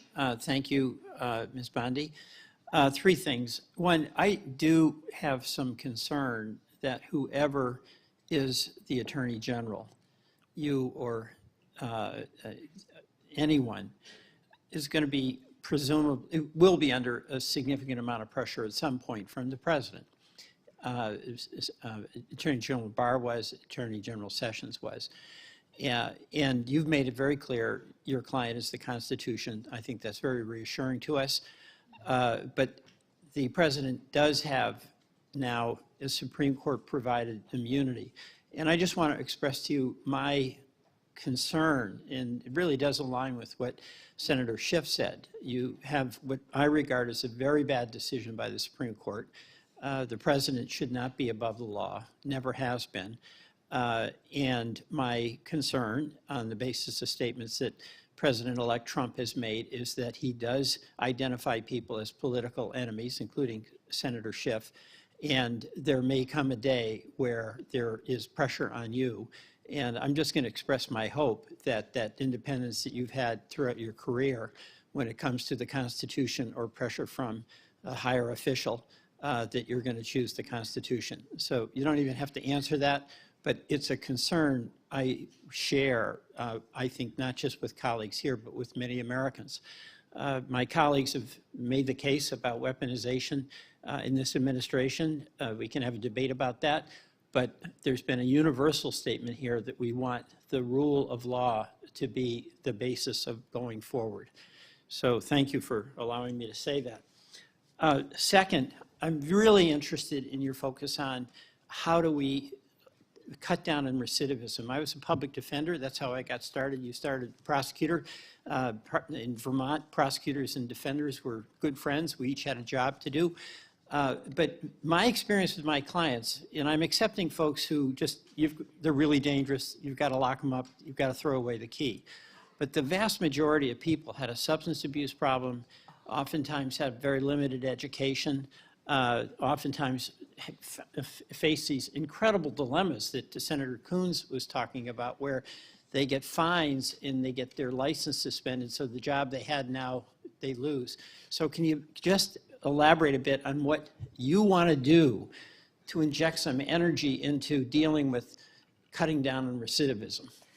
Well, first, we can address it at the Bureau of Prison level, of course. What we talked about, those are for the people who will be locked up in prison serving sentences, to make sure they get the resources that they need upon release. 98% of the people in the Bureau of Prisons will be released. I believe it's a mess right now, a mess. And when you look at an organizational chart of the office, assuming I may get confirmed, I was looking at all the slots, and my eyes went down to the bottom to Bureau of Prisons because of my career experience as a prosecutor and caring about what happens there for the very reasons you said. We need more drug courts, and you were talking about drug addicts as well. Mm-hmm. It's more than that, and we both know that. It's also people who are dual diagnosed, meaning you have a drug addiction but also mental health issues, and that's well, Senator, I'd like to. I can't wrap my head around yet. Right. I'd like to work with you on that. And then the third thing is that I mentioned this earlier: the consumer issues, the False Claims Act efforts that you can bring, the challenge to ripoffs in the civil sphere, where companies are doing things that are just crushing our consumers and charging ripoff in overcharging. That is very, very important, and I hope that there'll be as much emphasis on protecting consumers as there will be on protecting public safety, which obviously is a high priority for you and for the department. Yes, Senator. Okay, thank you. Thank you. I yield back. Thank you, Mr. Chairman. I think you're doing incredible today. I'm not surprised. Mom, how are you doing? Good? I told her not to react no matter what. That's probably harder for her than it is for you. Well, listen, we've talked about this over the years. So for me, I didn't know any lawyers growing up. I'm trying to think when I actually met a lawyer in my life. I grew up in a really blue-collar neighborhood, but I was attracted to the law because I felt like it gave guardrails for people to pursue their dreams, right? That be on equal footing. And I think that your fights for the little guy, I referenced this in the opening statements, are admirable. And, you got some questions earlier about, are you willing to stand up against corporate interests, or are you willing to fight back? I mean, I think you've demonstrated that, right?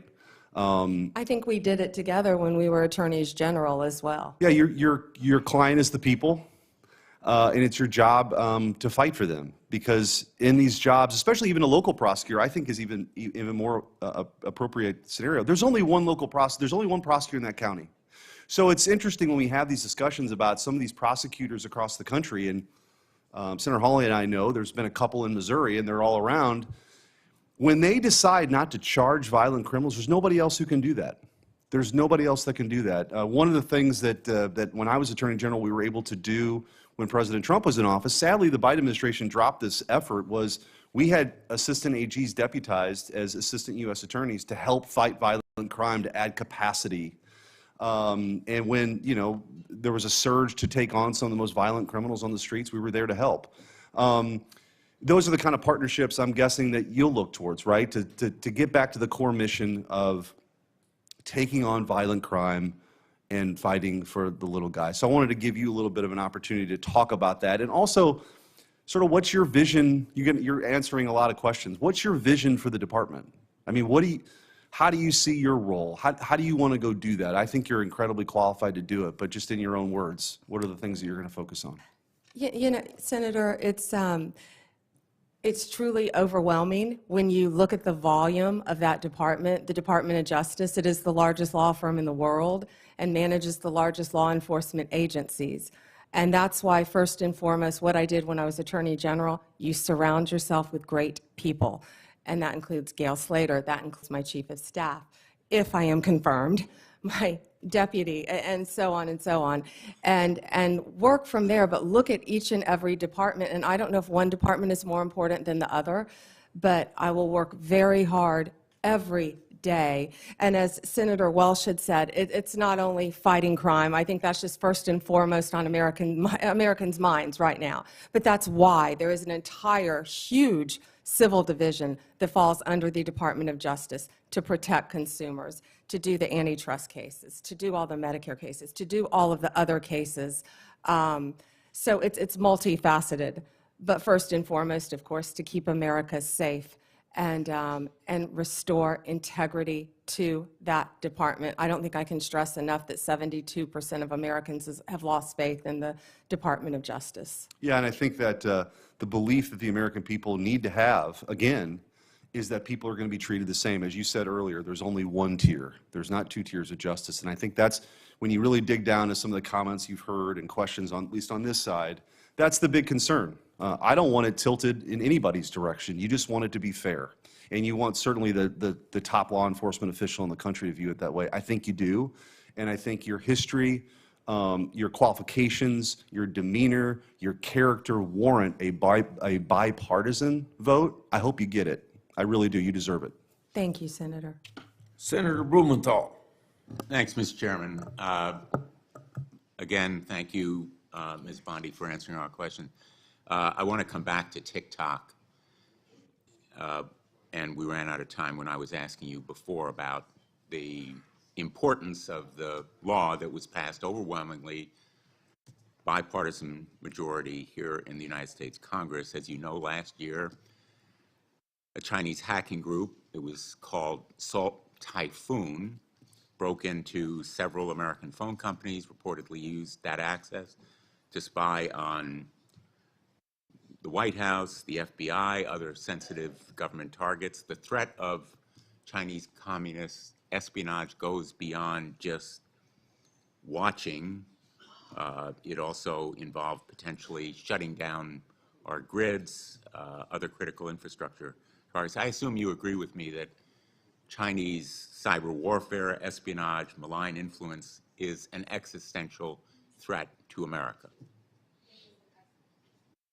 It is an existential threat, Senator, and also I have not seen it yet, but from what I've heard about former FBI Director Wray's comments on 60 Minutes regarding China, sleeper cells within our own country, infiltrating our water systems, our natural gas lines, telecommunications, a very, very real threat to our country. I'm glad that we agree, and as you know, and as the Department of Justice has noted, it's not classified, so we can talk about it openly. The ByteDance is beholden to the demands of the Chinese government. It is controlled by the Chinese government, and it in turn controls TikTok. Do you agree that ByteDance's control, ownership, exploitation of TikTok is a threat to American national security? Senator, this is pending litigation within the Department of Justice. Okay, let me put it a different way. It's not pending litigation within the Department of Justice. It's in the courts. In the courts. And the Department of Justice is currently defending yes, the constitutionality of American law. Will you continue to defend the law passed by the Congress defending his national security? Senator, I cannot. It would be irresponsible for me to talk about anything, and it is pending litigation. No, you know, we can talk I was semantics Attorney all day General, long. and very I'm not often- trying to hedge on anything, Senator. I just can't comment on any. With the idea that you won't tell me that the Department of Justice will continue to defend against constitutional attacks the law of the United States. When I was Attorney General of the state of Connecticut, I would say I have an obligation to defend the law of Connecticut against any attacks. You have an obligation, or you did as Attorney General of Florida, to go to court when those laws were attacked. You have an obligation as United States Attorney General to do what this Attorney General is doing, whether you agree with it or not, and frankly, whatever the president thinks about that law, you have an obligation to defend it. This is an easy question for you. Will you defend laws of the United States of America against constitutional attacks? I'm asking you in general. In general, yes. And with respect to the law that would require divestiture of TikTok, which is a law passed by this body and supported by, I think, a majority of members on both sides of the aisle, why can't you tell us that you will defend it? Senator, I'm not hedging. This is all pending litigation, and I can't talk about pending litigation if confirmed as Attorney General. I have to tell you, with all due respect, that answer is unacceptable to me. Thank you. Thank you. Before I go to Senator Britt, I'd like to enter a letter into the record from former Department of Justice employees who support Ms. Bondi's nomination. This bipartisan group of attorneys includes several former AGs, assistant attorneys general, U.S. attorneys, right to share both strong and enthusiastic support, unquote, for Ms. Bondi and attest to their, quote, integrity, her integrity and devotion to the rule of law, end of quote. Without objection, I would enter these into the record. Hearing none, so ordered. Senator Britt. Thank you, Mr. Chairman. Several of my colleagues on the other side of the aisle have insinuated that your friendship with Donald Trump is a problem. My colleagues on my side of the aisle have leaned into this, kind of exposing the hypocrisy, given what we have seen before from previous administrations. And I would just like to read something to you from 1961. Washington, January 13th. The Senate Judiciary Committee approved without objection today President-elect John F. Kennedy's selection of his brother, Robert, as Attorney General. The vote came after a 2-hour hearing. Would you like a 2-hour hearing, by the way? Can we redo this? Yeah, that's right.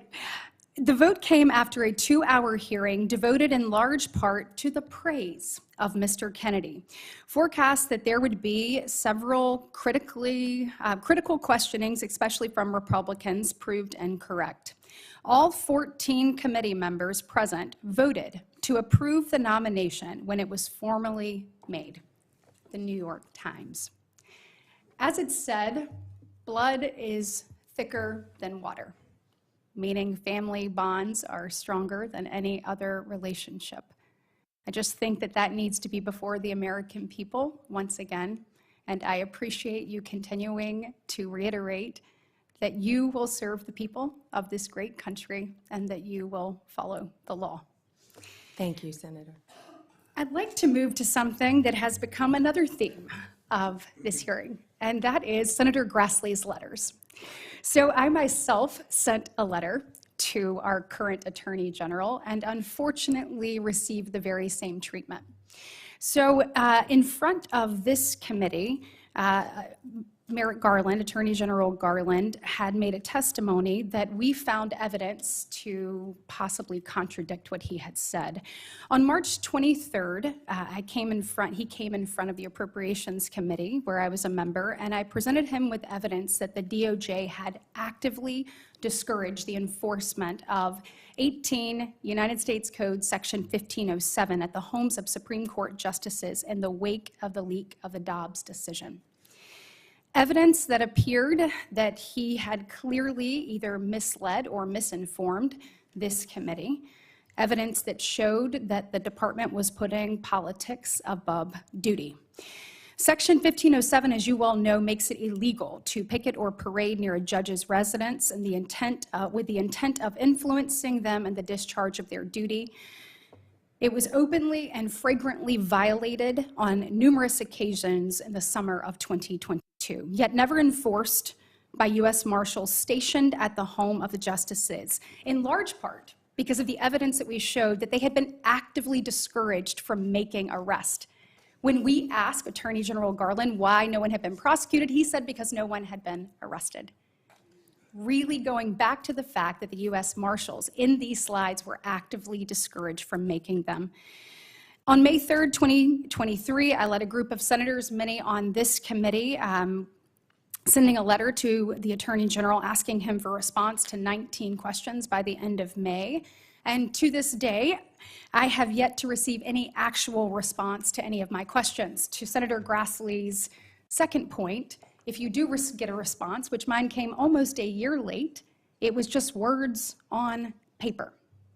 And so what I'd like to know from you is two things. One, if confirmed, will you do everything in your power to have yourself or one of your top officials respond in a timely manner to those of us on this committee? And second, since I am almost out of time, will you commit to working to help me get answers about why this happened in the Department of Justice so that we can ensure that it never happens again?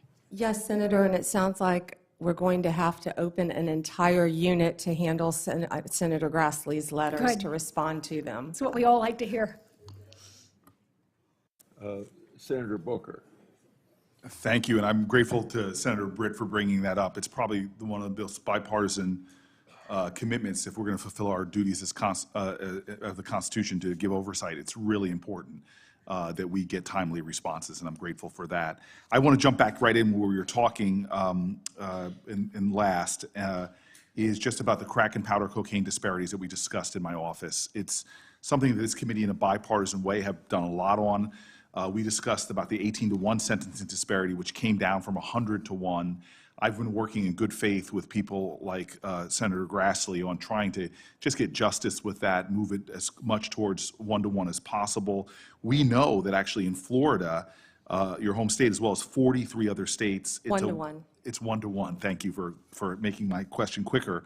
Will you commit to continuing the DOJ 2002 policy of just enforcing it as if it was 1-to-1? Yeah, and I will look at that policy if I am confirmed as Attorney General. I had no idea it was 18-to-1. That I will look at that policy if confirmed and report back to you right away. It sounds like if I'm confirmed, I have a lot of reporting backs to do right away. Thank you. But I will, Senator. Am I overly stating the fact that reading from your expression that you seem to think that 18-to-1, especially given what's going on in Florida, seems unreasonable? I was unaware that that was happening and why you would want it to be 1-to-1. Right.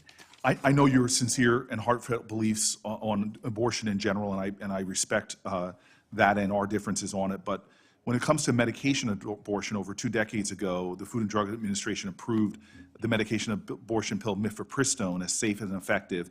Decades of research continue to confirm the drug's safety.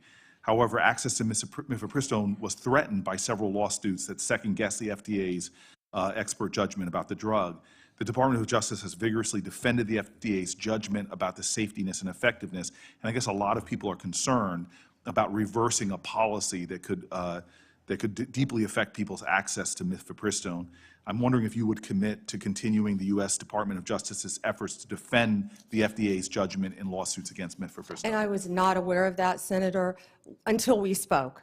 And I think I told you I will look at that policy. I was not aware of the policy. I will look at that policy. I am personally pro-life. I have always been pro-life. But I will look at that policy. I will not let my personal beliefs affect how I carry out the law. I wish I had more than 90 seconds to talk to you about an issue, but you've been so willing to talk to me about it. But the First Step Act implementation is, in my opinion, in a dire state. We had a bipartisan bill with 87 senators voting for it, 88 if Lindsey Graham was not off fighting the world's fight. I would like to make sure that you work with us to have implementation done. One of the reasons why it's so poorly implemented is because of the disastrous realities in the Bureau of Prisons.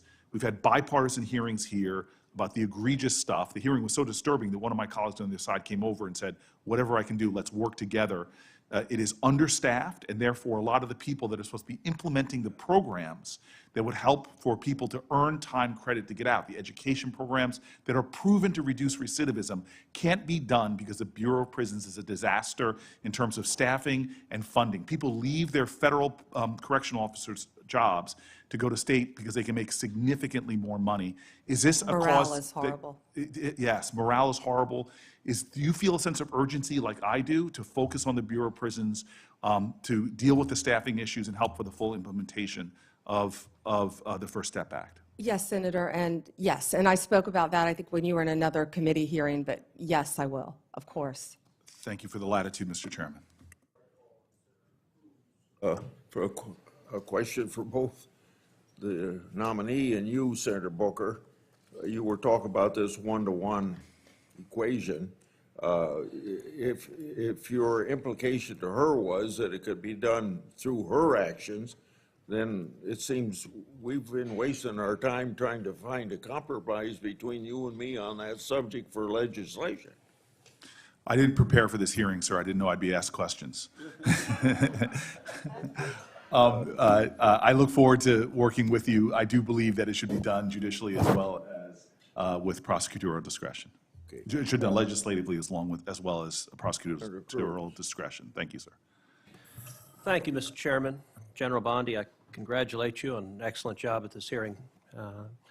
And I want to go back to the topic you and I discussed before, which is the politicization of the Department. I want to focus on a different aspect of it. We talked about the Department of Justice under Joe Biden and Kamala Harris being used to target the president's political enemies. We talked about it being used to protect the political friends and allies of the White House. But there's another aspect of politicization and lawlessness, and that is refusing to follow the law, utterly defying federal statutory law. And I think there's no area where this has been more egregious than as it concerns our immigration laws. We have had 4 years of a wide open southern border. My state, Texas, has borne a disproportionate burden as a consequence of that, as 12 million illegal aliens have flooded into this country. And what the Biden administration has done, no other president in the history of America has done. The Biden administration has simply ignored the law, and when illegal aliens are apprehended, they release them. Federal law says they shall be detained, says they shall be deported. And frankly, our constitutional system is not meant to deal with a president who defies the law. Article 2 says the president shall take care that the laws be faithfully executed. This administration utterly defied the law. I have said somewhat tongue-in-cheek, Joe Biden did something I previously thought was impossible. He made me miss Barack Obama. Because Barack Obama, for all my disagreements with him, when it came to illegal immigration, he by and large followed the law. Barack Obama deported millions of people. The left got mad at him and called him the deporter-in-chief. No administration has ever done what this administration has done, which has said, we are going to facilitate the invasion of this country. We're going to release 12 million people, and we are going to see Americans murdered, women raped, children abused and murdered. We're going to see drugs flood into this country, fentanyl flood into this country. And so I want to ask you several things on this. First of all, in your experience, what are the consequences of open borders, and who pays the price when illegal immigrants, and in particular violent criminal illegal immigrants, are released into the country? American citizens, Senator, and I think I know they're paying the price every single day. We're seeing it, we're watching it. We've talked about Lake and Riley, of course, multiple times, but there are multiple victims, violent crime in all of our states. And as we say now, every state is a border state. I was at the border, not in your state, but in Yuma, Arizona, several months ago, and I saw firsthand, the Border Patrol agents and Customs showed us IDs and driver's license, Venezuela, from all of these countries, IDs just thrown on the ground, and people were allowed to walk freely into our country. Senator, I never knew the definition of a disposable child. I never heard that term in my entire career until I was there. A disposable child, the agents kept recognizing a little boy coming over and over. You're familiar with it, I'm sure. Same little boy. And let me ask, over and just over. because my And he had been time's- trafficked. Let Yes. me ask, because my time has expired, and the issue you're raising is so incredibly important. One statistic that every American should know is the number 300,000. There are over 300,000 children that this administration has lost. Little girls and little boys who came here unaccompanied were in this administration custody. They handed them over to adults, many of them not blood relatives, and they don't know where they are. I've never seen a single Democrat in this committee ask one question about the 300,000 children. I want to ask you a commitment. Will you, as Attorney General, investigate and make every effort to find those children, and if they are subject to abuse, get them out of those abusive situations that the federal government has put them into? Yes, Senator. Thank you. Senator Padilla. Thank you, Mr. Chairman, and I'll just follow up Senator Cruz's final comment with suggesting that we include targeting those children who are victims of unscrupulous employers as well. And happy to follow up with articles and reports as you prepare for this position. Senator, I'm sorry, employers? Yes. Okay, I didn't understand that. Yeah, many employers across the country who are employing and exploiting Got it. dangerous conditions. Yes. These children that we're talking about. Ms. Bondi, we have even less time in this round than the first round. Oh, darn. And I don't have some yes or no questions, but a couple of important issues I do want to make sure to cover for the record. When you were a Florida Attorney General, you defended restrictive abortion laws, including mandatory waiting periods and parental consent requirements. If confirmed as Attorney General, would you advocate for similar restrictions at the federal level? I will follow the law of the United States of America. Okay, well, I'm asking this question because there's a difference between federal law and Florida law. There's a difference between the law and your personal views. So how And according would you to ensure, Dobbs, those are left to the states. how would you ensure that your personal views don't influence your decisions as Attorney General in cases involving reproductive health? Oh, my personal, no, my personal feelings would not influence, Senator. Okay. Next, questions on the topic of gun violence, which continues to be a challenge and a problem in many parts of the country. As you know, the Department of Justice plays a key role in enforcing federal gun laws and working to prevent gun violence. In the wake of the Parkland shooting in 2018, you expressed support for certain gun control measures in Florida, including raising the minimum age for firearm purchases and implementing red flag laws, which I agree with, I support. They're proven to make a difference and to save lives. How would you use the position of Attorney General to advance these common sense gun safety policies on a national level? First, Senator, let me say I am pro-Second Amendment. I have always been pro-Second Amendment. I will follow the laws of my state of Florida and our country, of course, regarding any gun laws.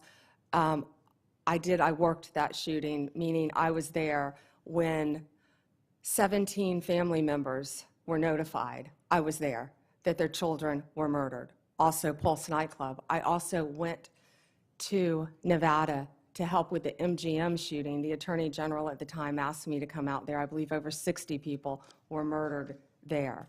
I am an advocate for the Second Amendment, but I will enforce the laws of the land. Okay, well, I appreciate that. I would certainly hope so. But any specific ideas that you have on advancing the common sense gun safety proposals that you support as you were Attorney General? I gave you two examples: raising the minimum age for firearm purchases or implementing red flag laws. There's, I think, a growing national consensus on universal background checks. I would be glad to meet with you and review any legislation that you have, Senator. Okay. All right, I only have a few seconds left, but look, thank you for your testimony. I know we asked some tough questions in this hearing. That's what the confirmation hearing process is supposed to be about. I know how to count and I know how to read tea leaves. It seems to me you're a very, very, very, very likely to be confirmed, and certainly look forward to working with you in your office on the issues that I've raised today and more. And I certainly look forward to seeing you demonstrate the independence and respect for the rule of law that you have suggested to the committee today. Thank you. Thank you, Senator, and my prayers are with you in California again on the horrific fires and what you're doing. Thank you very much. Combat them. And thank you, Mr. Chairman, and I know you're so pleased that we're about to the end of the day. And we thank you so much for your time and your dedication and your desire to serve. And there are several things that we work together on here in this committee, and we will need your help. Online privacy, we have never addressed. Senator Blumenthal and I have worked on that. The Kids Online Safety Act, which we are looking forward to finishing here under President Trump's leadership so that we can protect children in the virtual space. And another portion of the work that I put a good bit of time into is combating human trafficking. And I know you have such a background in that, and we are so appreciative that you bring that background to the AG's position, because this is an issue that has languished. Now, Senator Cruz mentioned the 300,000 children that are not accounted for nearly 2 years ago.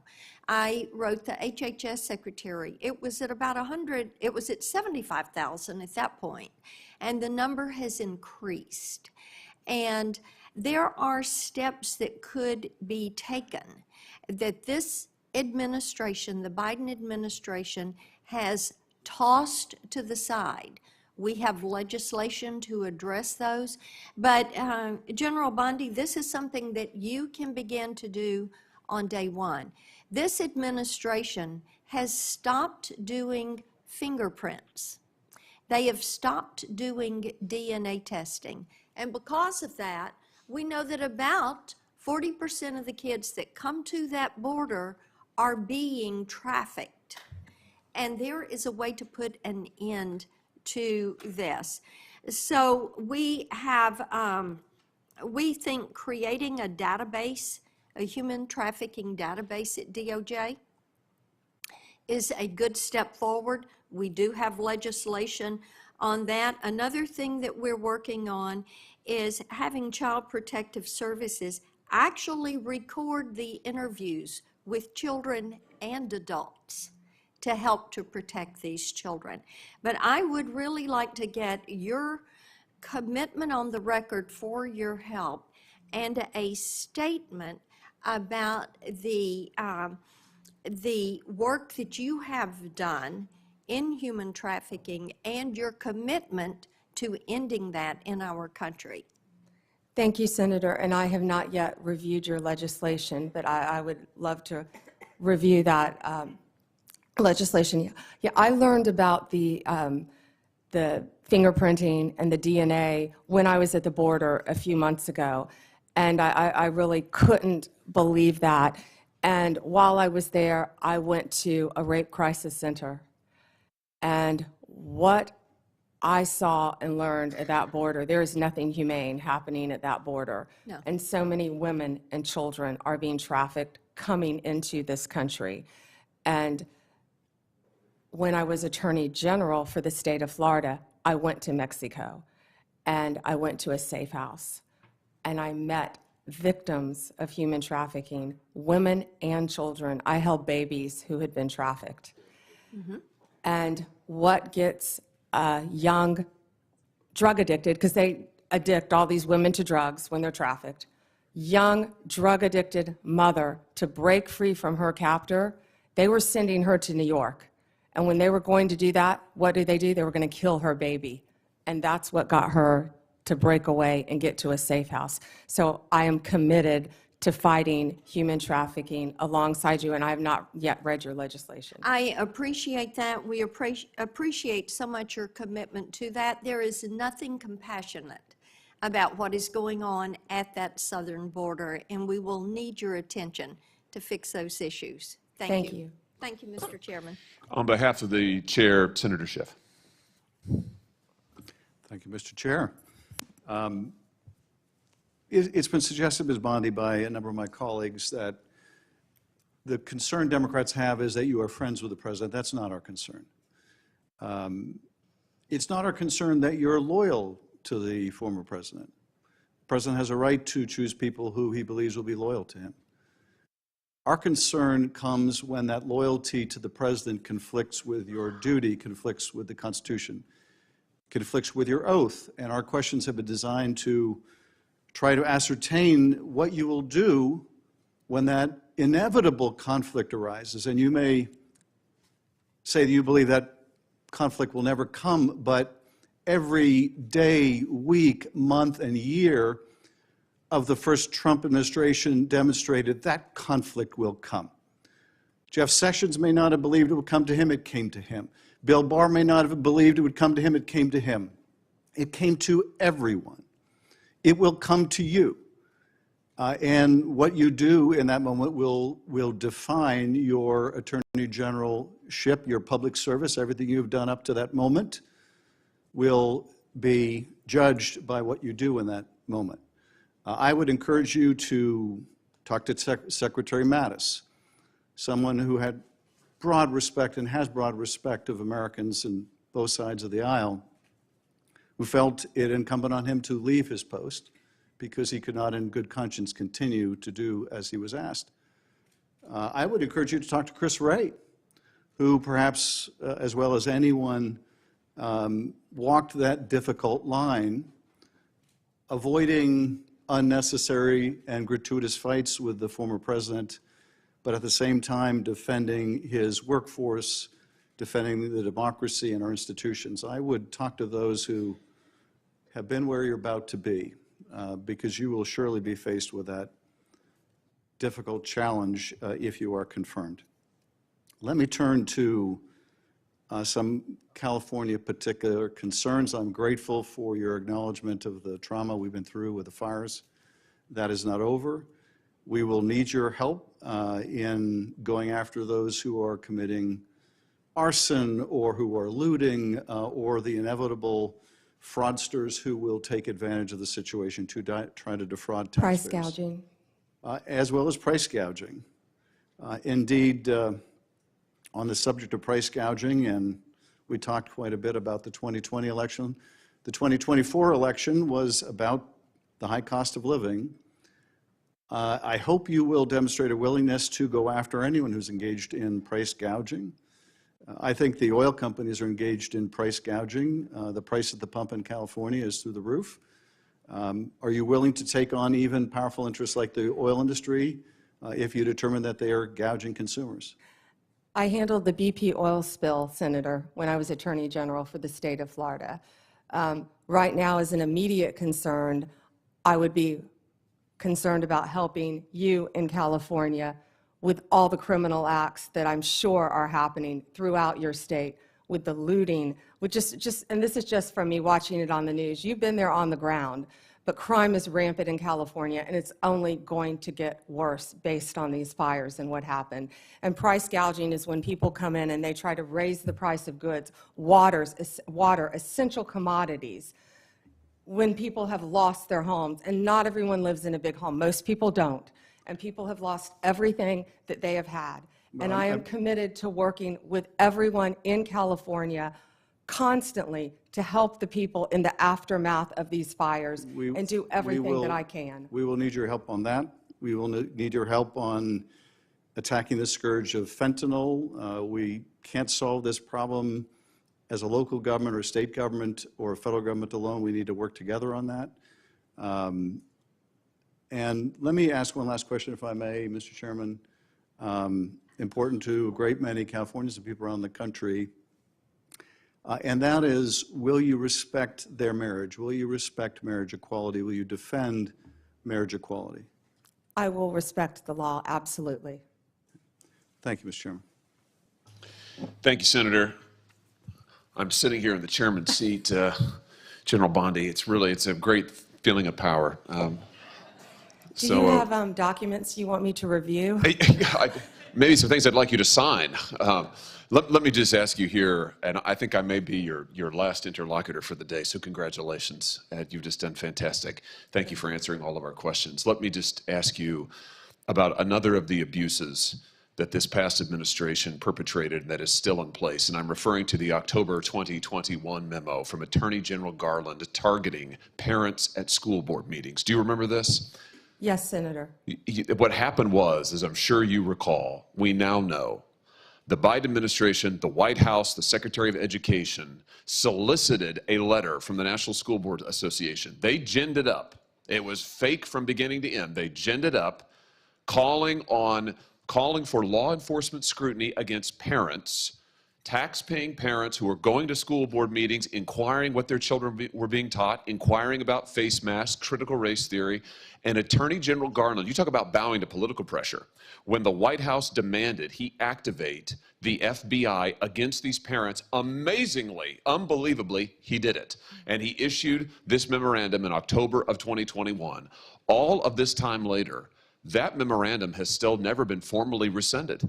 Even after the National School Board Association withdrew their letter, admitted they had been wrong to call parents potential domestic terrorists who were merely raising questions about what their children were being taught, Garland never apologized for it. He never did anything about it. It is still in effect. Here's my question for you. As Attorney General, if and when you are confirmed, will you finally rescind that memorandum and do right on behalf of all of these parents who have been wrongly, unjustly targeted by the FBI and DOJ? Senator, I have not yet read the memo. If I am confirmed, I will read the memo and I will do the right thing, just like I told senators on both sides of the aisle regarding their issues. Good. I look forward to you doing that, and I would hope this is something you could do on the first day after you're confirmed, to send a message to parents and law-abiding citizens everywhere. This shouldn't be a partisan issue. I bet the parents who went to these meetings, they're Republicans, they're Democrats, they have no partisanship, but they want to know that their First Amendment rights will be protected. And you rescinding that memo formally after, frankly, the current Attorney General lied to us about it for years would send a tremendous message. Let me just ask you about the one other thing, and this is something near and dear to me. We talked about this when you came to my office. The Department of Justice administers a fund called the Radiation Exposure Compensation Fund. This is a fund that helps pay for the health care bills of Americans who have been exposed to nuclear radiation by the government through no fault of their own. In the West and other parts of the country, the Department of Justice has administered that program for years. Senator Orrin Hatch actually wrote the initial bill. It has been in existence since 1990. It's been supported by senators from both parties. It's extremely important to my state because the state of Missouri, we have a lot of nuclear radiation that has occurred, that's still in our groundwater, still in our soil, not cleaned up yet. My question for you is, since you'll be in charge of administering it, will you administer that program fairly and equitably? Will you defend it? Will you make sure that radiation victims who are under the statute entitled to compensation from their government get what they deserve? Senator, I was speaking about that with someone yesterday because I did not know, again, there's going to be a lot, if I am confirmed, that I don't know. That's why it's so important to keep an open dialogue with every senator from every state. And yes, I am committed to looking at that. And I did not realize you had that horrific problem in your state. Thank you very much. Thank you for answering our questions. And with that, Mr. Chairman, I yield back my time. Before I close down this meeting, I would enter into a record from a bipartisan group of attorneys who have served as Attorney General in their respective states. This includes New York, Delaware, New Jersey, Illinois, and Hawaii. They write that Ms. Bondi has worked, quote, across both state and party lines to solve problems. And a further quote that she is, quote unquote, highly qualified nominee. Without objection, that will be put in the record. You've done extremely well. I thank you for your testimony today, and I thank your family, whatever pressures they felt. We apologize for it, but thank you for being so patient through all this process. You should be very proud, Ms. Bondi. You performed well, I think. Admirably is another adjective. and showed this entire country that you're eminently qualified to serve as Attorney General. If confirmed, you will be a chief protector of the rule of law, and I have every confidence that you're going to do a superb job. Now, for information for the future, written questions can be submitted for the record until tomorrow at 5 p.m. Ms. Bondi, when you receive these questions, please enter and return them to the committee as soon as possible, because under our rules, that has something to do with when we can schedule action for your confirmation. You're excused at this point. This committee is adjourned. We will reconvene tomorrow right here. Is it right here in this room? Right here at 10:15 a.m. to hear from a panel of outside witnesses in regard to Ms. Bondi's nomination. We adjourn. Thank you, Senator.